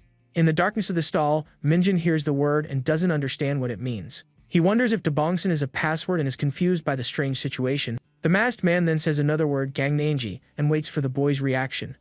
On the other side of the door, the man hears the correct response and says he's glad he's back. The masked man then opens the door, and Hakil's friend appears, revealing his true identity. To everyone's surprise, Hakil is there and points his weapon at the man who revealed himself. With a single, clean shot, Hakil eliminates the masked man who is threatening the protagonist. Minjun is shocked by the scene and can't believe what just happened. With his legs shaking, he looks at the man lying on the floor, still processing the situation. He then recognizes Hakil and is relieved to see that he is alive and well right there. Hakil asks what happened, and Minjun is shocked to learn that he was in a nearby building. His friend explains that he tried to capture the man for information, but it was already too late. The protagonist praises Hakil and asks if he's a former Special Forces soldier. Minjun says the people from Gunja Station are trustworthy because his friends are there. Hakil helps the protagonist up, and they get ready to leave that dangerous place. Minjun says he hurt his leg when he jumped from the roof, and his friend helps him walk through the bathroom. Hakil then hands the protagonist his glasses, which he found on the roof after the fight. Minjun thanks him and jokes that his friend always finds his lost glasses. Things kick off with a car engulfed in flames, the stained street hinting that something terrible happened here. Nearby, a banner displays a sinister message scrawled in red. Amidst the chaos, Minjun and his friend finally reach what appears to be the Gunja Station shelter. Looking up, they suddenly spot someone watching them from a rooftop. Much to their horror, an armed soldier is perched above, pointing a rifle directly at them. As the two of them panic, the soldier screams for them to get lost immediately. An instant later, a shot rings out, the deafening sound echoing through the street and startling the protagonist. The MC freezes, completely paralyzed with fear, unable to process what just occurred. It turns out the shot wasn't meant for them, but for a few of the infected lurking nearby. It dawns on his partner that the gunfire will only draw more zombies to their location. He quickly tells Minjun they have to make a run for it, at least for now. With no other choice, they bolt down an alley, desperately trying to lose the monsters. They continue sprinting through the narrow passage, searching for a safe place to hide. The protagonist's friend says all they need to do now is find the shelter's entrance. But, as luck would have it, they run straight into a dead end, leaving them completely trapped. Making matters even worse, a horde of the infected emerges right behind them. Left with no alternative, Minjun's partner braces himself to fight off the monsters. Without hesitation, he starts unloading his weapon at the rapidly approaching zombies. In that exact moment, the same soldier from before throws open a gate, yelling for them to get inside. At last, they're safe. The protagonist collapses to the ground in exhaustion as other survivors secure the perimeter. As the gate is forced shut, the zombies are left outside, clawing and trying to breach the shelter. The MC's friend expresses his gratitude for the help, but the soldiers just order them to drop their weapons and put their hands up. One of them adds a warning: a sniper has them in his sights, so they'd better not try anything. Immediately after, another man demands to know where they got such a fully customized rifle. When Minjun's partner claims they found it, a soldier impatiently tells him to shut his mouth. The soldier presses on with the interrogation, asking how a couple of students know how to handle a weapon like that. The boy brings up a shootout that happened nearby, revealing that they were also being chased. This infuriates the soldier, who assumes they're part of the enemy crew and demands to know how he knew about it. However, the group's leader tells his man to stand down, noting that the two don't appear to be a threat. He explains that a recent attack has put everyone on edge, so they have to screen everybody. Because of this, he informs Minjun that he must go to an isolation area for a bite check test. The MC glances at his hand, thinking that even with his symptoms gone, undergoing the test right now would be incredibly dangerous. Trying to buy time, the protagonist says his friends should have already arrived and asks them to check the radio logs. The soldier seems to consider it, but another chimes in that no one can reunite before clearing the infection test. The leader takes the radio and notifies the base about 2 new survivors claiming to know other members. He then asks the pair to wait a moment, assuring them that HQ will respond shortly. Minjun is sweating bullets, the tense situation making the wait for an answer unbearable. Time seems to crawl as they all stand by for the radio confirmation. At last, the control room comes back with the information they requested. The news is that only one of his friends made it back. Minjun is stunned, wondering what could have happened. According to the radio, one of the female survivors stayed behind to search for her friends. He then confirms the MC's friend is with this girl and gives the order to move the duo to isolation. A desperate Minjun asks them to confirm if the name of the friend who stayed behind is Han Yi Na. His partner agrees it has to be Yi Na, figuring their other friend must still be with her. Following that, the soldier tells them they can put their hands down, but the protagonist is still deeply worried. Just then, Minjun gets to his feet, declaring that he has to go back for his friends. But the leader of the group tells him there's no need, as they will be dispatching a rescue team for them.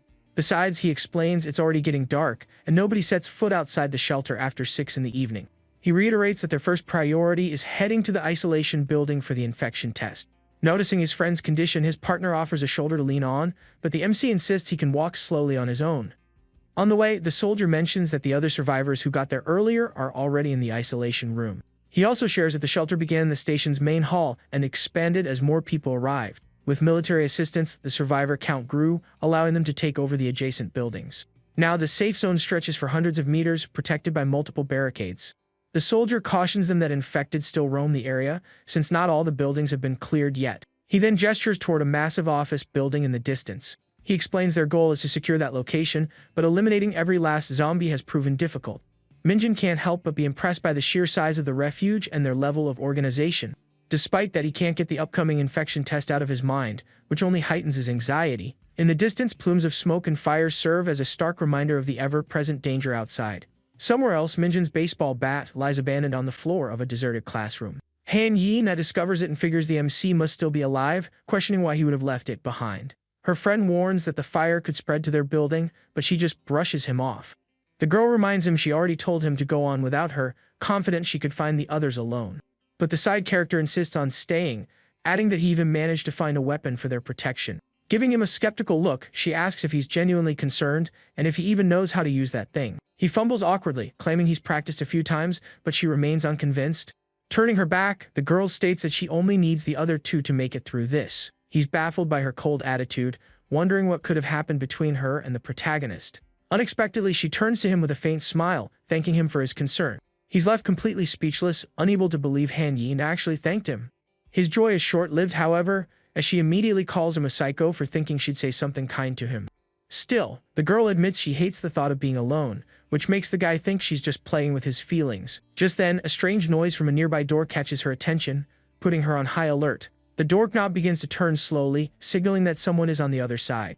In a flash of panic, she screams at her friend to hide as fast as he can. The door creaks open, and the pair grows tense, waiting to see what will emerge. With their weapons raised, they prepare to attack whatever comes through the doorway. The girl holds her breath, wondering if one of her friends could be behind the door. She keeps her eyes fixed on it, considering the worst-case scenario if it's a stranger. Back at the shelter, night has completely fallen, casting a tense shadow over everything. We get a glimpse inside the isolation building. It has the feel of a derelict medical clinic. Walking down the hall, the MC thinks that his mother must be in a safe place just like this one. Out of nowhere, one of his friends, Sun Ho, appears, calling out the protagonist's name. The MC immediately asks if the rescue team was dispatched to find Yi Nai and their other friend.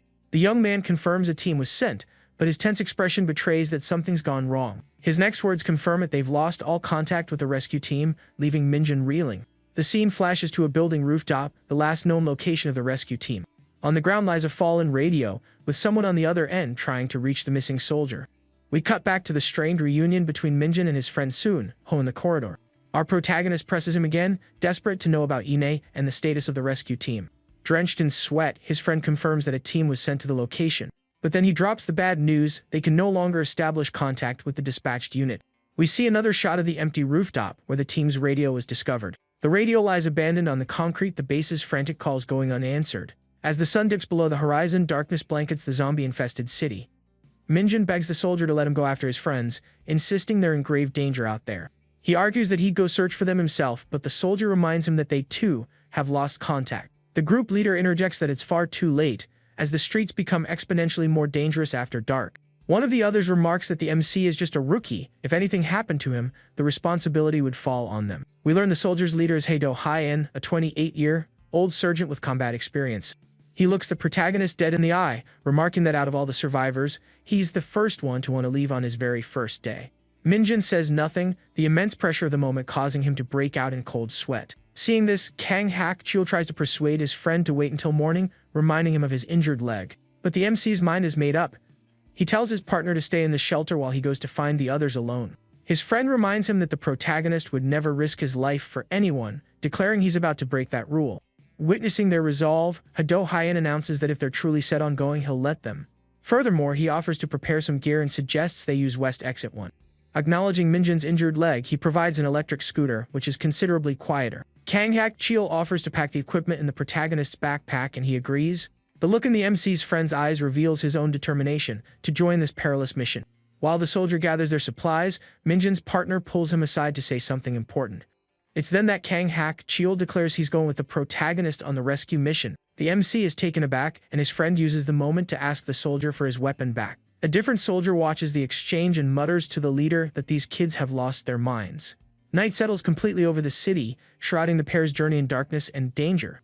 Peering through the exit gate, they can already see a few zombies lingering on the other side. Hae-do Hyen escorts them to the exit and outlines a plan to draw the infected elsewhere. Next, he hands the protagonist a pistol, assuring him he should be able to handle it without a problem. The soldier bids them farewell, saying this is all he can do, and Minjun expresses his deep gratitude for the help. With everything set, Hae-do Hyen keys his radio and tells the other soldiers to begin the diversion. Moments later, a volley of gunfire erupts in the distance, the loud noise intended to attract the zombies.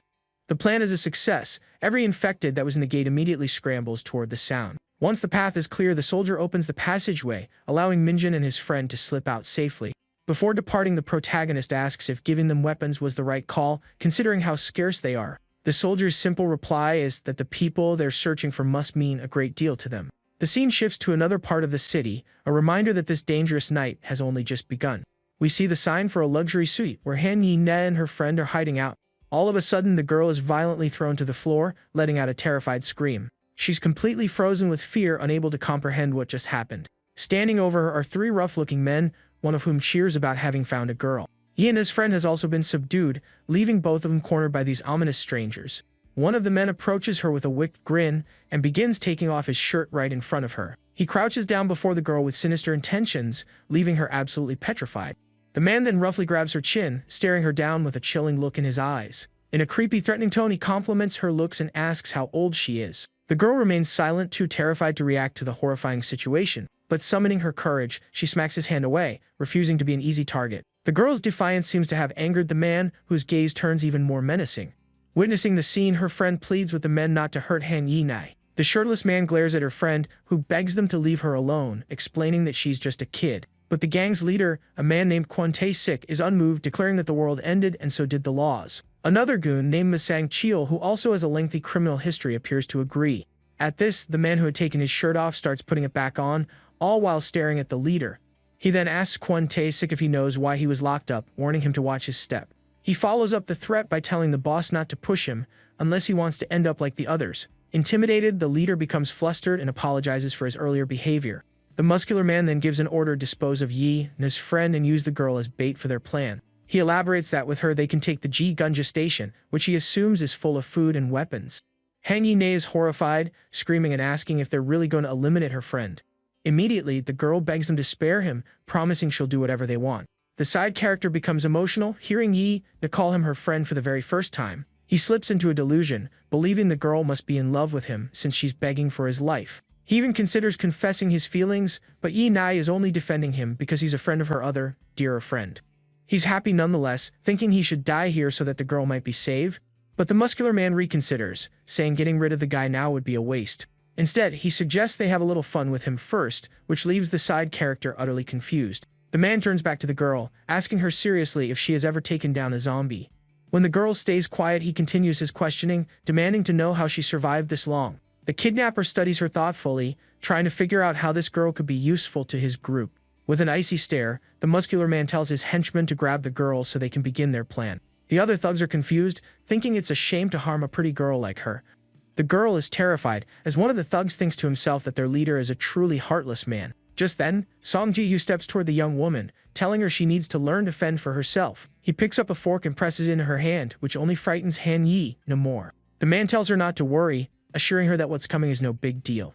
Leaning in, he whispers in her ear, instructing her aim for the face and attack without mercy to defend herself. She starts to panic, asking what he expects her to do with a fork, but he just keeps encouraging her. The man explains this is the only way to survive, then reveals his name is Song Ji-hyo. The scene cuts abruptly to a stained hallway, instantly ratcheting up the suspense. We see the girl on the floor, screaming as if something awful has just happened to her. But she scrambles to her feet a moment later, looking around in utter confusion. The room is in shambles, with clear signs of a struggle all around. Suddenly, the sound of a zombie comes from a nearby door, putting Han Yi on edge. The girl stands frozen, clutching the fork, unsure of what to do. To her absolute terror, a hand smashes violently through the door, startling her. However, a mangled infected simply collapses onto the floor, already neutralized. Song Ji-hyo appears, explaining that he gave her a head start by disabling the zombie's arms. He tells her that to survive in this new world, she'll have to get a little crazy and learn to fight for real. With that, he shuts the door, leaving her alone with the monster to see if she has what it takes. Hang Yi is paralyzed with fear as the zombie snarls just a few feet in front of her. She's shaking, gripping the fork so hard her knuckles are white, convinced she can't bring herself to fight. The infected then lunges at her, and the girl lets out a scream of pure terror. From outside the room, Song Ji, who repeats that he's already weakened the zombie to make it an easier fight. He states that to survive this, she has to snap and fight with everything she has. After saying this, he locks the door, leaving the girl trapped inside with the creature for her final test. The young woman is still terrified, completely at a loss for how to handle this life or death situation.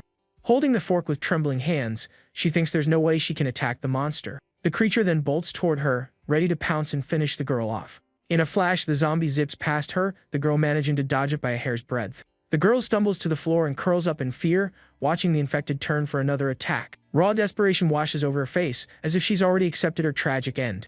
But finding a final burst of courage, she scrambles to the door, trying to pry it open while screaming for help. The girl pounds on the door with all her might, pleading for Song-ji, who to open it and save her. At that moment, the zombie grabs her from behind, and a scream of pure horror escapes her lips as she feels its bite. The monster sinks its teeth deep into her shoulder, and she feels the searing pain of the infection spread. The fork, her only weapon, clatters to the floor, and with it, any hope of survival vanishes. The creature continues its vicious attack while the girl screams in agony. With her eyes squeezed shut in pain, she prays for help, for anyone to appear and save her. The scene closes on the zombie mercilessly attacking her, seemingly sealing Han Yi's tragic fate. But in a stunning reversal, the zombie is sent flying by Song-ji, who appeared in the nick of time. As the door opens, the man steps inside, much to the girl's shock. She just stares at him, stunned. The other thugs are confused about why he intervened, complaining that his little game has gotten boring. The man retrieves the fork from the floor and reminds her that she needs to lose her mind if she wants to live. Saying this, he moves behind the girl and grips her hands in a peculiar way. The kidnapper then helps her steady her grip on the fork, telling her he'll give her a hand this time.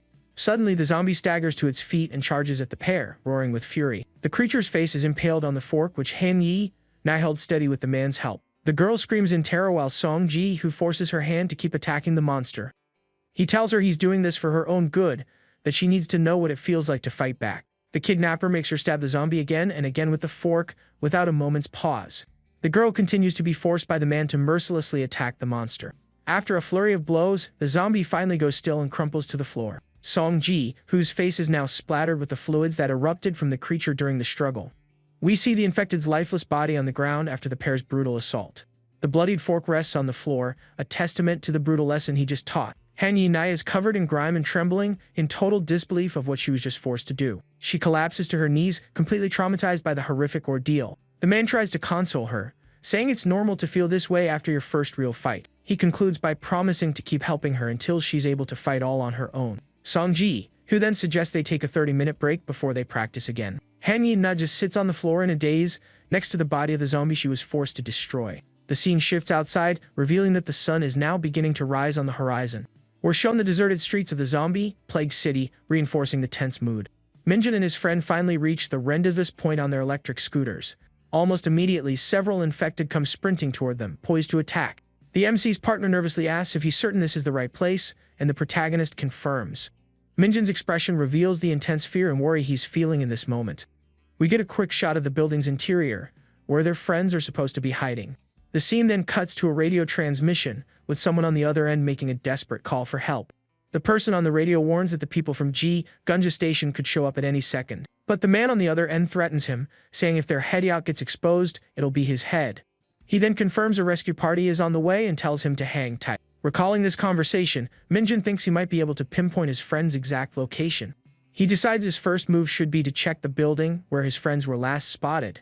His partner clarifies that their last known position was the rooftop of the adjacent building. Suddenly, they notice that the fire in the neighboring building has grown much larger. The duo takes off, sprinting desperately through the zombie-filled street to reach their destination. They slip into a dark building and cautiously begin to make their way up the stairs. A sweep of their flashlight reveals that this side of the building appears to be secure for now. Upon reaching a landing, they discover the body of one of the shelter's soldiers. The green armband confirms he was from Gunja Station, a shocking discovery for them. Kang Hak-cheol is bewildered, unable to imagine what could have happened here. The floor is littered with spent bullet casings, pointing to a fierce firefight. The MC's friend deduces that the victims were ambushed and never even had a chance to return fire. He also points out that the weapon he's carrying is the same model used by the enemy group that previously attacked them. This realization spurs them to race up the stairs, fearing their friends met the same fate. The blaze in the building next door continues to rage, its dangerous flames lighting up the night sky. On the rooftop, they find their missing friend's radio lying on the ground, a clear sign something went wrong. The MC picks it up, concluding that the thugs must have taken his friends. His partner grabs the radio and reports into the shelter's base to update them on the situation. He informs them they found the bodies of 2 soldiers, but their friends are nowhere to be seen. Kang Hak-cheol then announces their intention to proceed to Jangdae, Gu Station immediately. The protagonist is filled with apprehension about the dangerous mission they're about to undertake. As night deepens, the pair prepares to infiltrate enemy territory in search of their friends. They arrive at an alley teeming with zombies and must proceed with extreme caution to avoid being spotted. The MC's friend wonders aloud how they'll ever find their friends in this maze of buildings. Suddenly, they catch sight of a suspicious man smoking on the roof of a nearby building. The armed man appears to be a lookout, scanning the street below for any movement. He grumbles that there's nothing down there but zombies and questions why he's even on guard duty. The lookout continues to complain that Song-ji, who, despite being younger, acts like he's the boss.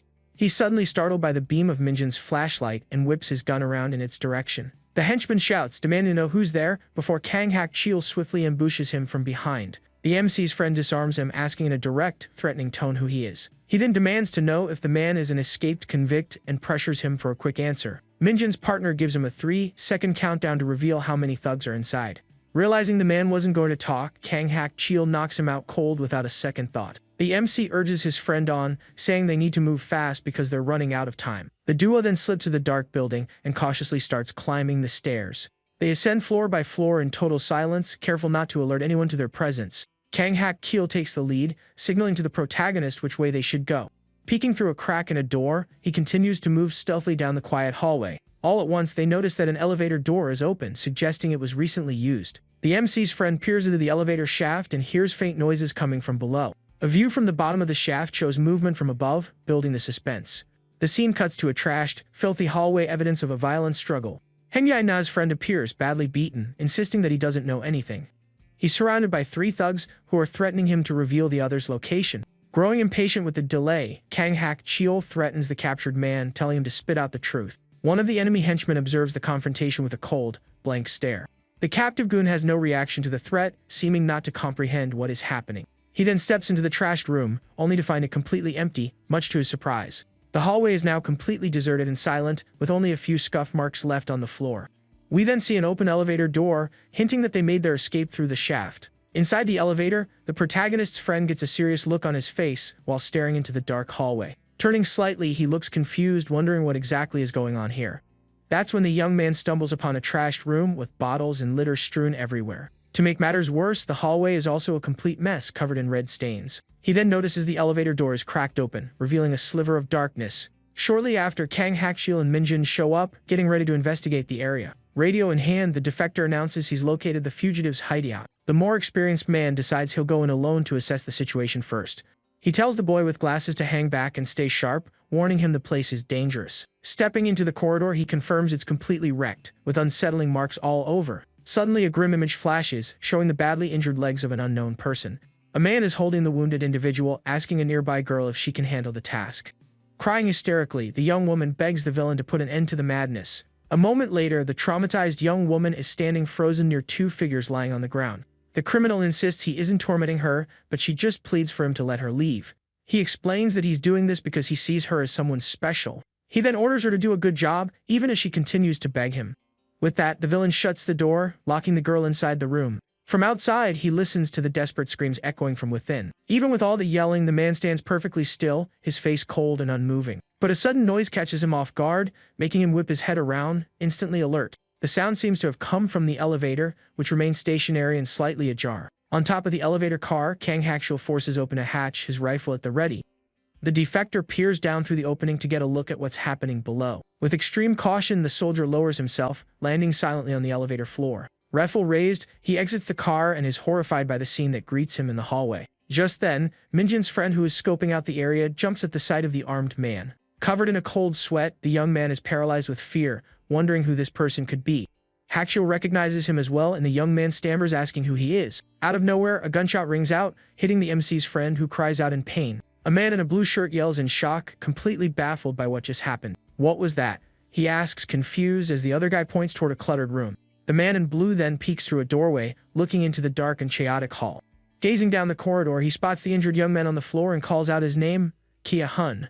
Hakshil aims his rifle at the wounded man, ordering him to stay quiet if he wants to stay in one piece. Crouching, the defector looks exhausted but keeps his weapons steady, prepared to shoot.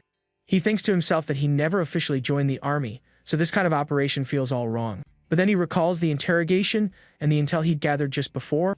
The hostage had mentioned 7 people, 3 of whom were already gone. His math told him that at least 3 hostiles were still somewhere inside. They were carrying rifles and grenades, a minimum of 2 were armed right now. At that moment, one of the men shouts that Sang Keol was hit by someone from the station.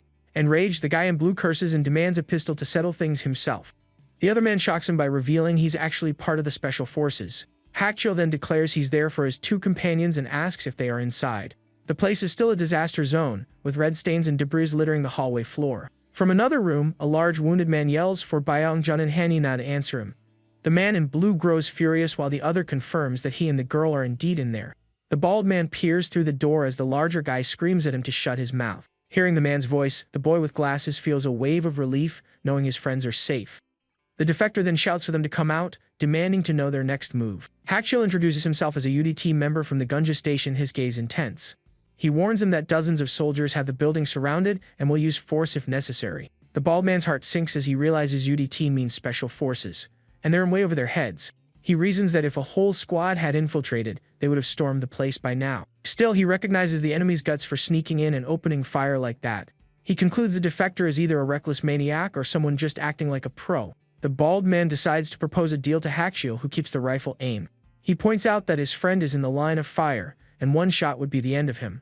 In exchange for the young man's safety, he tells the defector to let his 2 people walk. The bald man demands to know their plan and asks about the whereabouts of Song Ji-hyo. Sweating nervously, the man in blue sees how complicated things have become. The other man glances at his partner and orders him to throw the grenade now. The guy in blue hesitates, but his partner screams that he's been nothing but a liability. On the floor, the hostage begins to panic at the mention of a grenade, his eyes wide with fear. He starts begging them to let him go to save him from this awful place. Hearing the argument, Hakshil turns his head, a look of pure surprise on his face. Suddenly, the sound of footsteps emerges as someone in sandals walks down the filthy corridor. A long-haired man holding a rifle remarks that they're wasting too much time. Hakshil is stunned, wondering if this new guy is seriously walking right toward them. The hostage on the ground calls out Ji, whose name is expression a mask of terror. The newcomer says, "If your friends are in danger because of you, then you just have to be removed." With that, he mercilessly fires at the wounded young man lying helpless on the floor. Hakuho can only stare, completely stunned and unable to react to the horrific scene unfolding before him. The long-haired man lets out a curse and lunges toward the defector in a swift attack. He lands a powerful blow, catching Hakuho squarely on the chin. The force of the hit sends the defector staggering backward, unable to defend himself as he falls. The attacker seems surprised by the easy victory but quickly senses a new presence in the room. To his astonishment, Minjun appears, armed with a pistol and ready to fight. The boy with glasses aims the weapon at his enemy, his expression serious and unwavering. He shouts at the long-haired man to release Hanyina and the other guy. The attacker repeats the girl's name, Hanyina, as if hearing it for the first time. Cradling his rifle, he continues to face the protagonist, showing no signs of fear. One of the other men suddenly yells not to shoot, while another insists they can't let the large guy go. Minjun then changes his demand, let everyone go except for Hanyina. The man admits he feels a special connection to the young woman, despite not knowing her for long. A cold sweat breaks out on Minjun's brow. He's tense and unsure of what to do next. Pistol still raised, he screams at the enemy to let the girl go before he's forced to shoot. The attacker smirks, realizing the girl must be his weak spot, and asks if they're a couple. He then orders his 4 men to circle around to the back and surround the building. The long-haired man seems confused, clearly not expecting them to have backup. He warns Minjun that if he fires, his men will return fire instantly, putting him at a severe disadvantage. With that, the attacker lets out a sigh, looking wary of the entire standoff. He then tells the boy with glasses to do what he wants and casually turns to walk away. The criminal warns that the MC is running out of time and should hurry up with Hanyina. He reveals the girl is trapped in a room alone with an infected person, and the protagonist's blood runs cold. The attacker bids them farewell and leaves with his crew, one of them yelling G, whose name. Not wasting a second, the protagonist sprints desperately down the gore-stained hallway. He finds his large friend on the ground, who looks immensely relieved that help has arrived. His friend informs him that Yena isn't here, she was dragged into another room. With a bruised face, he grumbles that those scoundrels are definitely making a run for it together.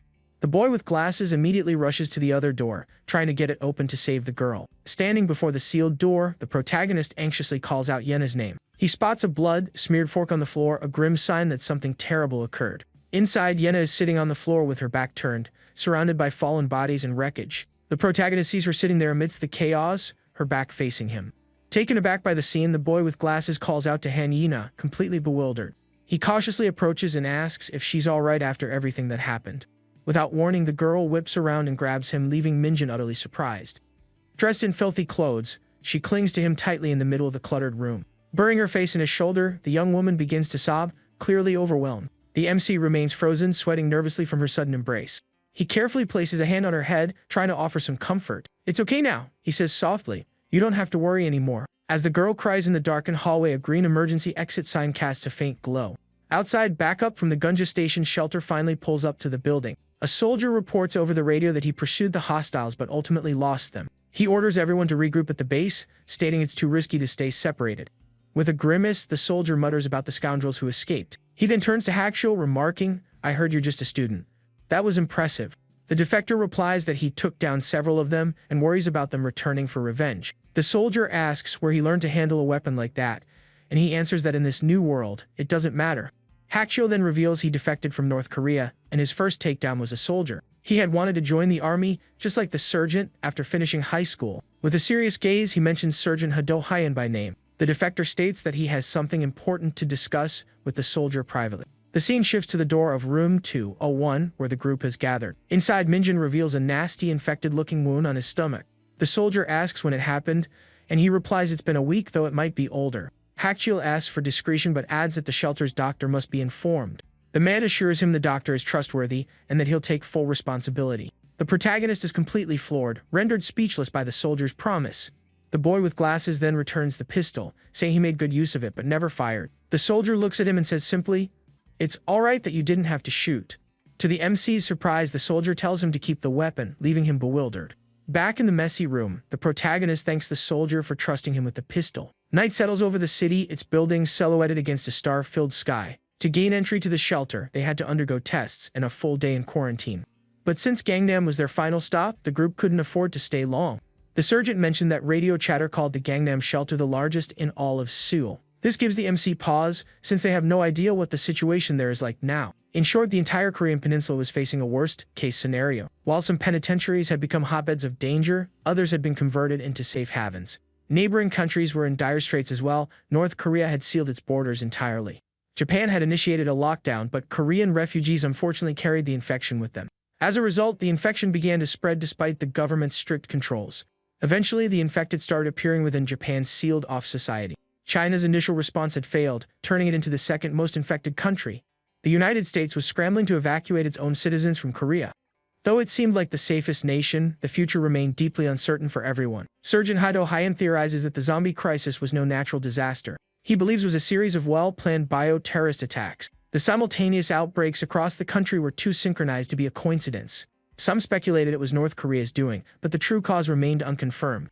However, the most likely culprit appeared to be a zombie video game called Rage Z. On the very day the crisis erupted, the game held a massive in-person event. It was then that infected individuals, looking just like the ones in the game, began to emerge everywhere. Minjin and his friends had also suspected a connection between the game and their current reality.